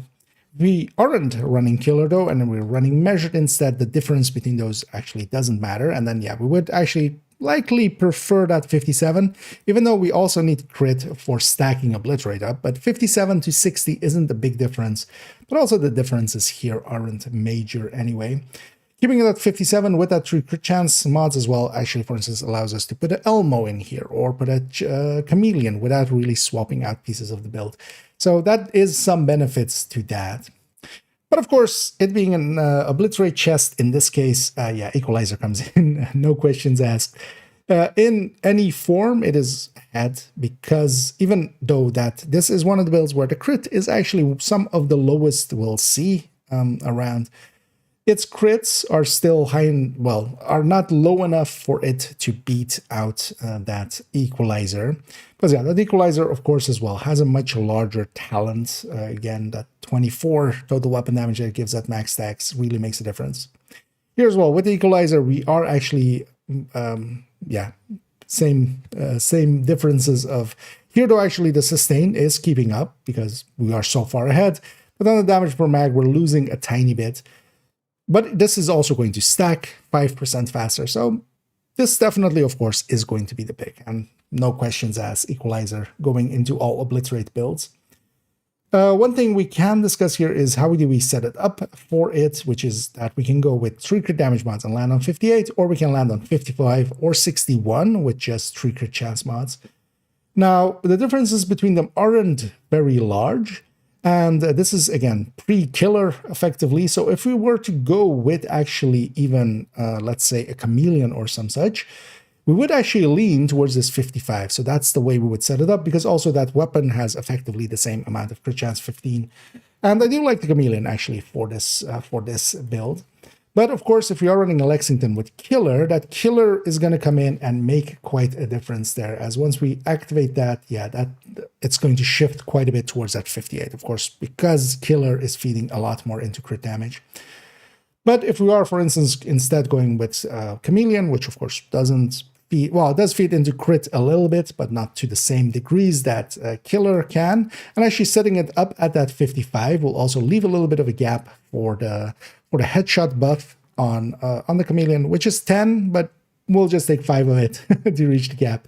That will help out actually there as well. So it really depends as well what weapon we are going with. And here where we have the options between different talents, because measured actually will lean the other way slightly, where actually with the Cheska setups here, the Cheska especially at 60, we're gaining a tiny bit more than we are with the other builds. But of course, yeah, it's not worth going the Cheska route for, because that equalizer is just worth so much more.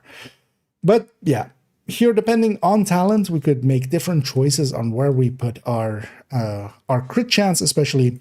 I'm going to likely land this on that 55, especially so we can swap in things like a Strega, Killer, or a Chameleon, or for instance, yeah, an Elmo or such pretty easily. There's also a thing to be said where if we are taking this 58 and we are setting it up with crit damage mods on the weapon, some other weapons become available in the exotic sense, which for instance, the Bighorn then becomes one that we can slide into here. So there is actually, for both sides, it depends kind of what weapons you have, what weapons you want to run here. Me wanting to run a Chameleon and a Strega quite often on this tech tank, I'll put it at 55.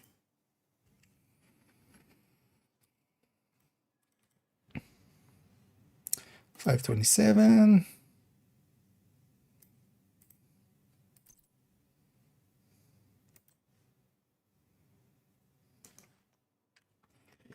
Okay. Oh yeah. Let me actually get you over to say.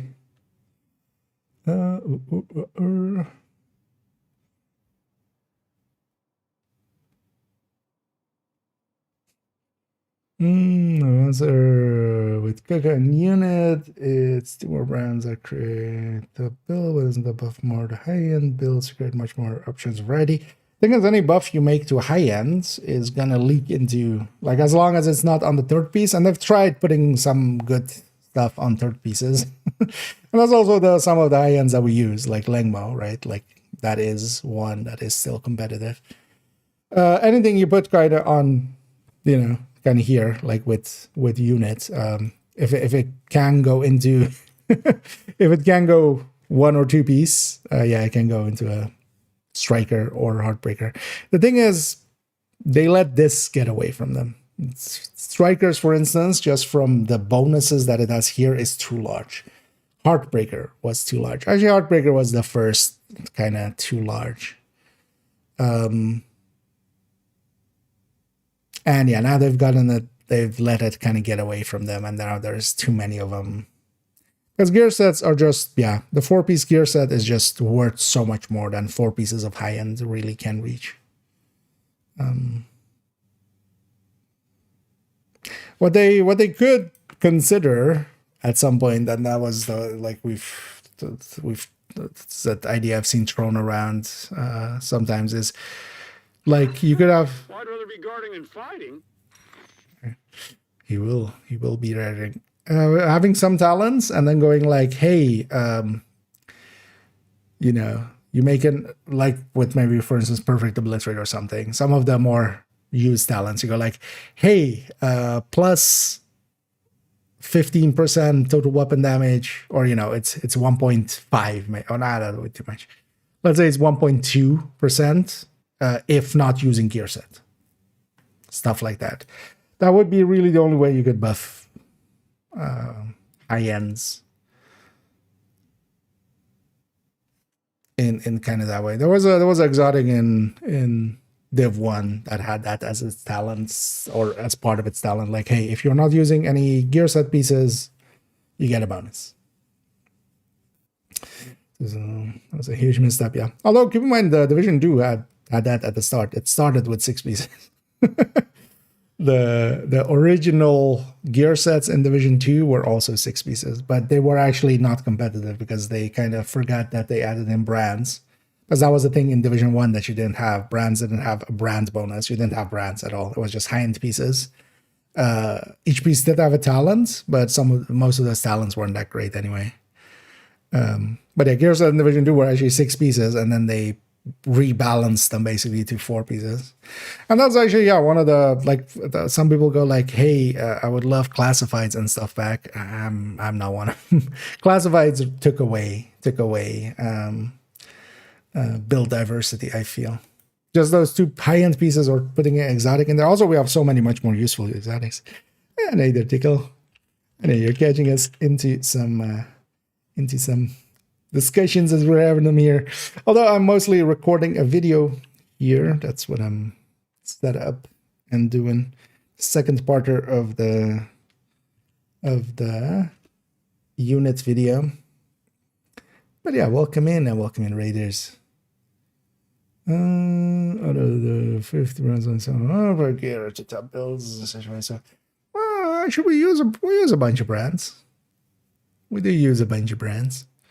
But let's keep in mind that even some of the lesser brands, you still like. There are some that, you know, if you're just focused on some stuff, you won't see. But yeah, I mean, just look at my inventory, right? Although here now, yeah, we're actually losing a little diversity because most of the obliterates are now going to become equalizers. But yeah, we have some Araldi, we have some DNH, we have Fenris, we have Grupo, Hana U, Imminence Armaments, Sacrifice, Sokolov.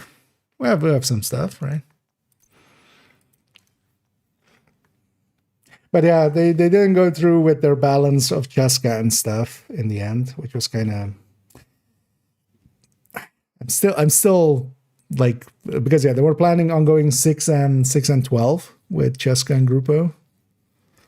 Oh no, was it 6.5 and 13 actually, which was weird.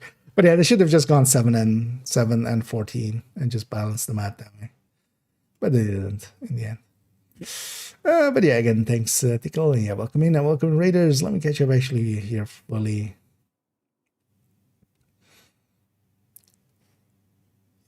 Large rings of Nova and Gear set, you get a stacking. Yeah, I think that's the really the only way to make high ends competitive. But also nowadays we have so many gear sets that are just, you know, there is something for everything. There's a quick stacking, quick losing in like tipping scales. There is like decent stacking, like you know, decent stacking, but quickly losing somewhat compared to some things in strikers. And now you have also Coco, which is like slow stacking, slow losing. So they're kind of filling in the gaps. I definitely feel, though, that now, this last few seasons, they've done a lot better job of... Although, well, we've still had some outliers, but we had some really big outliers in the past. Because even now, like, for instance, as much as, you know, I'm kind of pissed at the Equalizer, and I'll be pissed at the Sheriff if it comes in with the stats that it has. Just because it's kind of, you know, it's kind of eating into diversity there. Figures. But, yeah. We had stuff like, you know, Oreo, for instance, that was just forget about all SMGs kind of stuff.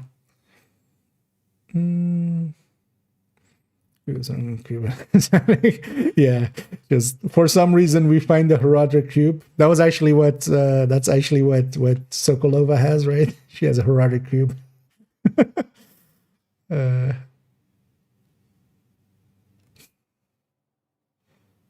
Hey there, everybody coming in. And yeah, we're recording something, so that's what we'll be continuing on here as I'm recording the second piece on the unit. We're already kind of halfway through. We're mostly looking at just different builds and kind of how it gets affected by Equalizer coming in and also unit and such. And we have a few builds left to cover.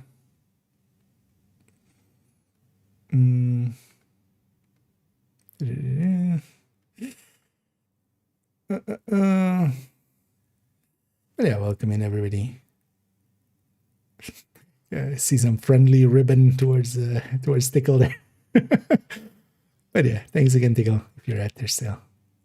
But also, I'm guessing, yeah, I know the feeling of after a stream of just going and just wanting to just chill for a bit and just relax, get some energy back. Oh, and yeah, well, no worries, temporary. Well, thanks for poking in, and yeah, have a good rest. Keep starting to get set up because it's usually rarity sacrifice for convenience. Because there's always going to be something at the top. Because also, yeah, nerf Striker too much and now it's Heartbreaker. Just nerf Heartbreaker too much, now it's Umbra. Nerf Umbra too much and it's tipping skills and well, actually Umbra is behind tipping skills and Coco and Negotiator. Like basically, you know, you chop one head off, something else is going to be now the tallest tree. And honestly, nowadays they have a decent balance, but the decent balance is between gear sets. It is not between like the brands, the high ends. There's still some places where we use high ends like explosive builds and stuff just because there is no better gear set for them. But that could also change by just having a gear set coming that is very like, you know, hey, this makes the mortar super good or something. Or this one's for Oxy. Hey, they're tickle indeed. Actually, I see in the chat there. But yeah, I hope you had a great stream and I hope you had some fun. Three-piece unit. Covered tiny bits, but actually just on high end. It is on high end if you are using high end, but yeah, that's the thing. That's what we're kind of discussing here. High end's not very competitive, but for an obliterate high end, actually, yeah, it's if you're investing 2 pieces and it's replacing like a Grupo, you keep a Cheska and a Fox. That works out, but for ninja biking it, not so much. Let me get up here and yeah, let's go and yeah, finish up. Because yeah, what do we have? We have Striker Tech, or well, just a Tempest Tech tank there. We have Tipping Skills. Tipping Skills is what we end on. So Hunter's Fury, Striker Backpack, or Striker Backfire Backpack. Because yeah, everything that's green we've already covered. So versus here with the high-end red, we actually covered kind of the 3-piece bonus. At least when it's going into a high-end. So yeah, not much left. But yeah, we're already quite long on a video. But yeah, it's called an in-depth look, so it's on the tin. No, sure. I mean, I can see it from an open world headhunting perspective. The thing is, though, it's a lot. It's kind of displacing. It's displacing basically any non-headhunter shotgun by a lot. The Sheriff is the weapon for the climax mission, the exotic shotgun. Yeah. But yeah, that's coming in a while. So maybe they'll still address it, but yeah, it's 35% base when, you know, Brazen is like 28% fully stacked is a little silly to me. Also because there's such an easy upgrade or like change path for it, because you could definitely go like, hey, we're making it 20%, still very powerful, still very, very powerful. We're making it 20%, and hey, we're adding like 30% reload to it or something. And that would actually make it feel a little bit better.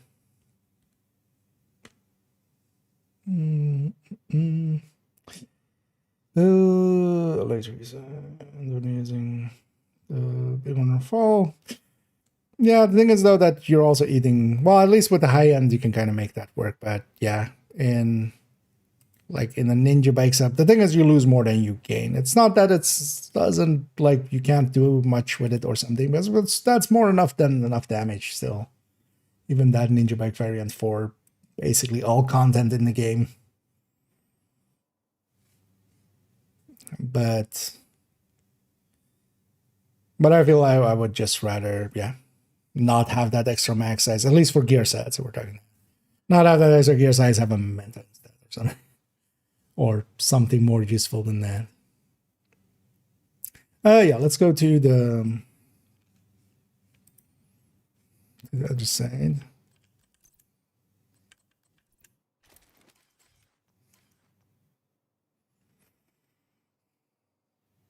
No, let's go here.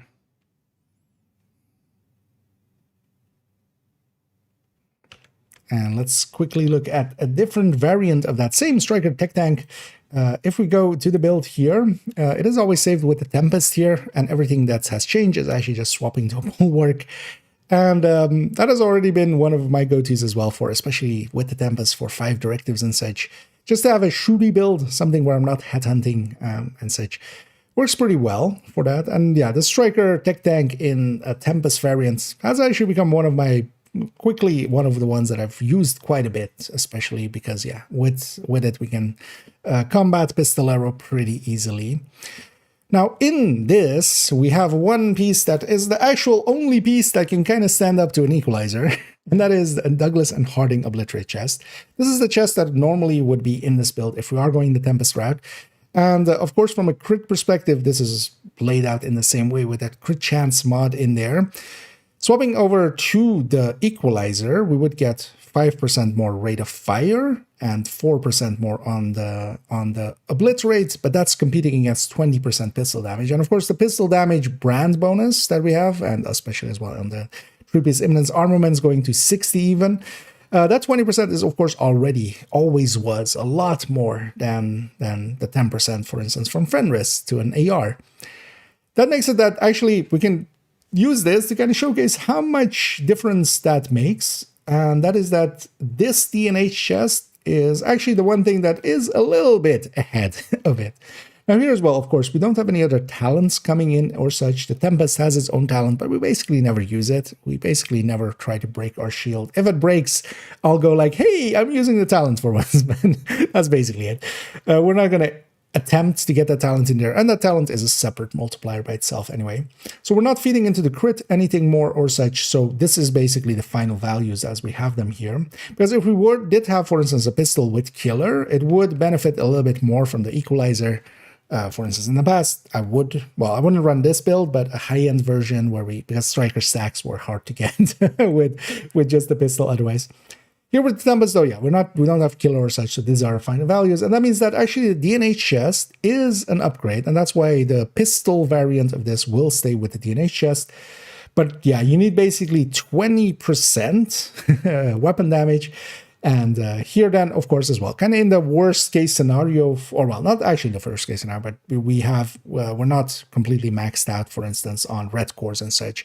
Because if we push more red cores into this build, or if this was a build with more red cores, it would lean a little bit more, at least on the burst CPS, towards the equalizer. But of course, the equalizer also loses a little bit more on the sustain and on the damage per mag. And already the Tempest feels the weakest point of it is the reloads and how often. If we have to reload more often, yeah, I'm going to lean towards that DNH. This is the one exception to the equalizer. And yeah, you basically need 20% weapon damage to kind of combat against that pretty good chest, or well, the pretty good brand bonus that it has, and that extremely great talent increase that it has on that perfect obliterate. But this is also annoyingly then the one thing that makes it so that we don't say, although even I've said that through this video, basically whenever we're using obliterate, we're using equalizer. This is the one exception. I'm not going to per se hold out to point that out because this is somewhat of a more niche build, and yeah, on this one with it, we'll just keep it on the build picture with the DNH, and then we'll just go like, okay, on this one, on this very single one, we do not go with the equalizer.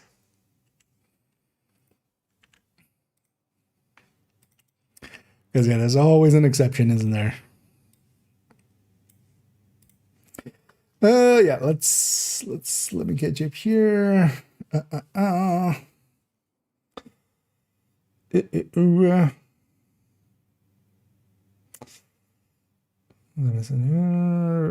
Tipping skill is harder than Striker, only if you look at crit only. Tipping skills is still a little bit behind Obliterate, Striker, and then there is Chest Striker. But yeah, if you're just looking at crit, yeah, this is like saying, yeah, and you know, a build that is specifically created to get crit as high as possible. Because, yeah, you need to look at it from DPS perspective. And from DPS perspective, yeah, Obliterate Striker is kind of on par with an Obliterate. Although, well, with Glass Striker is basically on par with a Glass tipping skills, and Obliterate Striker with Obliterate tipping skills. Tipping skills can go its chest as well and gain like about 10%, but Striker can go its chest and gain about 20%. And yeah, there is a reason Striker is still considered the meta for a lot of things. But at least, yeah, tipping skills is competitive, but yeah. It does hit harder, just the crits. But yeah, that's half the story. That's about 60% of your story, because you have 60% crit chance at most. 40% of your story is going to be much lower than Striker, because Striker feeds into both sides. Able to get solo legendary content currently. The thing is, solo legendary is not about a build. Like, I could do solo DUA with a dozen builds. I could recommend those builds to you, and you could, well, a lot of players would not be able to complete just in one go a solo DUA. Legendaries are much more about knowing where all the spawns is, knowing where to push, where to pull, what to use against enemies and such. What I can do for you, though, if you're interested in that, also keep in mind that soloing legendaries is just a challenge thing. So you're making it just hard on yourself. Doing it in a 4-man is always going to be easier with the strongholds, because they don't scale in their numbers. They only scale in their health and armor. I should just make a... Wait, let's bring that up. I'll link it to Toasty here, because yeah, he actually has a few videos. A little bit further, you have to like scroll down to kind of get there. But these how to solo legendaries that he has, I'll pull it up here. But yeah, if you go a little bit, I'll link to his channel. The thing is, though, you don't just need to build, you also need to follow his guide, basically. So he has these guides: how to solo legendary title, legendary Capital, Roosevelt, and then yeah, he has a bunch of records on a bunch of places. Also, his foaming tutorials can be nice to kind of just look through and know the spawn. But honestly, it's not about the build. Like the build, the build doesn't do much. Oh well, you need a good build, but you need to know what's going to happen, and you need to have a toolbox that you can have enough to survive stuff. Because yeah, people do solo legendaries with like a glass striker, glass vigilant striker. But even for instance that, I wouldn't do that. I likely would not finish title that way. Might be able to do DUA with that one, but not much more than that. Yeah. Anders Fiore.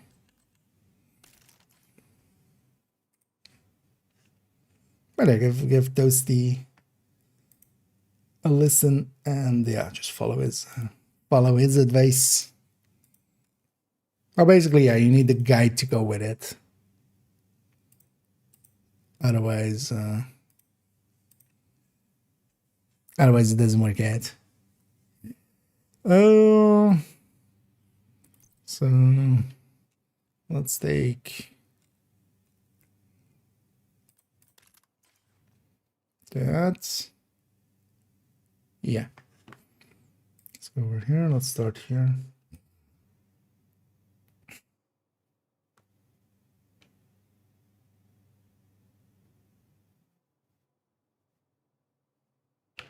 And let's move on to Furiously Hunting with Hunter's Fury. As there, of course, as well, we are going to take Equalizer if we're taking Obliterate. That's somewhat a given there.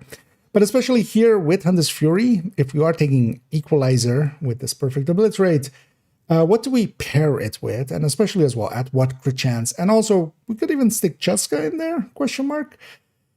Here, the older version of what we usually were to go with, which is that we take with crit mods on the weapon being towards crit chance, especially we take it to be with Grupo and a Sokolov piece. This was one of the builds where, because we are pretty high on the crit chance here, we really don't get to fit. We don't really get to fit. This bothers me. Let me fix this a second. Because we just pulled this from a different build where it is saved like this. No, wait. No. Yeah, that needs to be that. Because, yeah, it needs to land on the 58. Let's try it again. And let's go on and furiously hunt with some Hunter's Fury. Here, of course, also, again, a build where we take Obliterate quite consistently with it and generally avoid the chest and the backpack on it. So we go usually with Obliterate and Vigilance, or Obliterate and a damage chance on the backpack. And goddamn guy. Don't even have the modifier and go away. Yeah, I should actually reset, but he talks so little, I'll likely get it done in between. Otherwise, he's going to be fun for a little chuckle in there, man.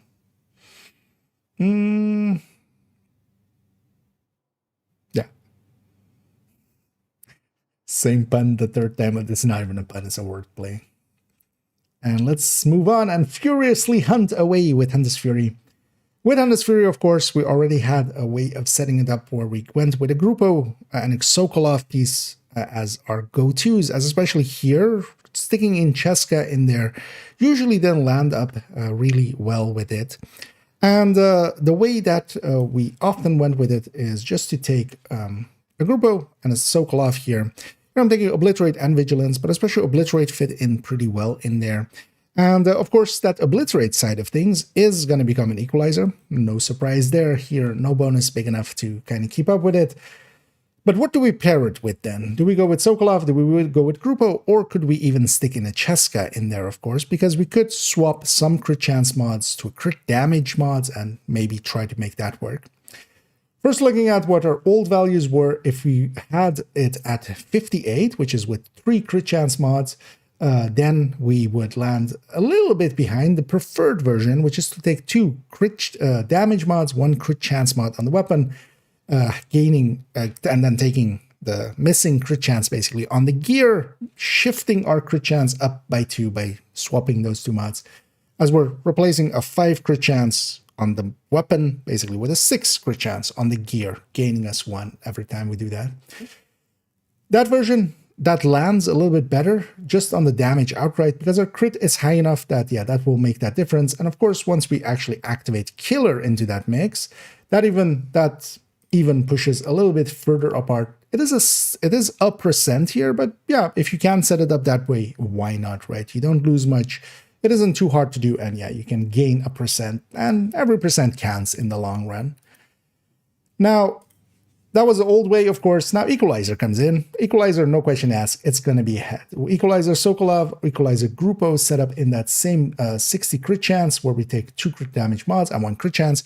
Notably as well, this can work with any weapon. Most of the SMGs do not have an underbarrel.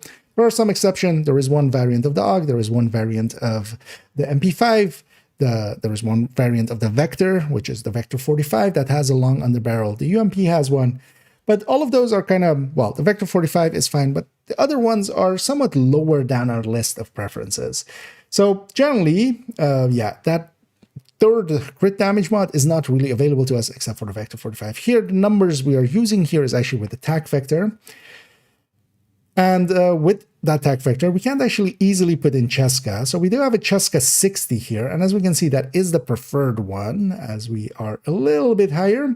But this would require 3 crit damage mods on the weapon with the attack vector that we have. And that's why it's red here. We can't do that. And this would mean dropping down to a Vector 45, even though the Vector 45 isn't too far behind the attack vector, it would still lose there a little bit because we're kind of shifting to a different weapon, which I'm not including here, but just for illustrative purposes, if we are taking a weapon that can take 3 crit damage mods, we could shift in that Cheska and actually land a little bit higher. Without that though, because we do want to keep it to attack vector or an SMG9, that's my preferred SMGs. Here then, the Sokolov is a tiny bit ahead than the Grupo. And of course as well, here it depends which talents we're going in and how many blue and red cores we have. Of course, here actually I had 2 blue cores on the gear. I'm taking those just to have a little bit stronger shield. That helps out quite a bit. And yeah, I don't mind it at all. We don't lose that much damage going that route. When we're shifting actually to, for instance, maybe have, let's say we have 4 blue cores, a little excessive, but definitely a choice we could make if we wanted to. It's going to be much more in the favor of that Sokolov as we see it there. And then here the Sokolov as well. We have it actually at the 60 and the 58 version.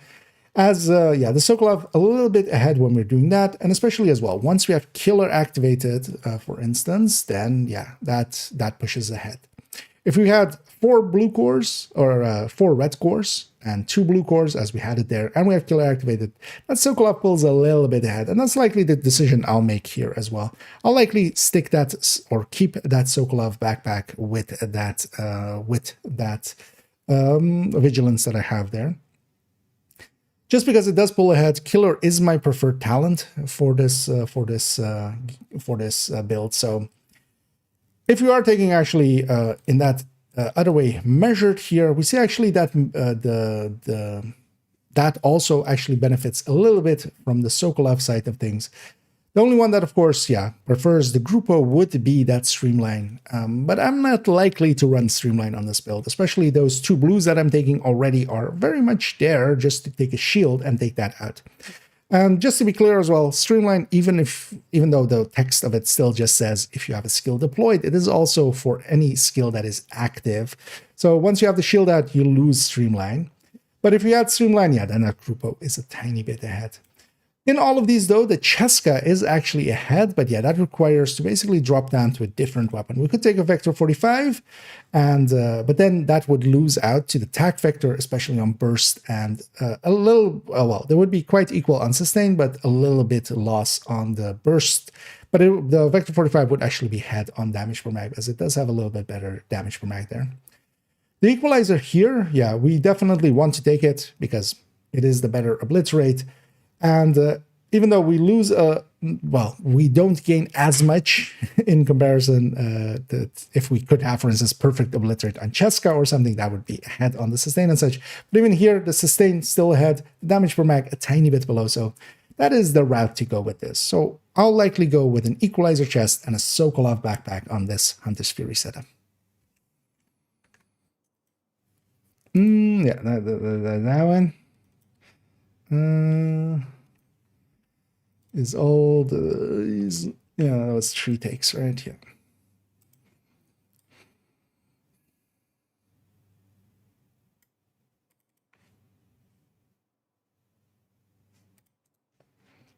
Okay.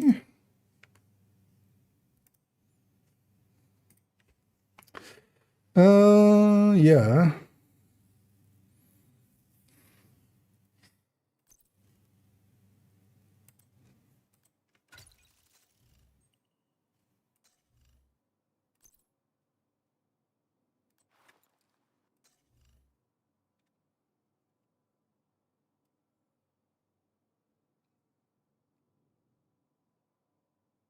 Let's quickly do this section.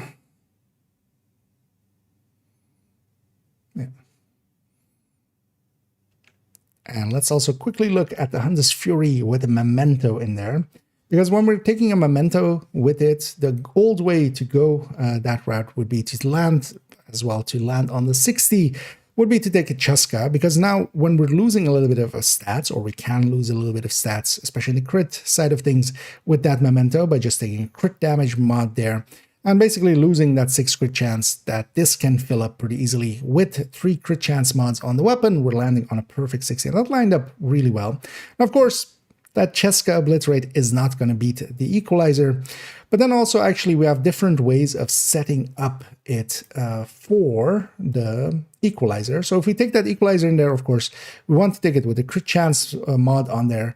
And what we land then on is 58. We could also then do that trick again of taking 2 crit damage mods on the weapon, having 1 crit chance mod remaining on it, and that would shift our crit up by a little bit, and then we can land on 60 as well.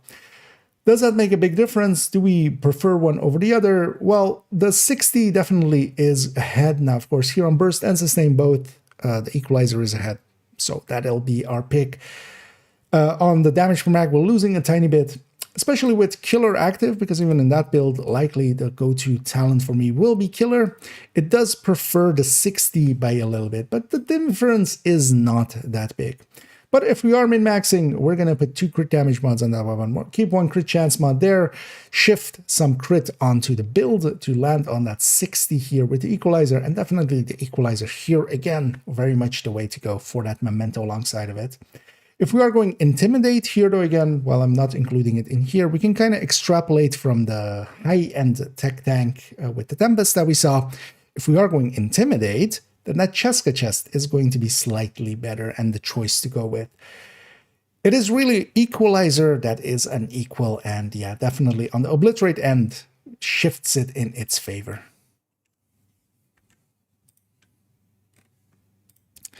Yeah, that one. Okay. Are we there yet? 2 more. This and Tinker. Do I dare look at how long it is already? 127, okay. We're gonna go over the, yeah. The 150 is kind of the max time. Although I'm likely gonna reach that as well. But that was also kind of expected. I kind of know nowadays, you know, how much information we have in here and how long it takes to go through it is kind of...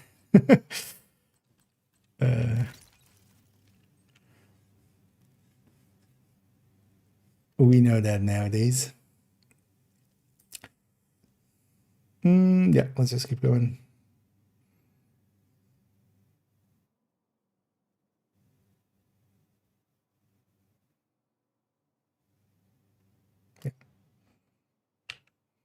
And while we discuss that, yeah, there isn't too much Striker left in here. Yeah, there's still some. Here we're Striker battle gearing it up again, but especially for the backfire. Now, there's definitely a layout that I quite like for the backfire with Striker, especially if we're going for hazard immune.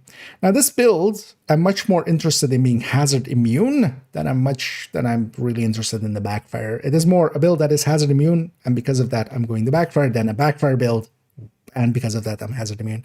Because, yeah, it is well known to me, you don't have to make that comment, as I'm sure somebody down there was already furiously typing. Yeah, you don't need hazard protection for backfire. I am well aware.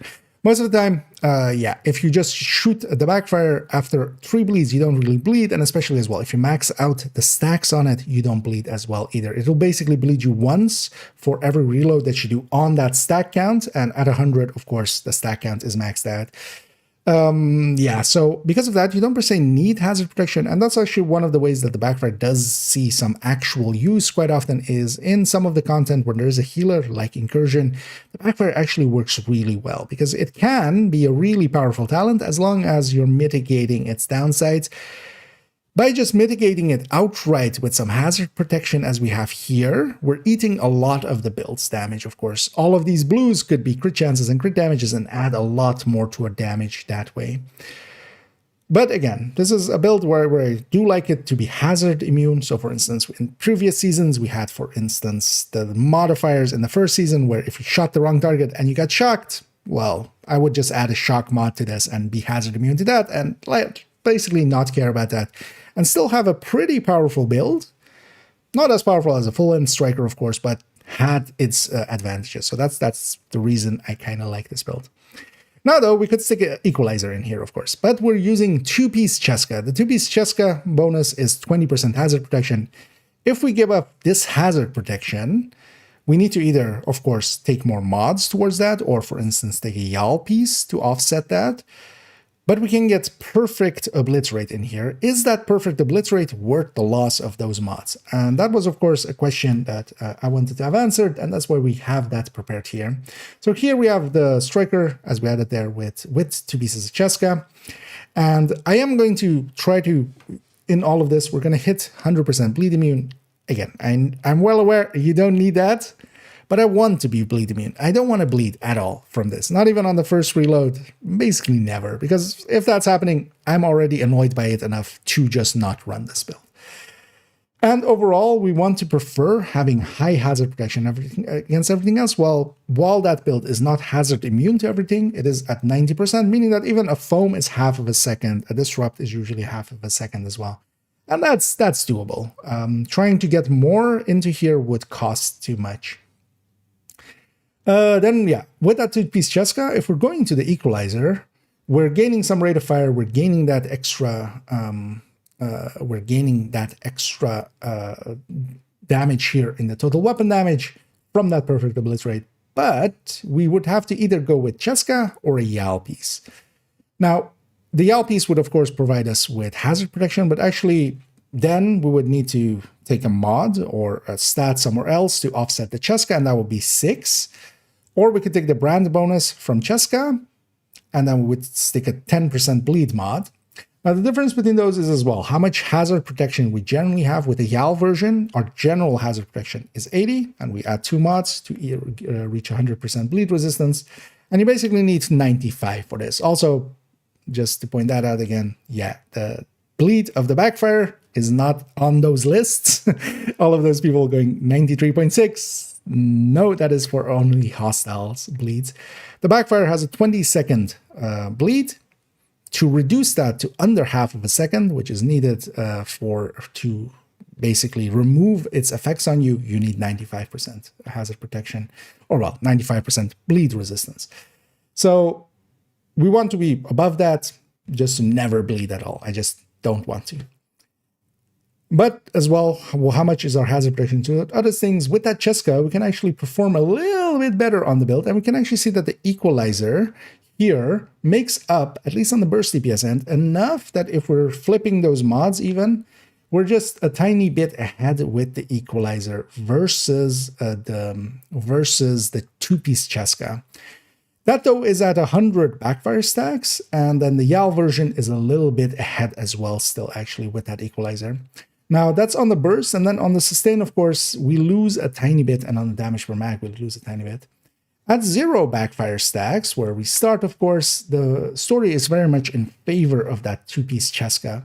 Because actually, this 2-piece Cheska is actually losing effectiveness as we're feeding into that crit, as the backfire stacks go up, of course.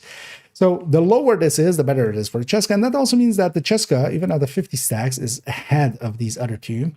And ahead even of that equalizer with its basically normal obliterate versus the perfect obliterate on that equalizer.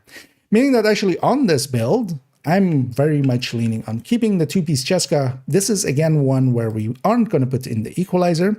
This time it isn't about the damage of it, because yeah, we are gaining a little bit of damage there. We are even on the sustain end gaining a little bit, but especially in stacking up to it, we're not reaching it as fast basically. Even though the equalizer would help it stack faster, the upfront damage of the Cheska is a little bit better before we get those stacks going in. But more importantly for me, I like having this 90% hazard protection all around, because that makes me effectively very short duration on a lot of status effects. And that's actually why I like this build a lot more. I can run this build and deal with special ammo or situations that have high, for instance, disrupt or something, and run around and actually, you know, not care as much. And if there is a situation where, for instance, yeah, disrupt is very deadly or something, I can even add a disrupt mod and mitigate it that way. So yeah, overall, this is basically the second situation where we see where you could definitely still make a case for the equalizer plus Cheska, but especially because also you stack up a tiny bit faster, but as we saw, that 5%, not that big of a difference. You really start seeing a difference when you're doing 10% of it. And here we wouldn't want to have the salvo because, yeah, the equalizer is the bigger piece. If we're just putting in a salvo, it would be way behind instead. And then taking a normal, let's say, Cheska. And of course, this is not AR, so we can't take the... If we take the salvo plus equalizer, we're giving up that second bonus effectively on the backfire. So because of that, I'll likely be sticking with this 2-piece Cheska partially as well for that extra hazard protection that has. I feel that one was a lot of caveats, but yeah. Let me get you over here. There's a... Indeed. In a world where Excel excels, one man, one spreadsheet is here to save the world.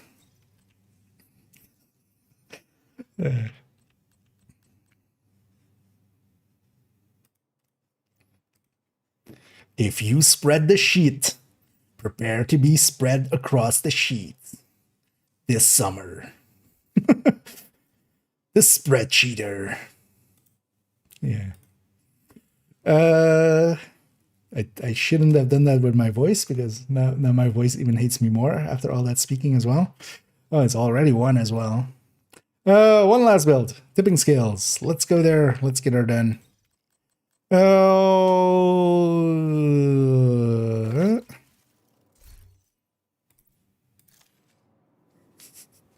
I need to kick it. Yeah, for that one, I'm gonna stick with. We basically just did the segment there for it, but the 2-piece Cheska still gets you 90% hazard protection, and while the equalizer can gain you a tiny bit of damage, going equalizer plus Cheska, you lose on your general hazard protection, and that's actually like doesn't work out. As well, I could totally see making a case for.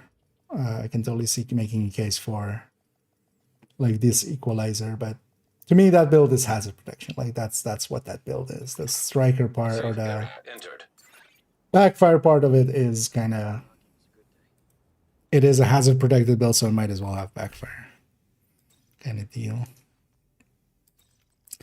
One last build remaining, tipping skills.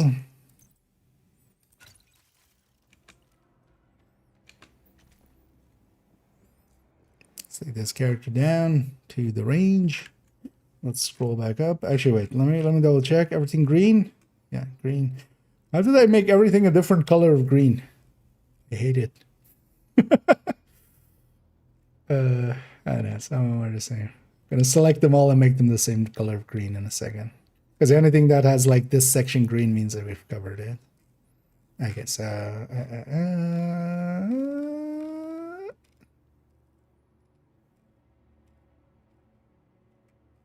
it's mostly just this one is the wrong color. Yeah. Oh, yeah, it's just one. That was one.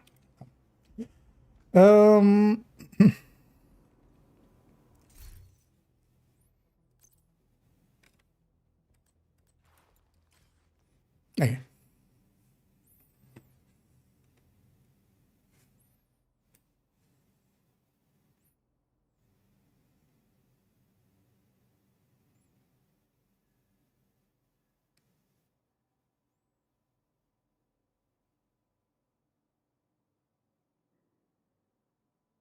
Yeah. And finally, let's scale to the tip with tipping scales. As we look at tipping scales, and especially tipping scales, you can set it up with obliterate and glass, for instance. Now, of course, all of these builds as well, we could set them up with glass. That was kind of as well the part where we looked at negotiator, for instance, between obliterates and glasses and such. We can see the differences in their damage output, and especially now that the equalizer is in here.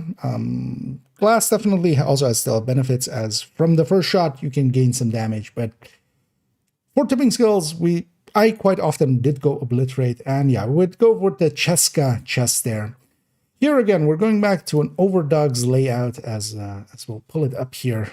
Basically, this build, now this used to be with a Cheska chest, now of course with an equalizer. That's going to be kind of a given, but that equalizer's a rate of fire bonus that it gives. Does that change anything? Because generally, my recommendation always was with the increase with tipping skills into crit chance and, well, crit damage, and by extent, crit chance, effectively. We would go with a rate of fire third stat on the LMG for it. Does that still hold true when we're adding in another 5 rate of fire from a piece of gear here? That was my questions going into this one. And first we'll look actually at, Cheska versus Equalizer again. And we can set it up in different ways. With the Cheska, we could land exactly 60 with 2 crit damage mods as we have it to the side here. With the Equalizer, we can actually land on 58 or 62. We can go over the cap by 2. Of course, we get capped at 60. Of course, there's no way of actually going over. But if we set up the build at 62, usually going even really further than 61 would cost too much and would not be the big. Except that here, it actually is. It is a significant enough difference to have it be at that, to have it be with 2 crit chance mods on there. And then we take it effectively to 62. We'll give up 2 crit chance, but because our crit is going into the stratosphere with tipping skills, that 58 costs a little bit too much alongside of a humongous crit. So actually here we definitely want to hit the crit cap, even at a decent cost, because that was always the awkwardness of, for instance, here, if we wanted to go with other brand sets, you would usually have to land on 58 or 62, but then 62 is the preferred one here. Even with that wastage, what we see is because the Cheska, of course, already kind of getting diminishing returns effectively with how high this crit is, that rate of fire works out much, much better. Before a talent and such, this works out to be this. Now, of course, that third stat, as we discussed, we can go rate of fire, but also what if we went crit chance there? Because crit chance used to be usually the preferred pick.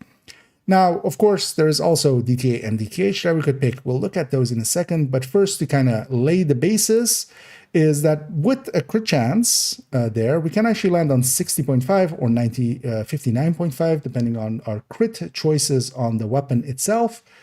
And either of those ways actually does not gain us over rate of fire. The rate of fire is actually still bigger, and that's completely due to how much diminished the crit stat here basically is. And the thing is, while it isn't crit chance that is heavily pushed into by the gear set, because it's pushing so much into crit damage, in return, it is actually giving us, every crit chance we put in there usually basically gets us more crit damage alongside of it. That's actually what you get from there. But here, of course, we can't get that much crit onto the build, and especially on the build itself, we just want crit chances, especially because the build is going to give us, the gear set is going to give us a large amount of crit damage to go with that. Now, actually here as well, we have the option to set how many stacks we have actively on the tipping skills. This is at max stacks.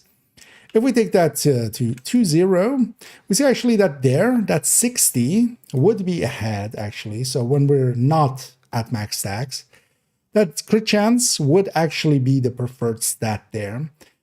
Now, taking this back to 50 though, we lose too much in comparison there to make up for that loss. And then actually, we want to be mostly at full stacks. And this is a gear set as well that isn't too hard to get to full stacks. So definitely leaning more towards, here rate of fire, but we'll look at DTA and DTH in a second. One of the things though is actually if we look at it from, because we are losing, of course, we could actually lose less crit chance if we went with the M60 E6. So what I was using there was the classic M60 that has 2 mod slots for crit chance or crit damage, and then has a magazine slot. So it basically has 3 mod slots in total. The M60E6 has lower base damage than the classic M60, but it has a crit chance slot more. Now, generally, for most of the weapons nowadays, in the past this used to differ quite a lot per weapon variants, but nowadays, most of those weapons that have one crit less, they have so much more in their base damage that they're usually the better pick, and that's across the board. The 6 CQB is better than the 6.716, just generally. The military or the classic AKM is better than the military or black market AKM nowadays. So a lot of those weapons are actually better, and that holds true here. But one thing I wanted to look at is with that M60E6, we could land on 61, wasting less than that 62 that we have here, because we can shift our mods to be a little bit different. And with that rate of fire set, would that pull ahead? And no, because the base damage on the weapon is still lower. So we still prefer to go with those classic M60s. And this just to confirm that, just to make sure that we're still landing right there. Here as well, setting it up with a crit chance third set to see if that works out better. It does work out better for that weapon specifically, but not enough to make a difference. But then comes the question, okay, we're diminishing a little bit the effective rate of fire because we're getting it from that brand set. Do DTA or DTH become more competitive here? Now, the answer I would say is kind of yes. Without that rate of fire there in the old way, and we can kind of see that here if I just take this to 20s effectively. If I set these to 20, you can see that the rate of fire actually the rate of fire variant of these would be, yeah, quite a... shit. What am I? This doesn't work that way. Wait, do I have a place to cut that? Nowadays, in the past, this used to differ quite a lot per... Comes the question, okay, we're diminishing a little bit the effect competitive here. Now, the answer I would say is kind of yes. Without that rate of fire. See that here if I said these actually the rate of fire. The answer I would say is kind of yes. So cut that 72 and 722. Yeah. I have no idea why I thought that would work that way.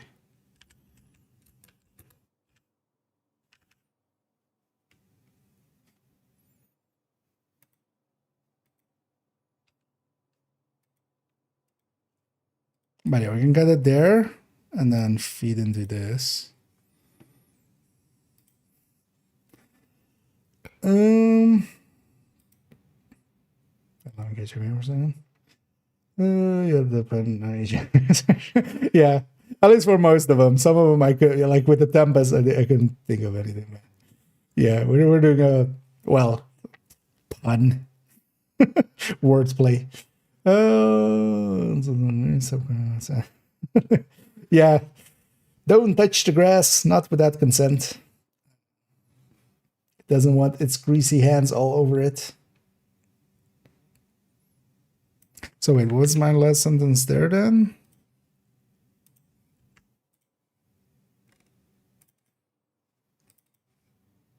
So we're cutting this. Oh no, not 720. But not enough to make a difference. But then comes the question, okay, we're diminishing a little bit the effective rate of fire because we're getting it from that brand set. Do DTA or DTH become more competitive here? Now the that's 7.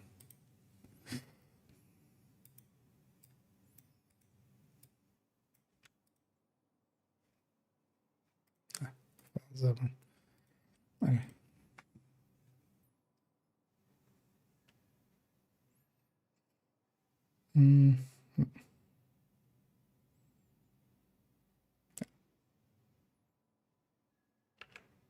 And the answer to that, I would say, is that they are now very much tied.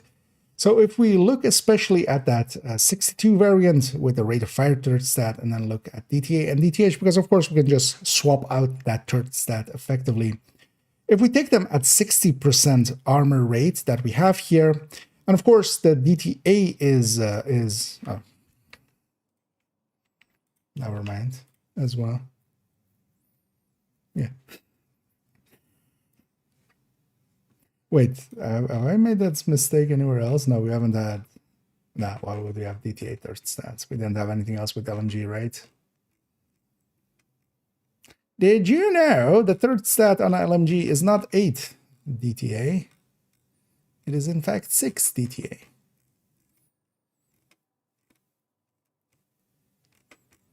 I didn't check that one specifically. Wait, what was this as well? Alright, so actually, yeah, good as well, because that helps us catch that. Because always what I say, like, actually, the DTA should be a little bit behind still.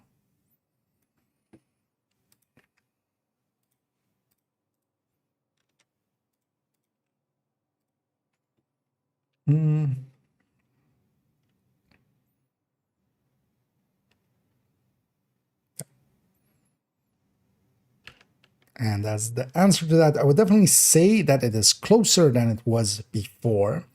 And it makes it so that you could definitely make those choices. Because here, of course, with the rate of fire, we're just gaining this amount, but we're also eating a little bit together with that equalizer and such in there. Here, actually, on a gear set that, yeah, while the obliterate prefers to stack a little bit faster with a little bit higher rate of fire, the rest of the build actually wants to fire for as long as possible, if it can. So making that 5% rate of fire at 10% by having that second or the third stat on the LMG also being rate of fire, it's a little bit actually in our sustain versus some of these, as we can see that the burst is a little bit higher than the sustain ends of things. And of course as well, on the damage per mag, that rate of fire stat, yeah, is actually a little bit behind, but also on the firing time. Now, of course, the obliterate does stack a little bit faster, so that does make a difference there.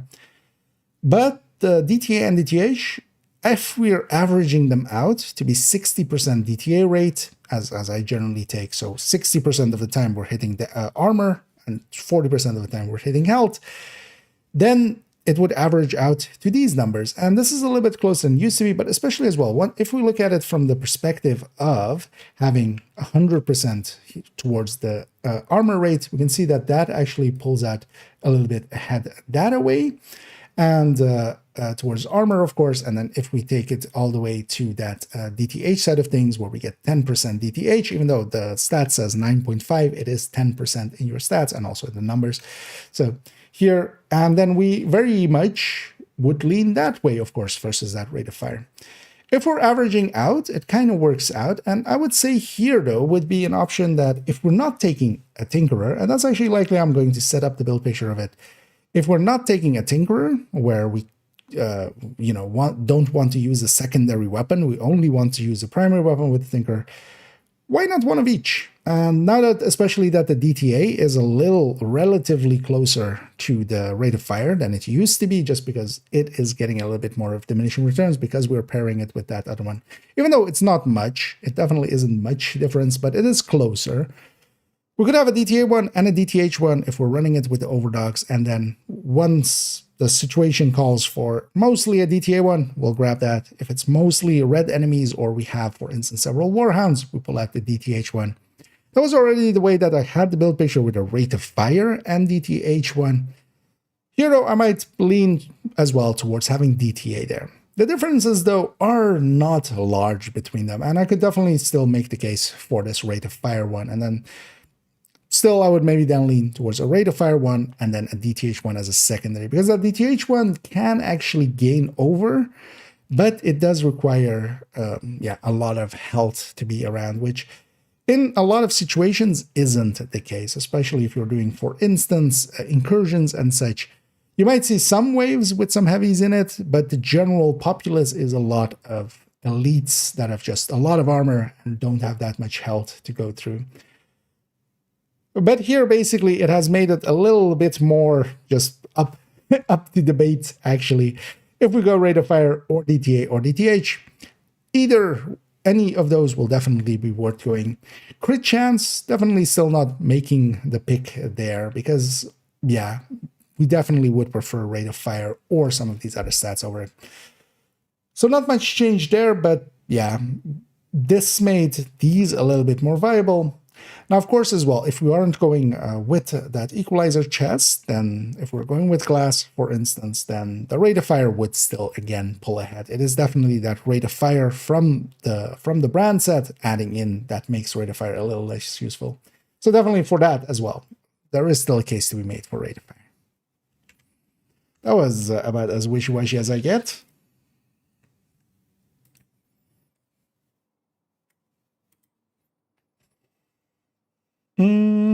Wishy-wishy, wishy-washy, wishy-wishy, wishy-washy. We're just making noises now. Let's go get an outro. Let's see what time of day it is in the game. And then maybe let's still try to get some afterwards if anybody has interest in joining me for some cheesing of some bounties. We'll go for a little bit there because I can't make it late today.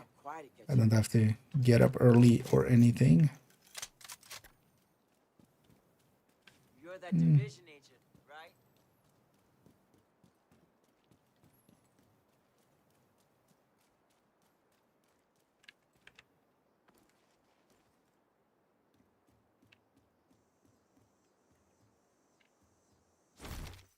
Yeah.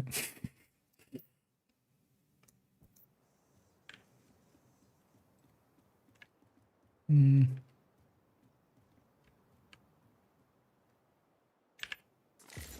that's just working fast.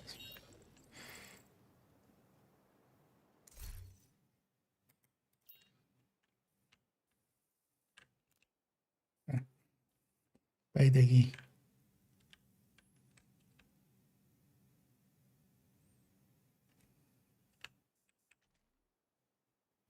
Yeah, let's just end it here. Looking off into the sunset. Oh yeah, definitely. We'll save you a spot there.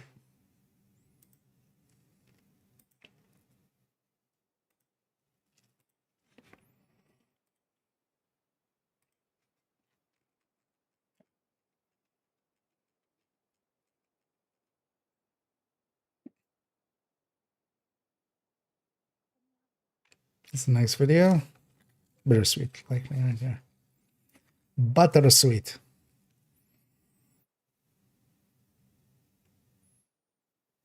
Yeah.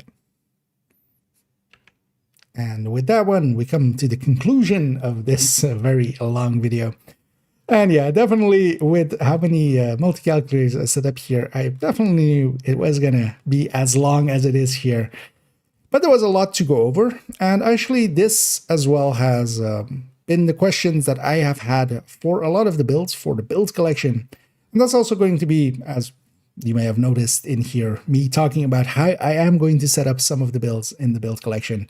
That's the intent here as well, to go through and yeah, kind of figure out how I wanted some of the builds to look, especially on some of the crit choices and such. And definitely worth the time, but yeah, I hope you enjoyed it as well, coming along with me through a mess of numbers. And well, I often say this might be the longest spreadsheet that we've seen in a while. This is definitely in a while the longest, because we definitely had a longer one with Project Resolve coming in with a lot of builds getting touched. But here, yeah, Equalizer definitely touching a lot of builds. And that's kind of the conclusion here as well, is that Equalizer definitely in the places where Obliterate matters, it can go in there.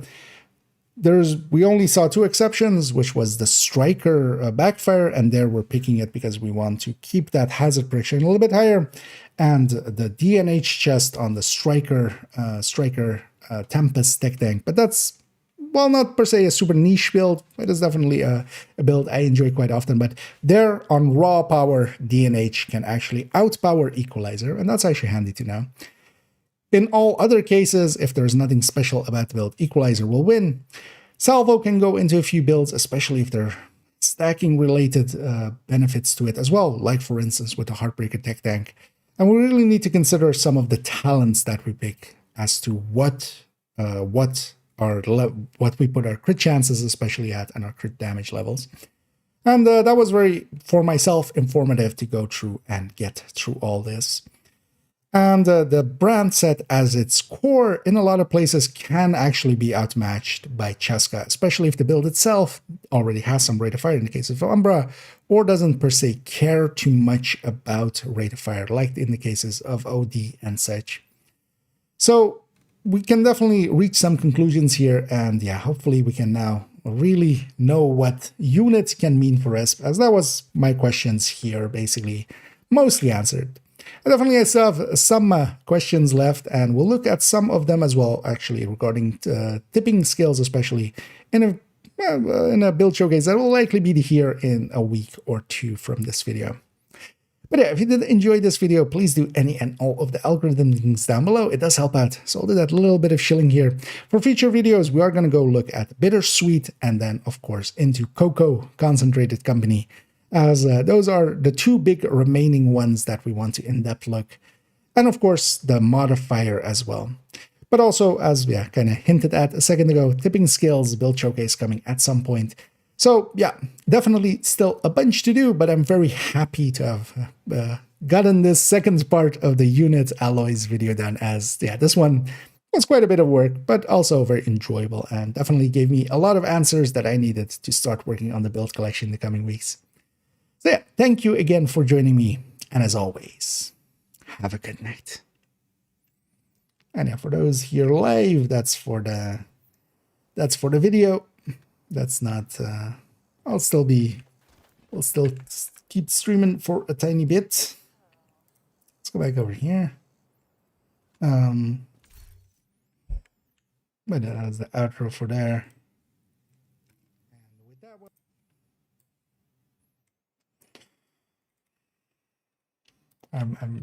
I'm scared of looking at the complete runtime. 150 on the dot. Okay, well, 150 I don't know, 9 seconds or something. But honestly, yeah, with the segmenting, it's going to be like just under 150 because the overlaps. Yeah. Let me get you here. And yeah, if people are interested, let me swap to my anti-cheese character. Unless... or did you have yours done this, or... Otherwise, it doesn't matter. I can always tell this.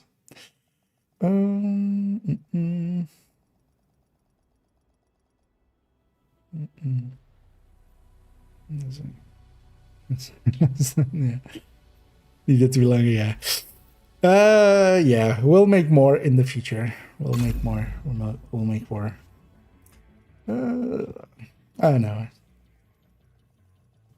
Yeah, I'll log in here, but I'm gonna swap then after. But then, yeah, feel free to join up on me. Oh yeah, I'll dog if you're up for it as well. Oh, yeah, we're gonna go bandit cheesing indeed. Let me set 5 acres.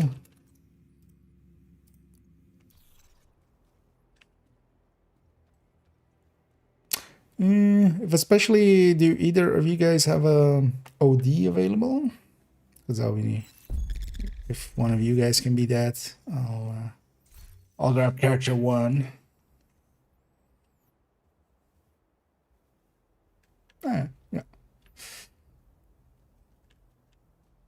But yeah, if you guys can, feel free to join me whenever you're ready. I'm on the anti-cheese character, but then I'll swap to a different character because I don't have them. Although I have a decent amount actually. I want to use up some of character 1's ones. She's too close to the cap.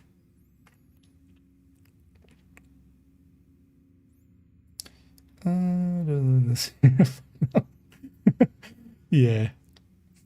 Can use better scripting though. I need to have more special effects, just explosions in the screen.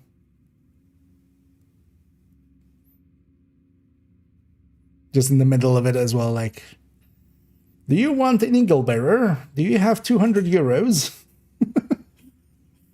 Well, those two things could be exchanged.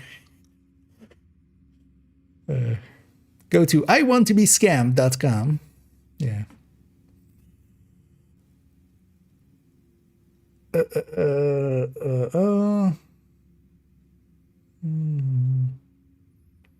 with this one. Oh yeah, Cocoa would indeed. That should be decent here. I might try it as well later on.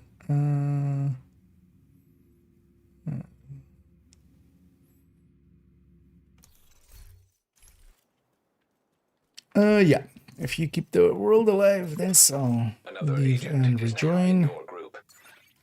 Well, yeah, let's use up some of our or both of our bounties. But also, I kind of I want the other character a little bit. And if somebody wants to be our fourth, let me know.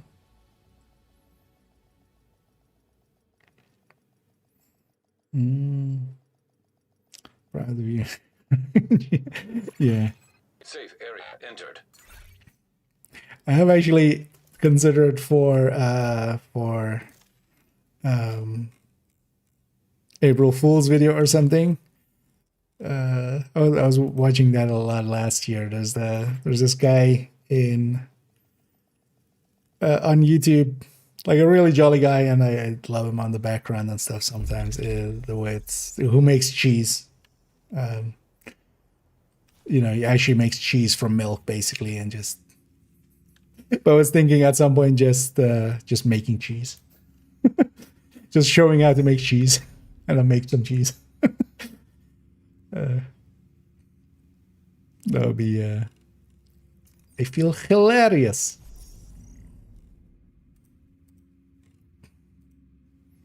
Yeah, let's actually get there first. Let's go clear that place out from this territory. That'll also get us our ammo going, and then we'll go from there.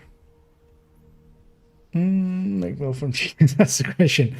Yeah, that way around. I'm not sure things work that way around. What do I want to run actually? Doesn't matter per se. I think I'm just gonna run tipping scales. Yeah. I'll have gunner here as well to give us some starting ammo.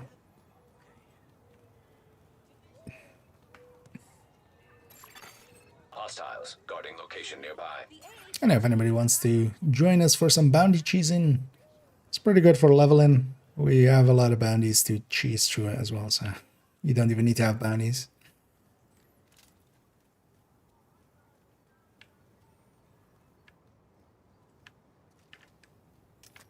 And if anybody's interested, let me know. It's a good idea. Well, it's just how to make cheese and then like put those bounty chocolates in them. There's a like Snickers or Mars or stuff like that. There's a one, right? Let's use the starter control to generate some special ammo and stuff. And we can just clear them out as a warm-up, because I'm definitely not warmed up anymore. You will suffer. Hell no. Bullet being assembled by hostile. Detecting additional hostile contacts.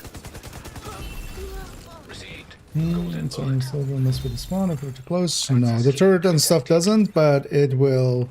If it's mostly outcast ones, it can work actually for other factions, but if it's mostly outcast ones, it's gonna insta die to the explosion from the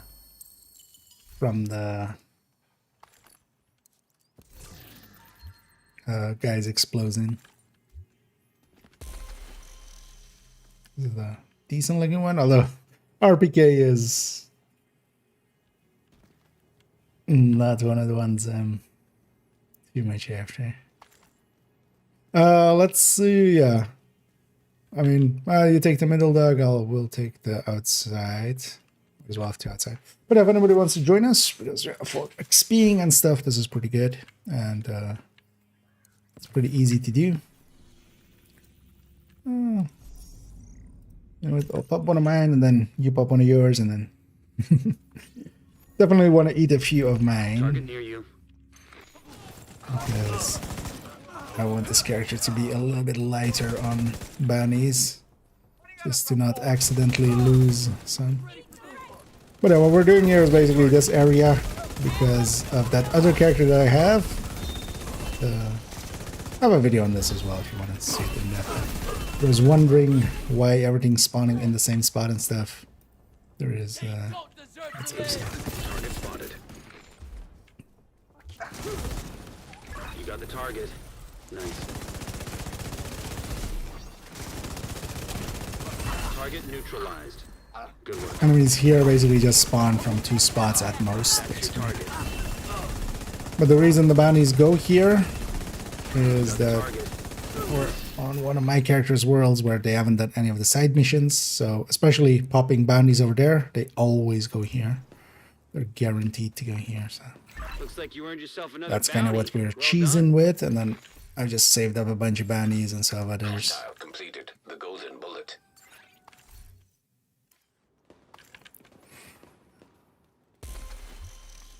And then basically we can spawn it while still being kind of inside of it. Because we can stand on these parts and just... oh, jeez.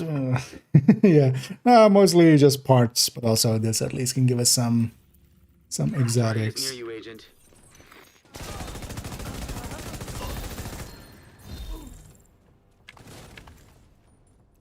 Although I should have... I might do that when we take... That's the target, Agent. we'll likely do 20k. Oh no, actually no. We'll do more than 20. Target There's neutralized. your triple XP. It's gonna make that be a little faster, right? But also here, because we're all facing towards this door, it spawns everything there. Not always, as you saw. Nice. Some spawned over there that time. But if anybody wants to join us, we do have a space. Target neutralized. Although, well, yeah, if you get any... Thank you. I think I have everything. I have too much of everything. So I mostly just need some optimization parts, and this will do. I'll let you have with this. Yeah, already on 8 caches. Target near you.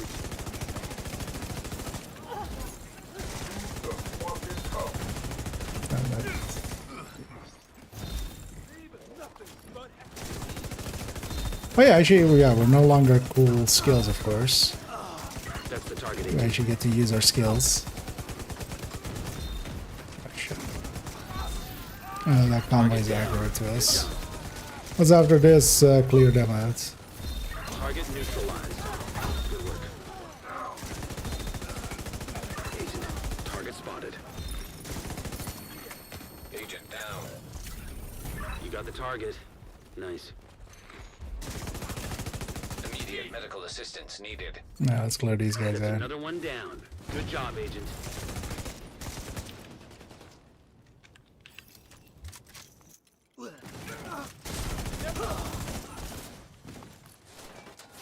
You will suffer. Spawn back there.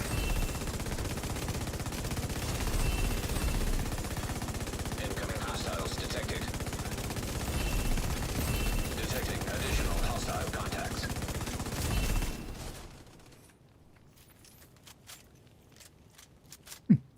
Usually we have too many people wanting to join unbanned cheesing, but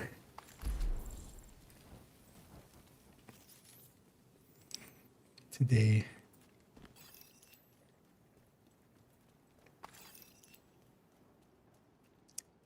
not many takers.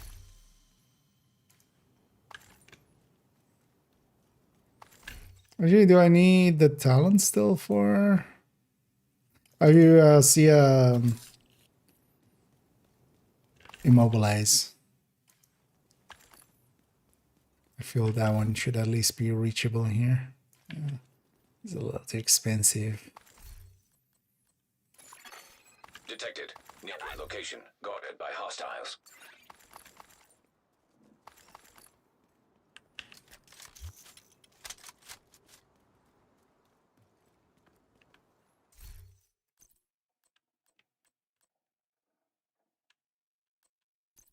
Oh, actually, yeah.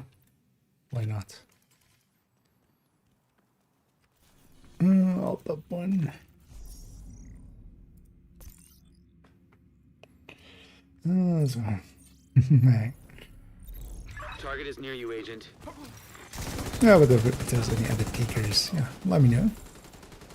Because we'll do this for a little bit. We'll round out here. Assembled by hostile. It's also for myself at least a decent time to do it because I'll you know, burn myself a little bit out on the game, but tomorrow actually I don't get to play it also. I'll miss it by Saturday. So, That's your target. yeah, does that reach you guys? I don't know, maybe I do it more over nearby. there. The Schmurtgewehr. Target neutralized. Good work. Target down. Good job. Target neutralized.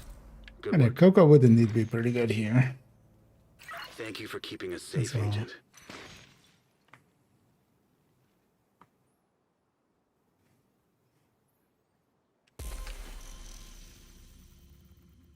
I'll let you go again.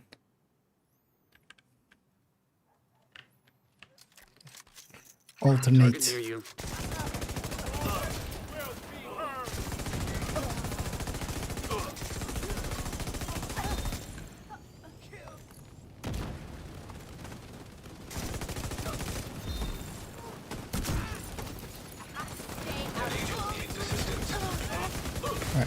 Serious trauma detected. Alright. Agent incapacitated.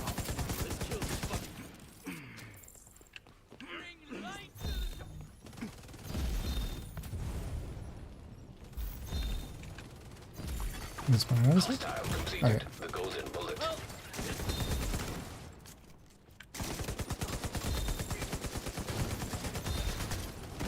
Now with most bounties here, we'll just have enough to get all our hives back and stuff. Target down. Especially when we're Good fighting job. outcasts, because they have a lot of weak points as well. Because each weak point is also You got the target. Uh, Nice. one of those drops. Target neutralized. Good work. Looks like you earned yourself another bounty. Well done. Trace addicts, nice. Oh, yeah, sometimes it goes like that. I'll pop the next one.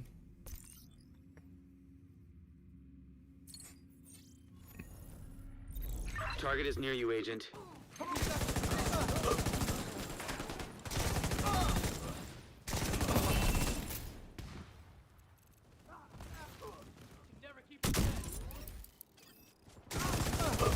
Some smart cover. He's very That's the target, smart. Agent. Aw.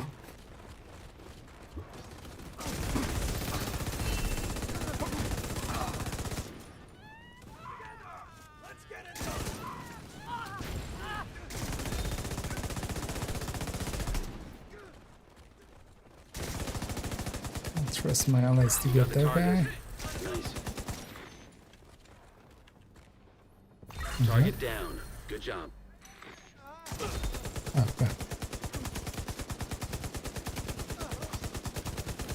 How odd. That's your target. Detected. Near location. Guarded by hostiles. You got the target. Nice.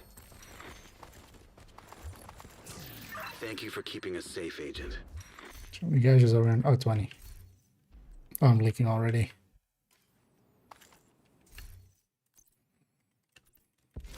Okay, 1 second.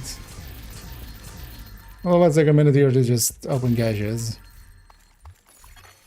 Another agent has joined your Oh, group. my Jenny, nice.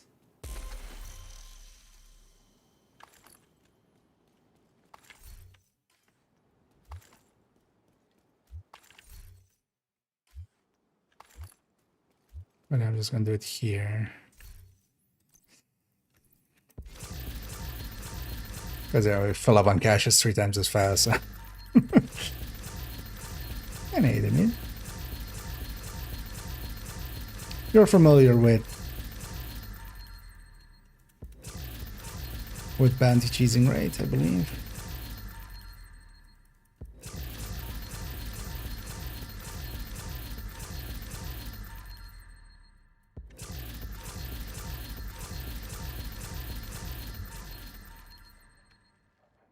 It's there, yeah. Oh yeah, that's kind of that's actually the thing I'm here like doing a little bit of. Just getting some of the XP as well. Much, although well, that's not that useful in the end. The answer that.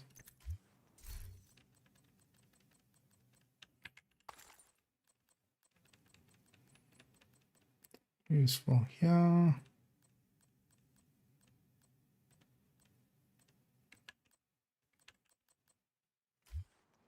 Not really. Almost got rolled carbine 7, but yeah, it's not a useful thing. It's like a quarter, oh well, not even a quarter, like a tenth of an optimization off one.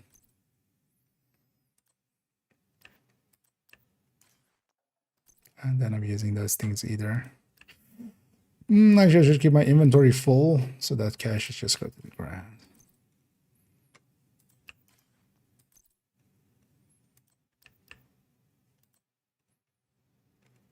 Let's have a few items marked so I can junk them.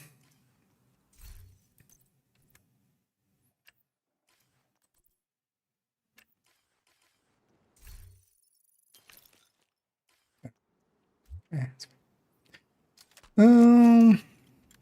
this one. Oh, I have so many. I have more than we'll ever use here. Yeah, already familiar. Yeah, looks like, right? Although actually, yeah. So then maybe this and maybe you guys take the middle there, or I take that side there. I'll go with the middle here. It's nice to have 2 and 2. But then, yeah, no. I don't know if you're also in the stream chat there, or in the stream voice, or you have the stream. Hello, if you take that side, LOL. Basically, yeah, 2 and 2. It's kind of that strat. Yeah, let's. Oh, it went. Okay. I was likely in it. Right. I'm not leader. Either give me leadership, otherwise, or your leader this. You can cancel that one.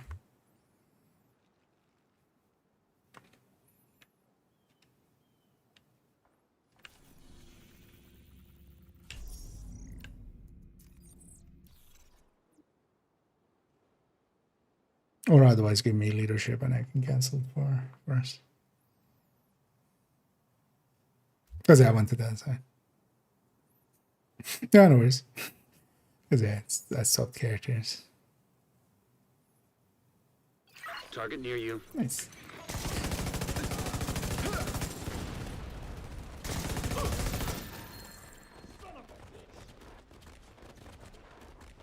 He's still alive out there, right? Sibling golden bullet. Oh, there. He's gonna die to that. That guy ran away far.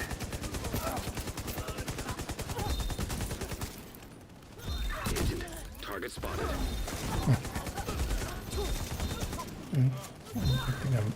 This is wet. That's your target.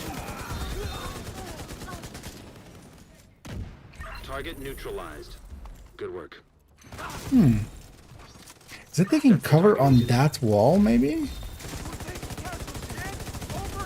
got the target. Nice.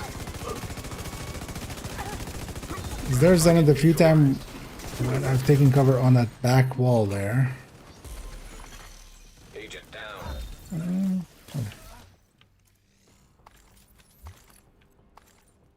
So I wonder if it's character facing as well. And usually when you're on the cover, Good job, agent. sometimes takes the side approach to it. So maybe it's that.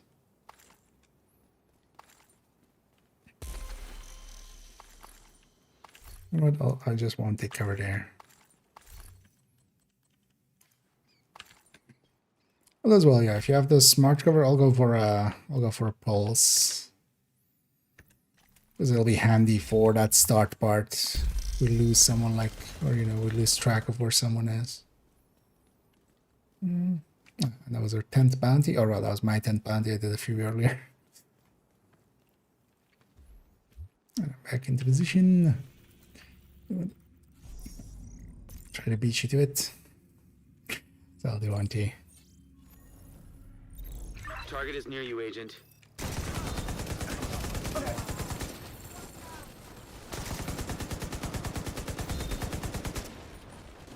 But yeah, we have enough bandies for what we are doing here. That's your target.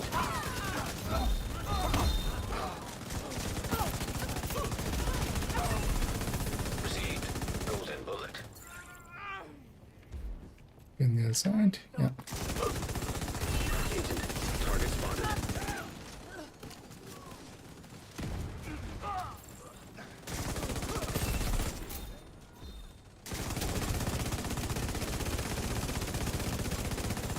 Target neutralized. Good work. But yeah, let's definitely try to as well, just make sure that we're all kind of looking at that door. Hello there, I think we were. Good job. Thank you for keeping us safe, Exactly. Agent. Get lucky over there, that's the better one.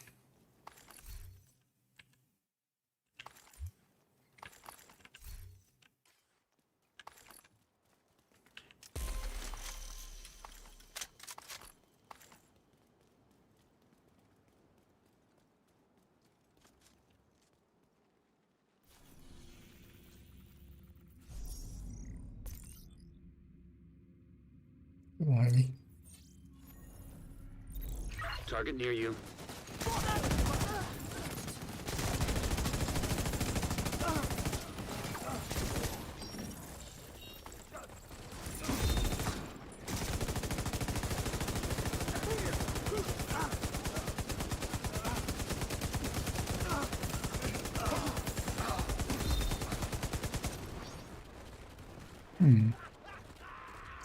Do you think? Oh, there's a guy. Do they spawn over there? More where that came from. I think maybe actually, yeah, that back wall might also have something. So those boxes, basically. Target spotted. Like behind the You got the target. thing. Nice. I think those might be cursed. Target neutralized. Good work.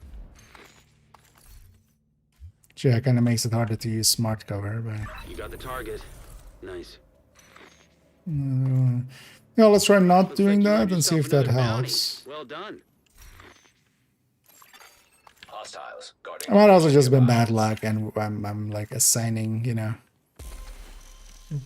taking correlation as causation. Definitely also a real thing. Because it's way too early to jump to conclusion, but it's just gut feeling. Target is nearby.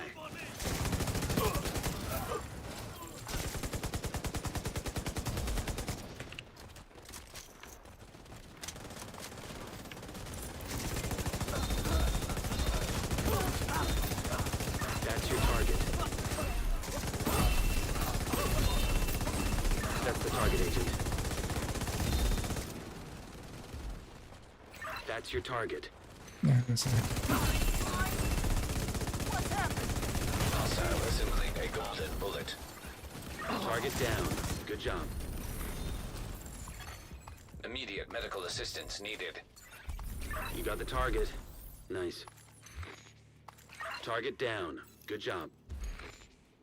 Thank you for keeping us safe, Agent. Things we can do as well is if we Detected. way too many armor breaks, you can go touch the wall and you can basically use infinite med packs, at least as long as you're not bugged.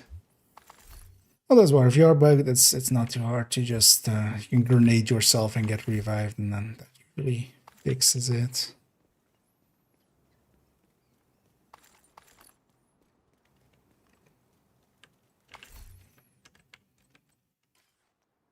But also, I just don't care about my armor. Is my solution to the thing. I'll let you pop on this. Oh, never mind. Hello.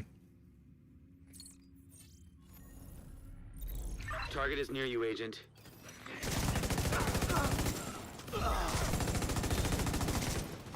Because we can alternate if you want, or just try to race each other for it, but Agent, target spotted. just in case you want to use up some as well. You got the target. Nice. That's your target. Most of them die too. Agent, target spotted. Target neutralized. Good work. I should totally try to minigun some of these. Hostile has full golden bullet. Target that one down. challenge. Good job. That's another one down. Good job, Agent.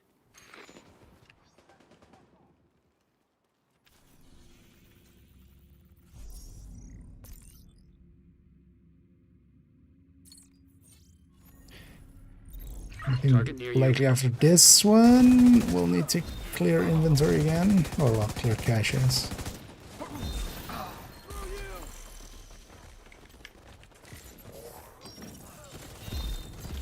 Oh, they're already done so.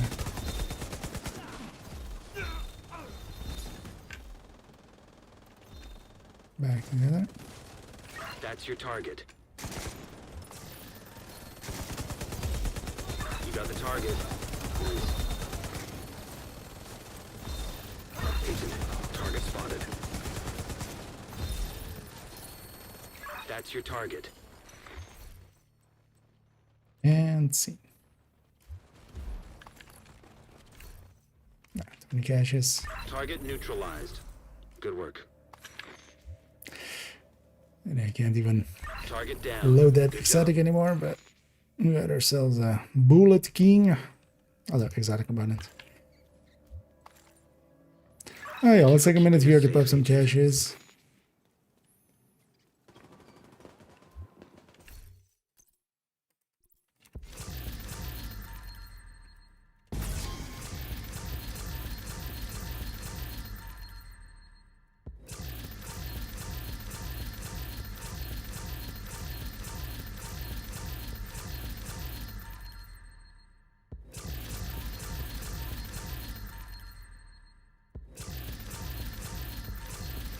All those bonus items getting in the way.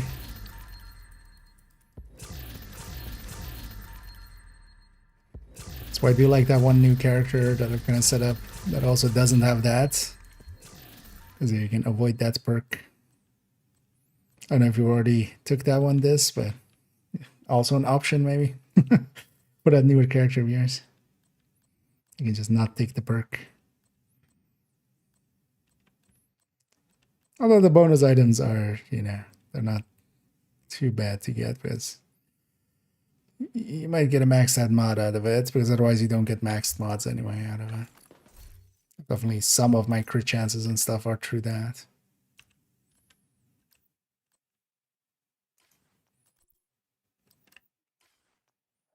Crit chance, crit damages.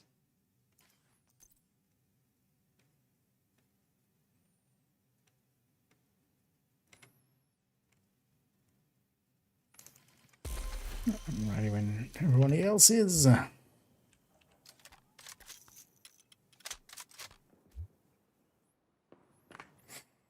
No. Yeah. I didn't either on the most latest one I did.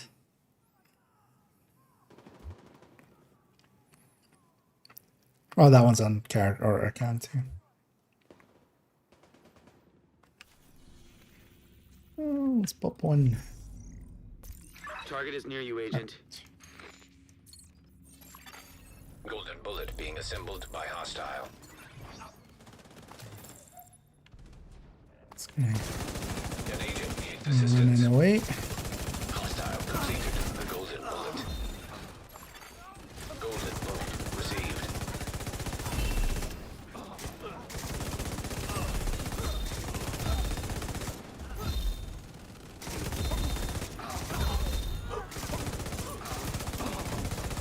Agent, target spotted.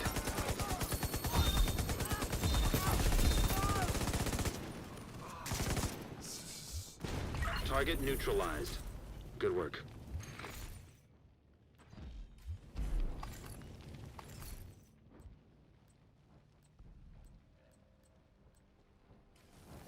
Actually, I should look at some of the...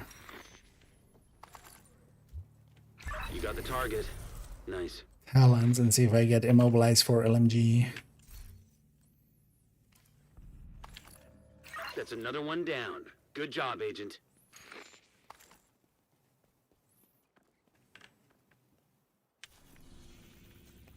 It's after this 20 sec because it's definitely starting to lag a little bit. Just losing a little bit of frame rate. Because once we have this 20, I'll go back to that character and we just rejoin on that and get a fresh world.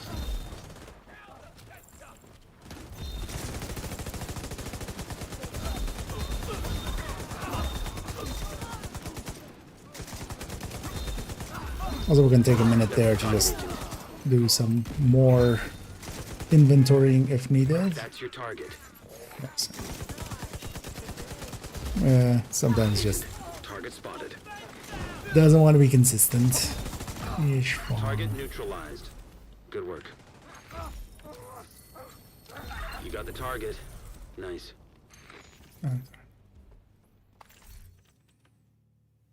Target neutralized. Good work. Thank you for keeping us safe, Agent. And the real reason we do it, just to hear Manny praise us. That's the actual prize. Manny over and ever going like, goodbye. Thanks, Manny.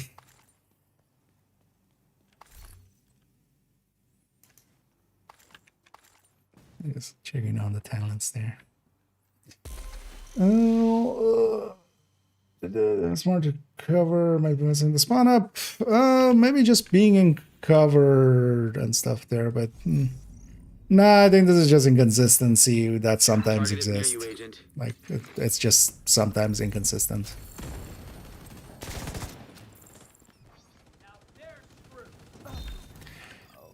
But maybe being in cover in an angle that kind of faces that other way. Target down. Good job. Agent, target spotted. That's your target. There, I held the button down.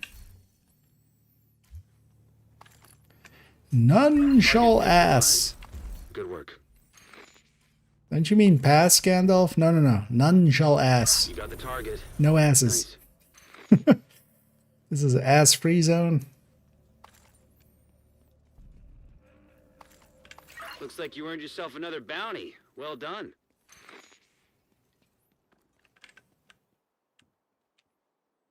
If you have an ass, get your ass out of here. Yeah.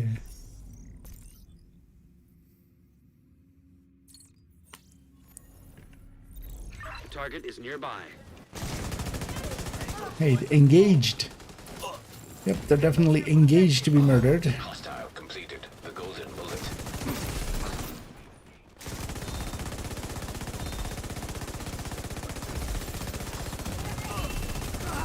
Agent, target spotted. Target down. Good job. That's your target. That's the target, Agent. Whee! Hostiles guarding location nearby. You got the target. Yeah, Nice. I'm starting to drop some frames. Target neutralized. Good work.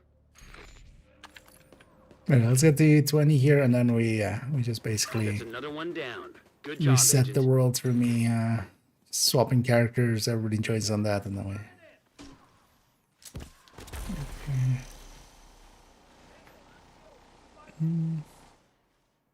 Target is near you, Agent.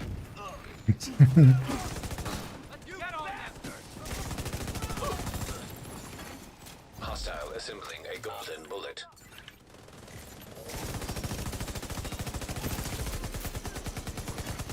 Agent down.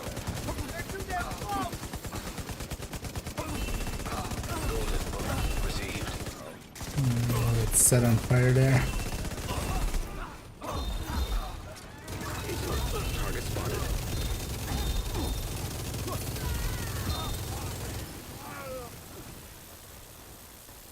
Target down. Good job.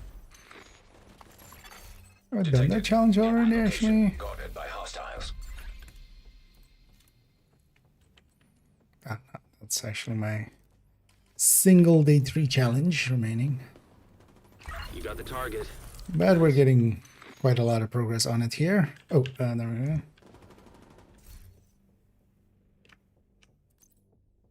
Second.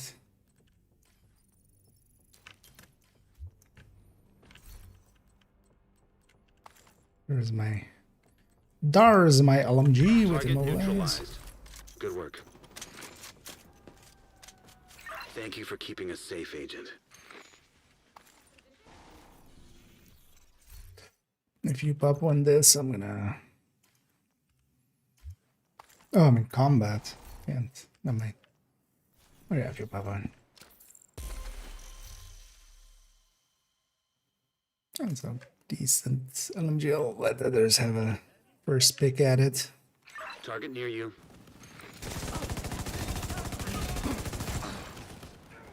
Yeah, we're in combat with something out there. What are we in combat with, actually? No, can I move that away?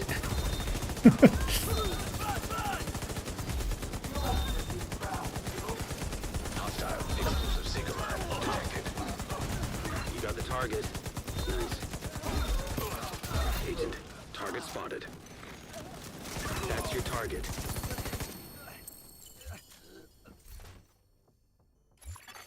Hostiles guarding location nearby. Target down. Good job. Target neutralized. Good work. Looks like you earned yourself another bounty. Well Oh, done. there's stuff over there. Like, I don't see anybody. I shall take this for sharing.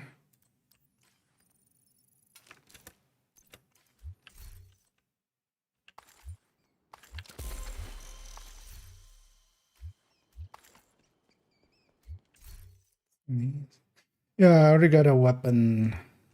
Somebody else needs that immobilize. We have a health damage.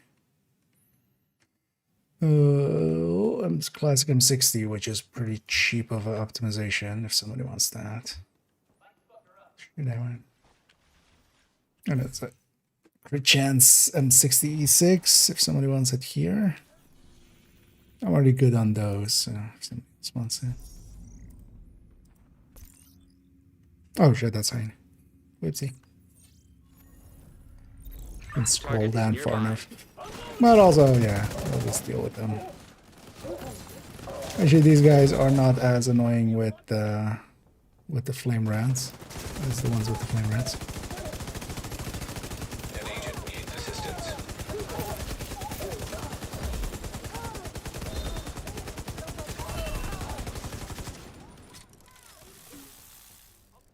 Yeah, to say.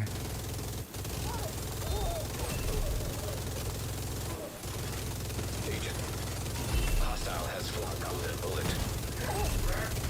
Serious trauma detected. Agent down. Agent, target spotted.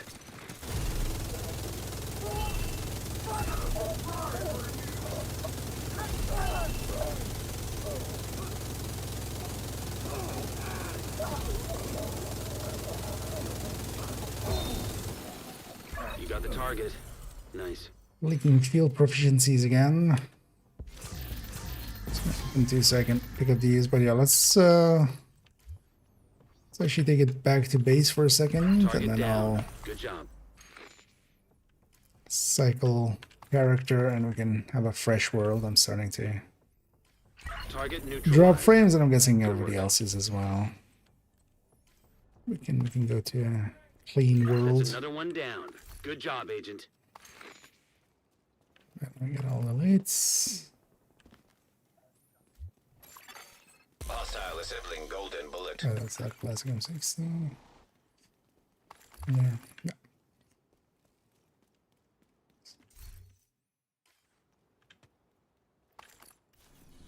Yeah. Let's look at the base for a second.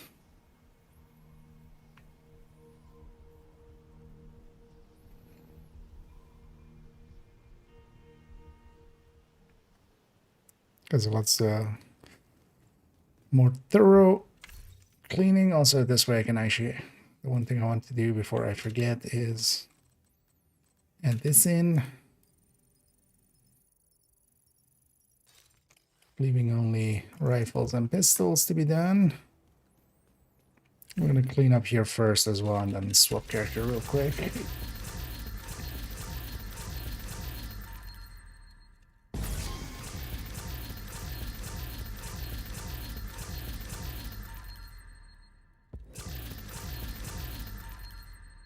All the catches. Let's go with the best build. Overall, likely, yeah. I mean, the thing is here, like the global event is carrying it. Any good damage dealer works out perfectly fine there. Makaro gets to keep its stacks, which is nice. And here as well, with bandaging, you're gonna likely stack up really quick because, you know, everything's coming out of the same door. So there is that.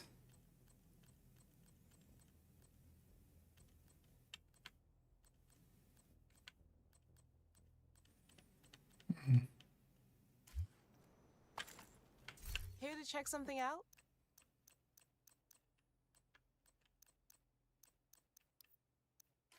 Thanks for making the deal. Actually, I can do that now. Gonna, yeah, so join up again on me in a second.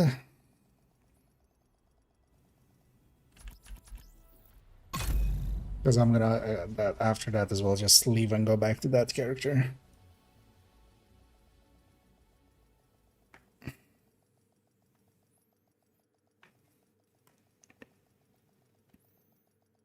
But it is where we get a fresh, clean world.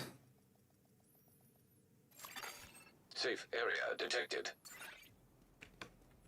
And whoever's ready, feel free to join on me, and then I'll cycle. I'm gonna actually real quickly check for any LMGs I wanna, because I saw there I actually was full on the. Another agent is now in your group.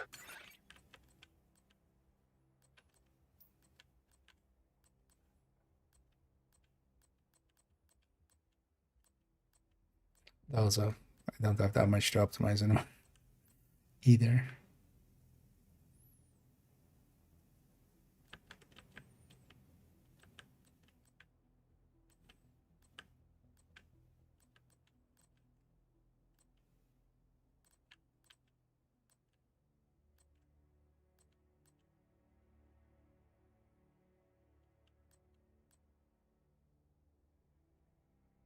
Did I have a graded Mark 46? Looking on the character.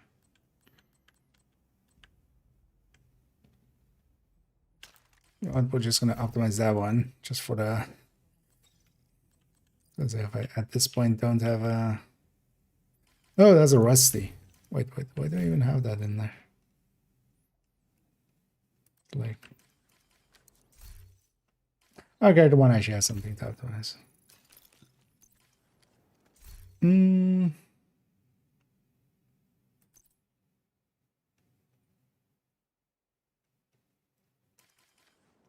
would I not have a graded Mark 46? Oh yeah, if you guys stay there, I'm gonna swap on over.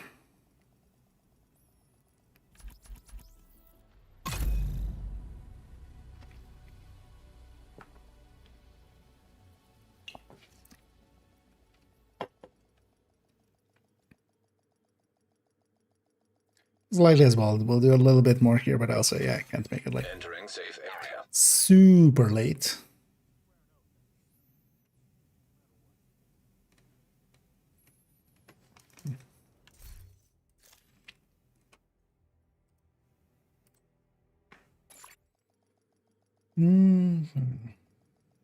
Okay. No worries, Shannon. Thank you for joining. Well, if anybody else wants to join us for some more, let me know. very briefly.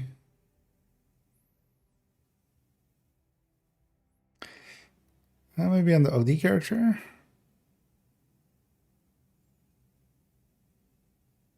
Yeah, like on the OD character. Showing off some moves. Yeah, let's go over there. Let's actually grab this outcast one over there, and that we can use to start our ammo and everything on that public. I think if anybody else is interested in joining us, let me know. We'll likely do like another 3 set of 20s or something at most, which would be, you know, a normal 20 within triple X speed. Civilians in danger. Just out of curiosity.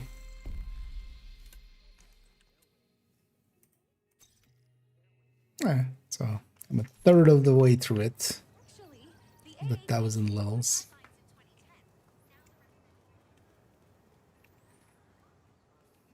Which means we have done 111 levels out of the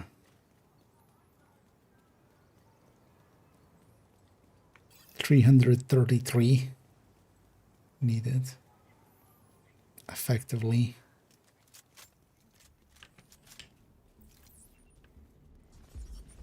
I'll open with that as well.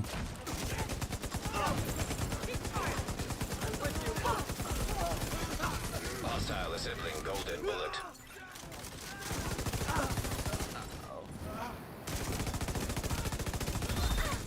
Incoming hostiles detected.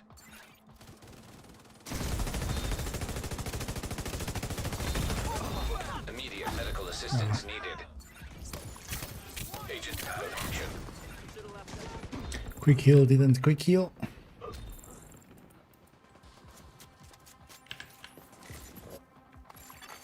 Hostile has full golden bullet. I know we can even pick this bounty to do here.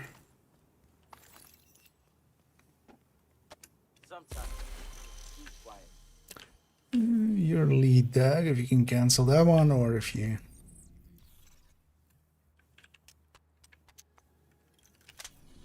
give us lead.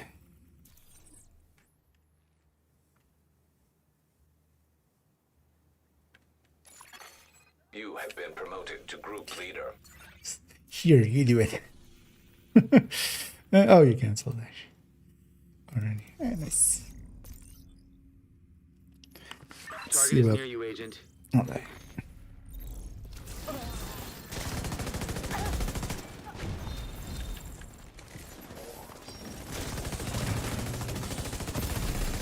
Agent received a golden bullet.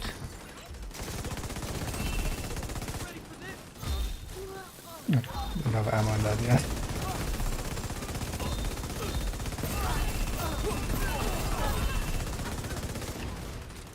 idea. That's the target, Agent.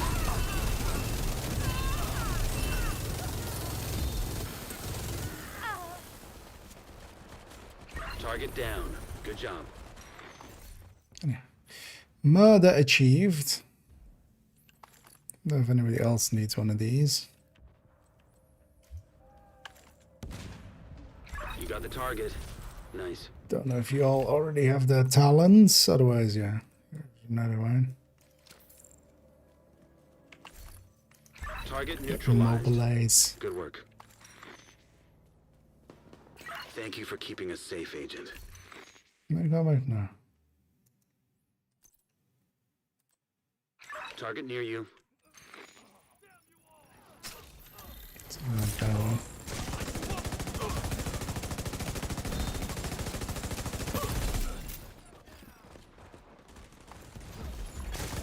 Agent down.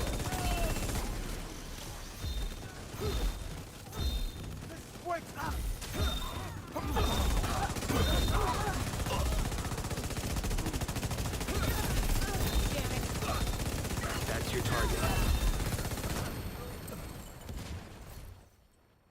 That was our target.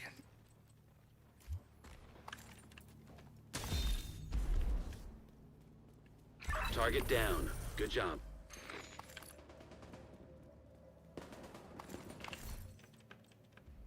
Target neutralized. Good work. Target down. Good job. Good job, good job. Looks like you earned yourself another bounty. Well done. Hostile has full golden bullet. You know what? Been meaning to mess around with this one. Still checks out right now.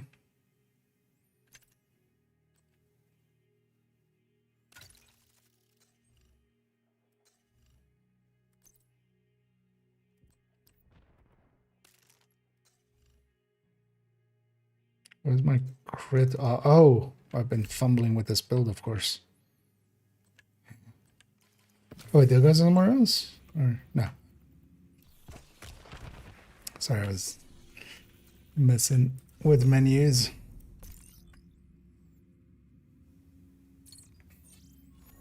I need that plane. No, that thing.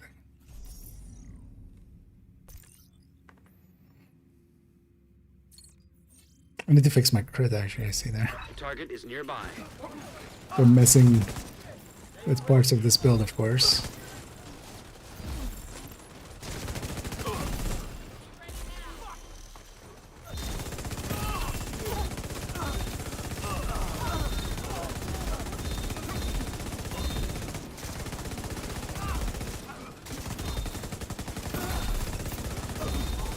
Agent, target spotted. That's your target. Hostile assembling golden bullet. There's a chameleon. Two exotic drops so far. You got the target. But also a bunch of stars to buy some later on.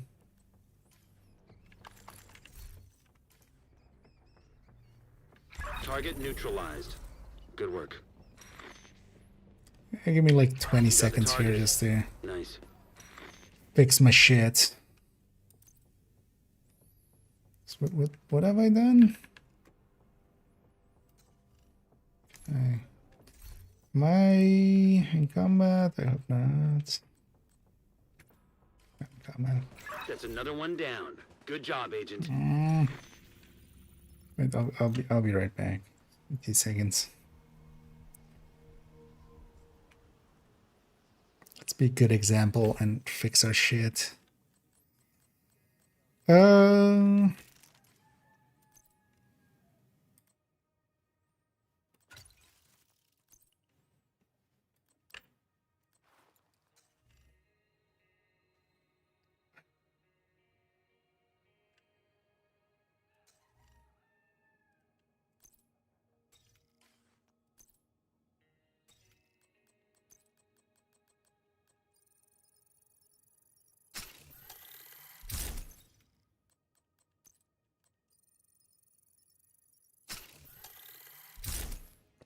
This is the 58, right? Yeah, that's fine.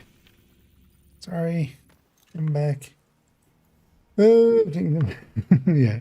Although here we have Golden Bullet to help us with that. It's kind of weird that that was also like, yeah, not feeling powerful without Golden Bullets. Build felt off. Target is near you, Agent. But that makes sense now. We're of course fiddling with different crit layouts and stuff.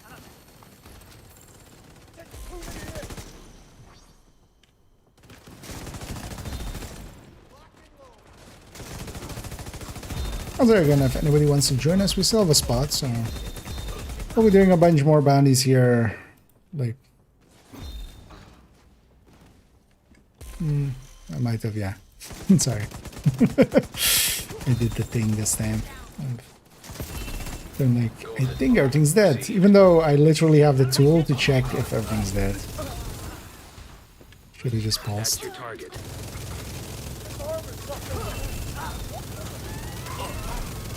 But my brain's very much gone. Target neutralized. Streamed way too much today, and You got the target. Nice. trying to focus as well as we were recording the unit, Target neutralized. Good work. the unit video. Thank you for keeping us safe, Agent.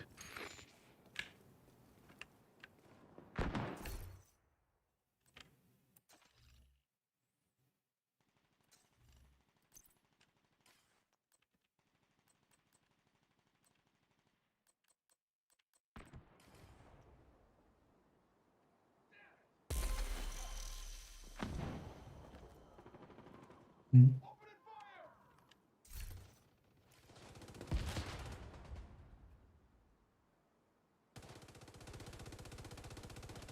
Okay. In the way. Oh, yeah.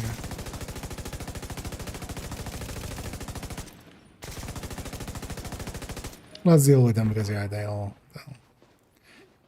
force us to go that way. There we go.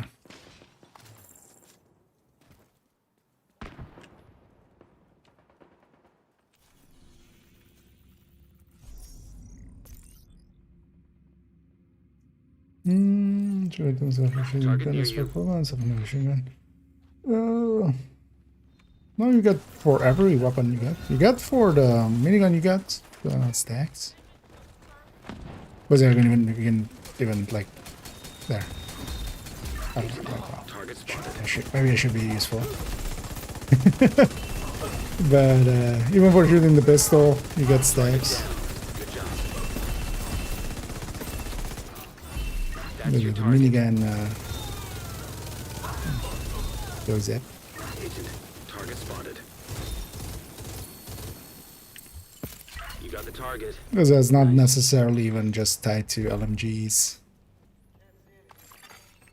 One of the reasons as well that a bunch of people Target neutralized. Good work. like Looks like you earned yourself a bunch of people went for putting backfire on this just to like do ridiculous crit damage numbers, but then also you don't do actually ridiculous damage. You just have a ridiculous crit damage number that's wasted because holy hell, diminishing returns, Batman. Riddle me this, diminishing returns. nearby.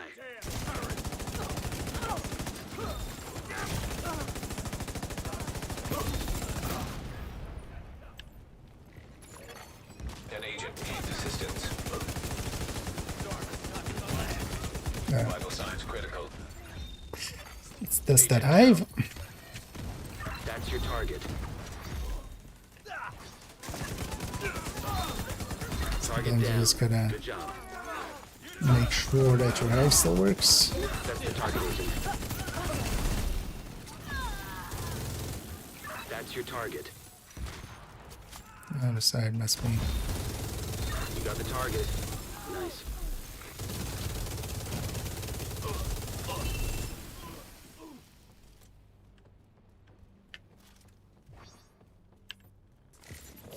Right there.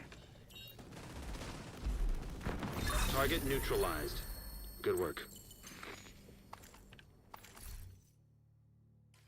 Thank you for keeping us safe, Agent.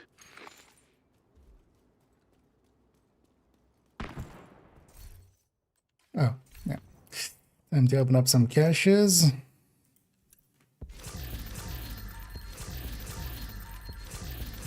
Yeah. Yeah, sadly no cross-play available.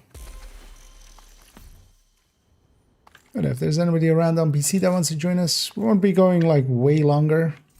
Let's take a minute here to clean up our shit.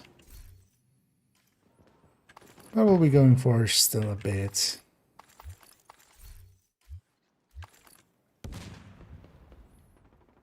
I'm gonna stand there first.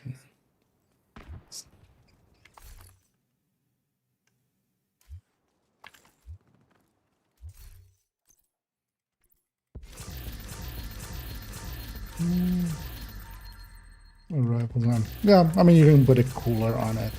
Although I feel it's much easier just to pistol. Because also I'm pretty maybe I need to recheck, but I'm pretty sure cooler isn't actually silent. It aggroes from pretty far away. I usually just use a suppressed pistol and you can just be pretty close to the enemy and then you can like stack it up if you want to. Because you need to just get a shot out every second. Which isn't particularly hard to do even with a pistol.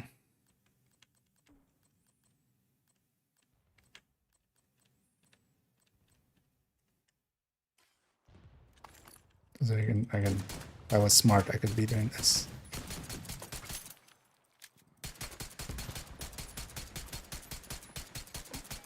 Target near you. You know, when it starts. Well, yeah, it's there. But also gold bullets on and who cares? It works out well enough anyway. Target spotted. Golden bullet received. Target down. Good job.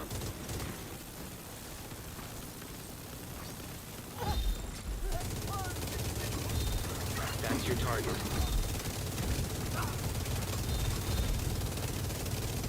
You got the target. Agent, target spotted.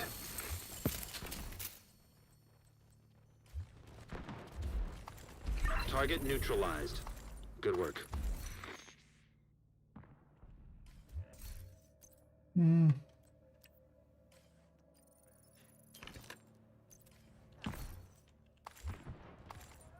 Looks like you earned yourself another bounty. Well done.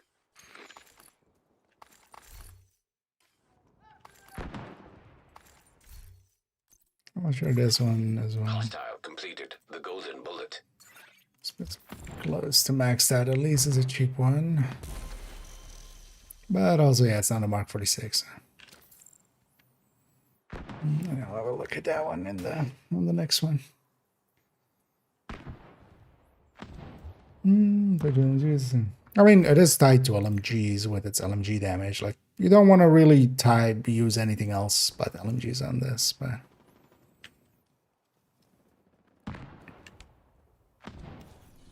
Oh, it's a superior gun, yeah. Well, I'll have a peek in a second here. But yeah, I'm guessing not a useful one, seeing as it's on the ground.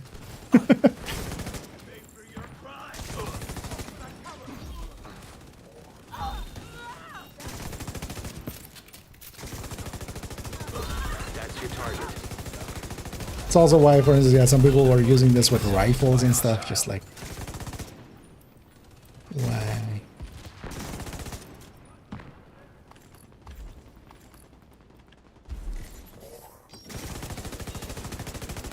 Target down. Good job. Like, at least if rifles were in a better place or something, sure, but That's your target. it's also the rifles aren't great Target to neutralized. begin with. Good work.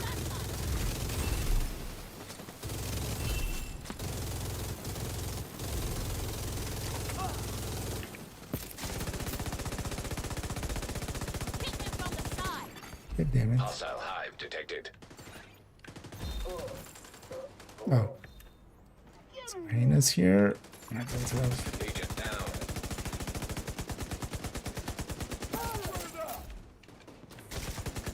You got the target. Nice. Thank you for keeping us safe, Agent. Don't kill me yet. Serious trauma detected. Agent out of action. That's the backpack. Exploding.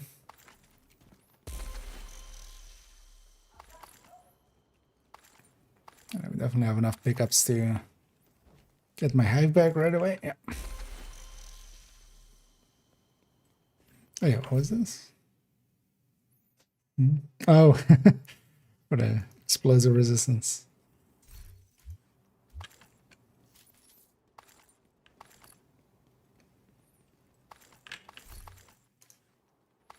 Oh, yeah, that could be an interesting piece for that.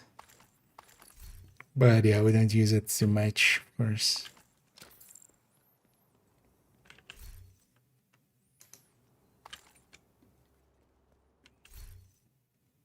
I don't know. Well, someone take that if you need it, otherwise just deconstruct that LMG I put there. What about that one? No, if I use it. I don't think I would have a use for it either, is the thing. So Because yeah, I don't have many tank builds. Thing is also most of the raid tanks and stuff are all regen based nowadays. Target is near you, Agent. That's more useful. Then at least you kind of save the healer some hassle.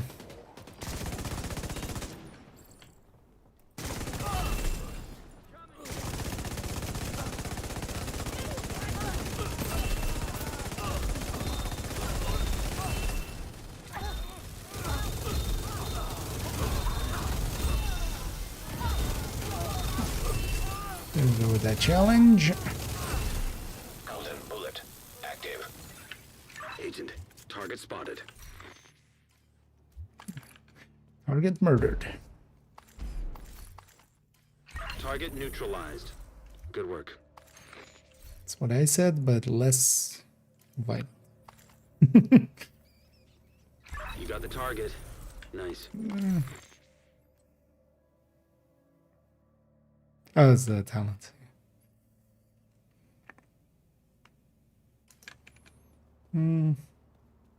Target neutralized.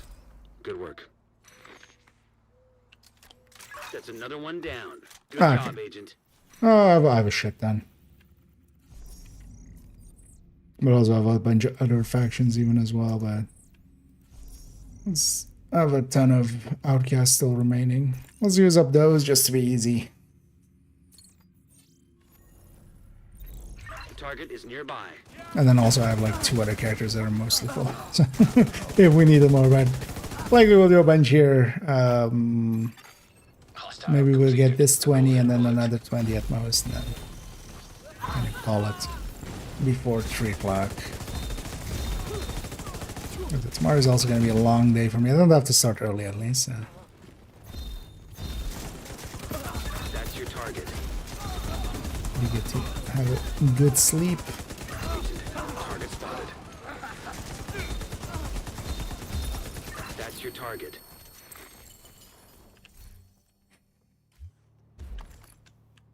You got the target. Nice.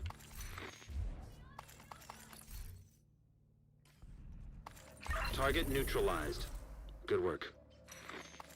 Also here to focus is it's mostly to get some You got levels the in. target. Nice. Looks like you earned yourself another bounty. Well done.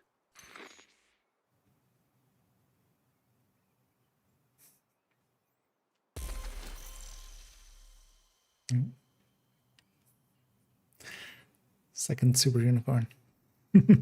I'll be at it after this win.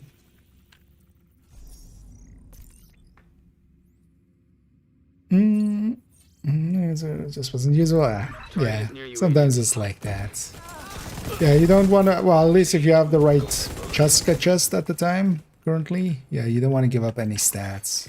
Hostile assembly. Because if you basically give up one of the stats, then it's basically the same as, you know, if you have a chest called Group of 1 currently. Although, well, actually it would be, well, no, because also you would need to stack That's numbers. the target. It would be a downside to it. Agent, target spotted. That's your Should target. have trusted there. Yeah, that's my bad. Target neutralized. Good work. Also, I should just swap the striker. I keep forgetting what target. build I'm running in. Nice. I have to hold the button down. Target neutralized. Good work. Thank you for keeping us safe, Agent.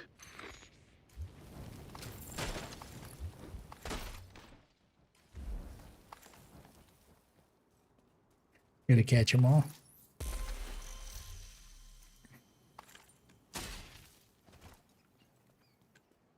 So what was it? I'm on 700. Yeah. Oh wait, oh did I have that down there?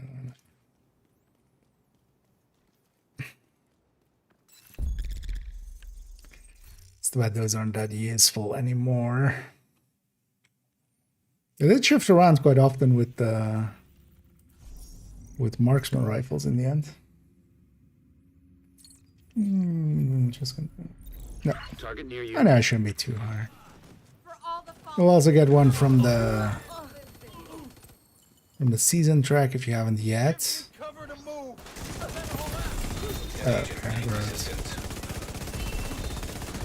Stuff like that.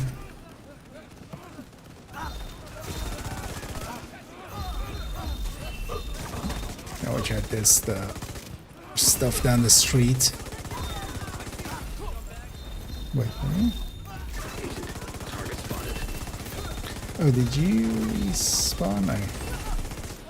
Yeah, I would respawn because that can cause issues, you know? Hostile has full golden bullet. You got the target. Nice. Target neutralized. Good work. Target down. Good job. This guy also has... That's another one down. Good job, Agent. Ooh.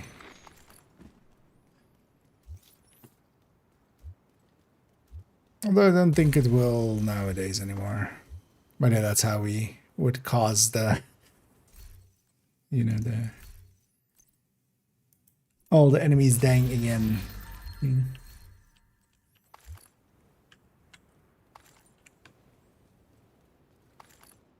Let's take a minute here to get cleaned up, and maybe we do one more cycle, right? And then call it.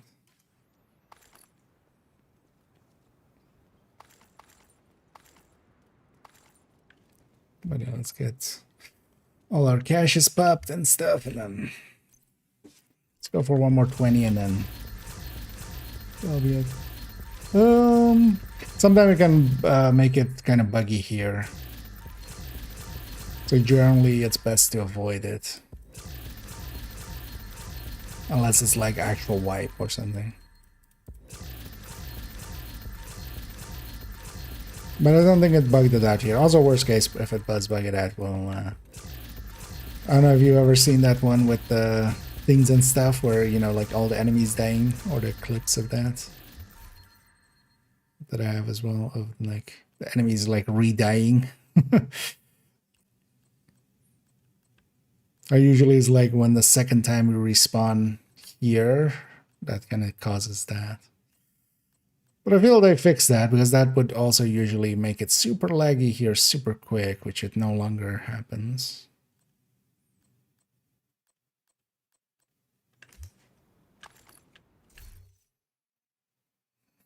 Yeah.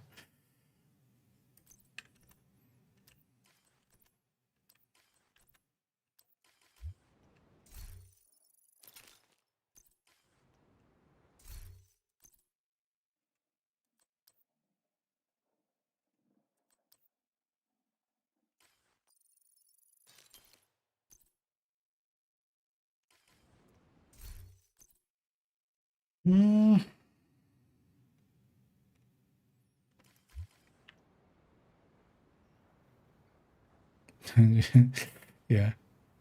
I mean, yeah, it does go fast with this is one of the faster things to do actually for season levels. Not as fast as floor 100 or something, but I think if done super fast, even faster than, yeah, just strongholds and such even.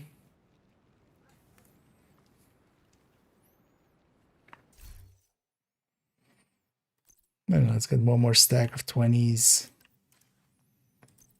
Caches, and then definitely time for bed for me. So knowing that likely tomorrow I won't have time to edit that video together, otherwise I could have it go up tomorrow. But also we had today, the thingy went up today, the other video went up. Definitely usable grouper chest if somebody wants it. I have too many already. So we'll leave it to others.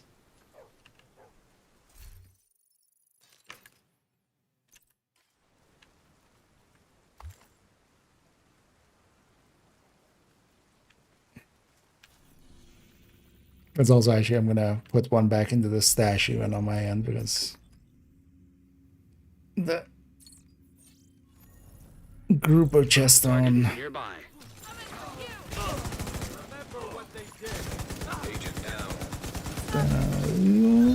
on this Fury no longer real.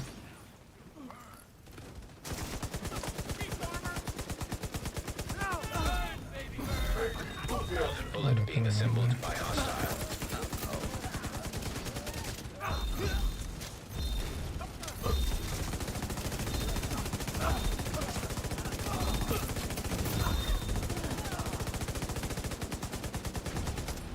That's your target.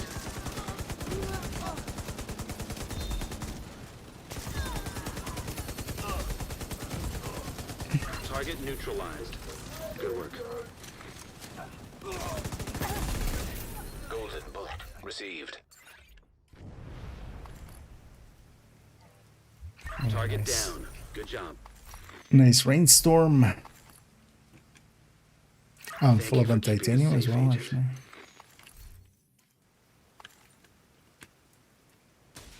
Which makes sense, but it's also doing a ton of. But yeah. I'm good on those. Somebody else wants it. Oh yeah, I wanted to mess around with this. Totally. Yeah.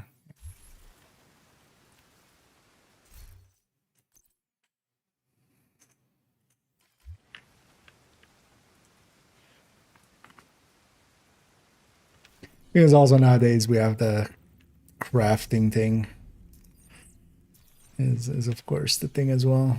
The retaliation available. I was helped out here and there where I go like, oh yeah, I want one more of this exotic, and then you can just I can just get it.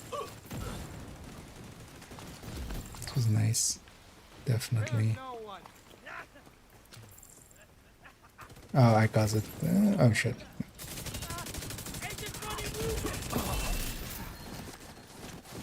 Yeah, I shouldn't have climbed that wall. It's kind of facing that way because of that. Agent, target spotted.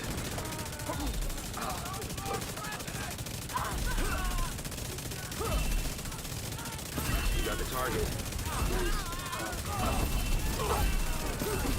That's the target, Agent. Agent, target spotted. Target down. Good job.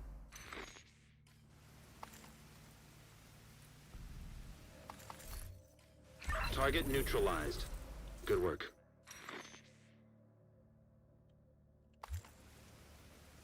Let's hang on to one of those. Looks like you earned yourself another bounty. Well done. If I should remember to hang on to it.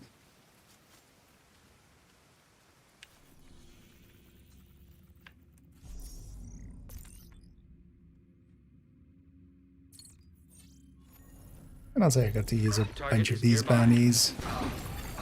Hostile has Because yeah, golden bullet. all the characters were a little bit too full. And I definitely don't want to go over because I'll lose my houndsman rounds. That's the target, Agent. Agent, target spotted. That's your target. Target down. Good job.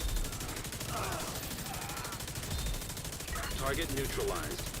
Good work. You know what, seeing as I don't really got the need the target. damage, the Nice. kind of CC from this is actually kind of nice. Going the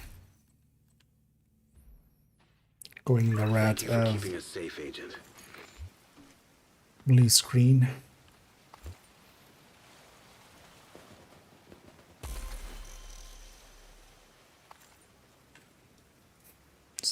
Stack of LMGs there.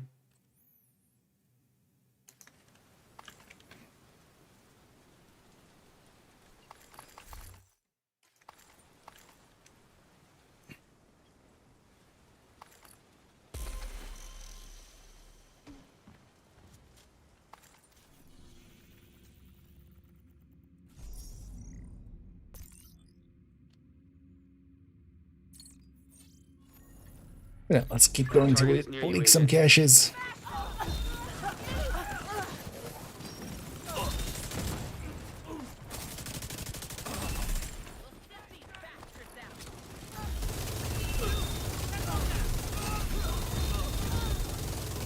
Agent, target spotted. Let me introduce you to Big Bertha. He goes brr. Agent, target spotted. He goes brr, and you go ta. Target neutralized. Good work.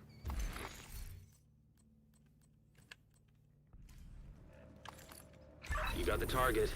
Nice. Target neutralized. Good work.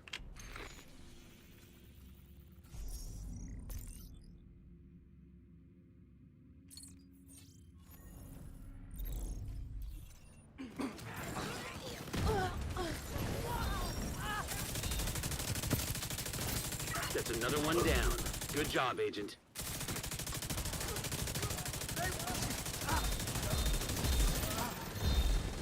That's the target, Agent. Agent, target spotted. Received. Golden bullet. That's your target. And see. You got the target. There's so much shit on the ground that the game is barely rendering stuff anymore. The drops. Target down. Good job. Target neutralized. Good work. Thank you for keeping us safe, Agent.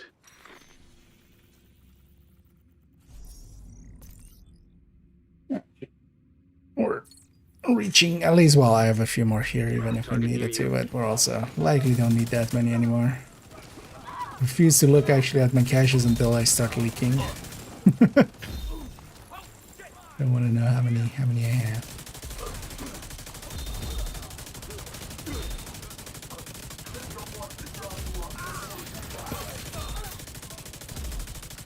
Oh yeah, actually the one I should actually use that. Iron Lung. Iron Lung is really good with golden bullets. So That's your target. it's because you CC a lot and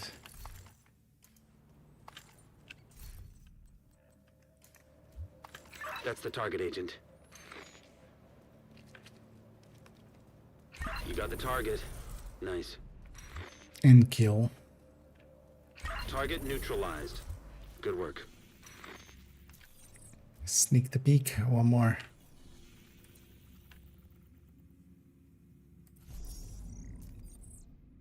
Let's take one from there. Yeah, my list is definitely a lot shorter now. Nice.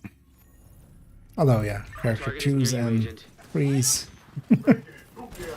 Definitely. Hostile assembling a golden bullet. You got the target.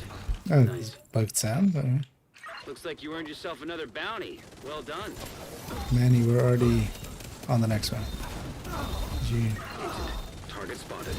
did you try to keep up?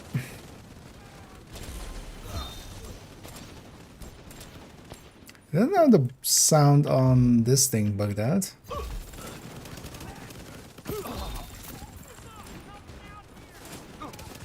That's your target. Although I don't run the blue screen much anyway, so didn't even really notice. Completed the golden bullet. Target neutralized. Good work. Vital signs critical. Target down. Good job. That's the target, Agent. Oh, audio is just starting to bug out in general. Detected. Anyway, 20 again. Oh, well, that's a fine time to call it.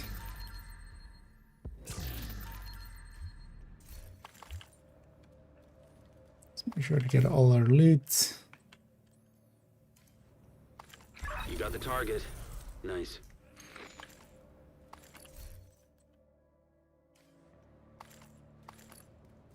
Thank you for keeping us safe, Agent.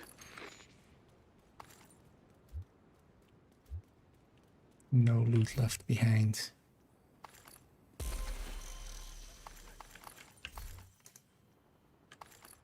Not as many exotics as sometimes, but definitely got a few.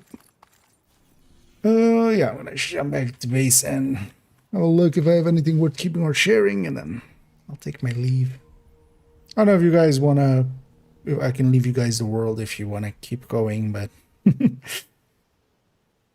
well,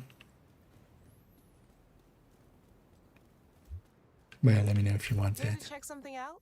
I can even actually reset it and then give you a fresh one, basically. Thank you, Agent. I appreciate the business. Yeah. Yeah, I think we all had our fill there, right? Firearms inside the Unless you want to do a bunch yourself. An agent has left your group. Yeah, let's see actually we have anything here. And then we'll round out here.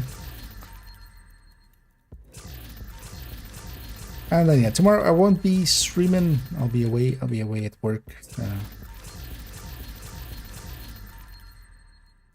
But also it needs to happen sometimes. One thing I totally forgot as well, but actually I just didn't do it, is still have like one photo set to do. And tomorrow I'll be shooting some again, so I'll have some photos again. So one of the things we might do Saturday when starting up is just quickly doing a photo set, and then maybe Sunday as well when starting up. Start up with a photo set first, just to get kind of caught up again. And then we'll go from there. For some of these, I'm kind of looking at talents as well.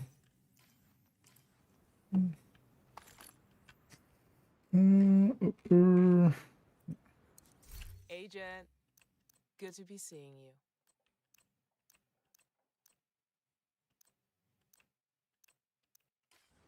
you. A lot of resources, but nothing to keep. I'm giving you just this unit mask, just in case I need another. But yeah, thanks Doug, and thanks this for the runs. If you want, I'll leave the world to you. This, if you want to keep going with it. You have left the group. Because yeah, you can farm more bounties and even like solo it. But that's enough for me. Definitely. And I could definitely also use some sleep. But yeah, GG's. And actually, how many did I didn't check actually what level we started on or anything. But yeah, for 409 golden bullets stars. And yeah, 400 out of 1,000. So we'll get it done. But yeah, it was nice to have a decent targeted there. And if nothing else, because I'm full up on this again, but I can optimize some of my guns up. I need to actually clean up my LMG collection kind of at some point. But yeah, let's go find somebody to raid as one of our last things here as we send everybody off. Danny's going.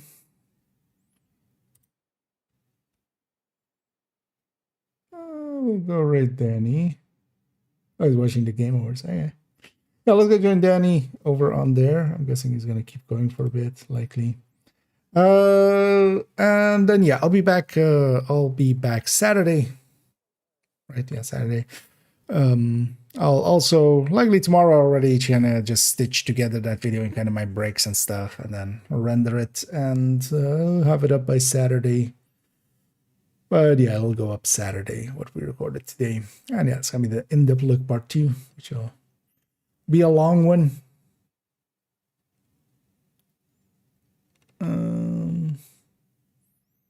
But let me catch up one last time on all of this. Yeah, thank you as well, this for helping it. Anyway, we got a bunch of levels indeed. And a lot of resources as well, kind of filled up on a bunch of stuff. I can definitely use those up.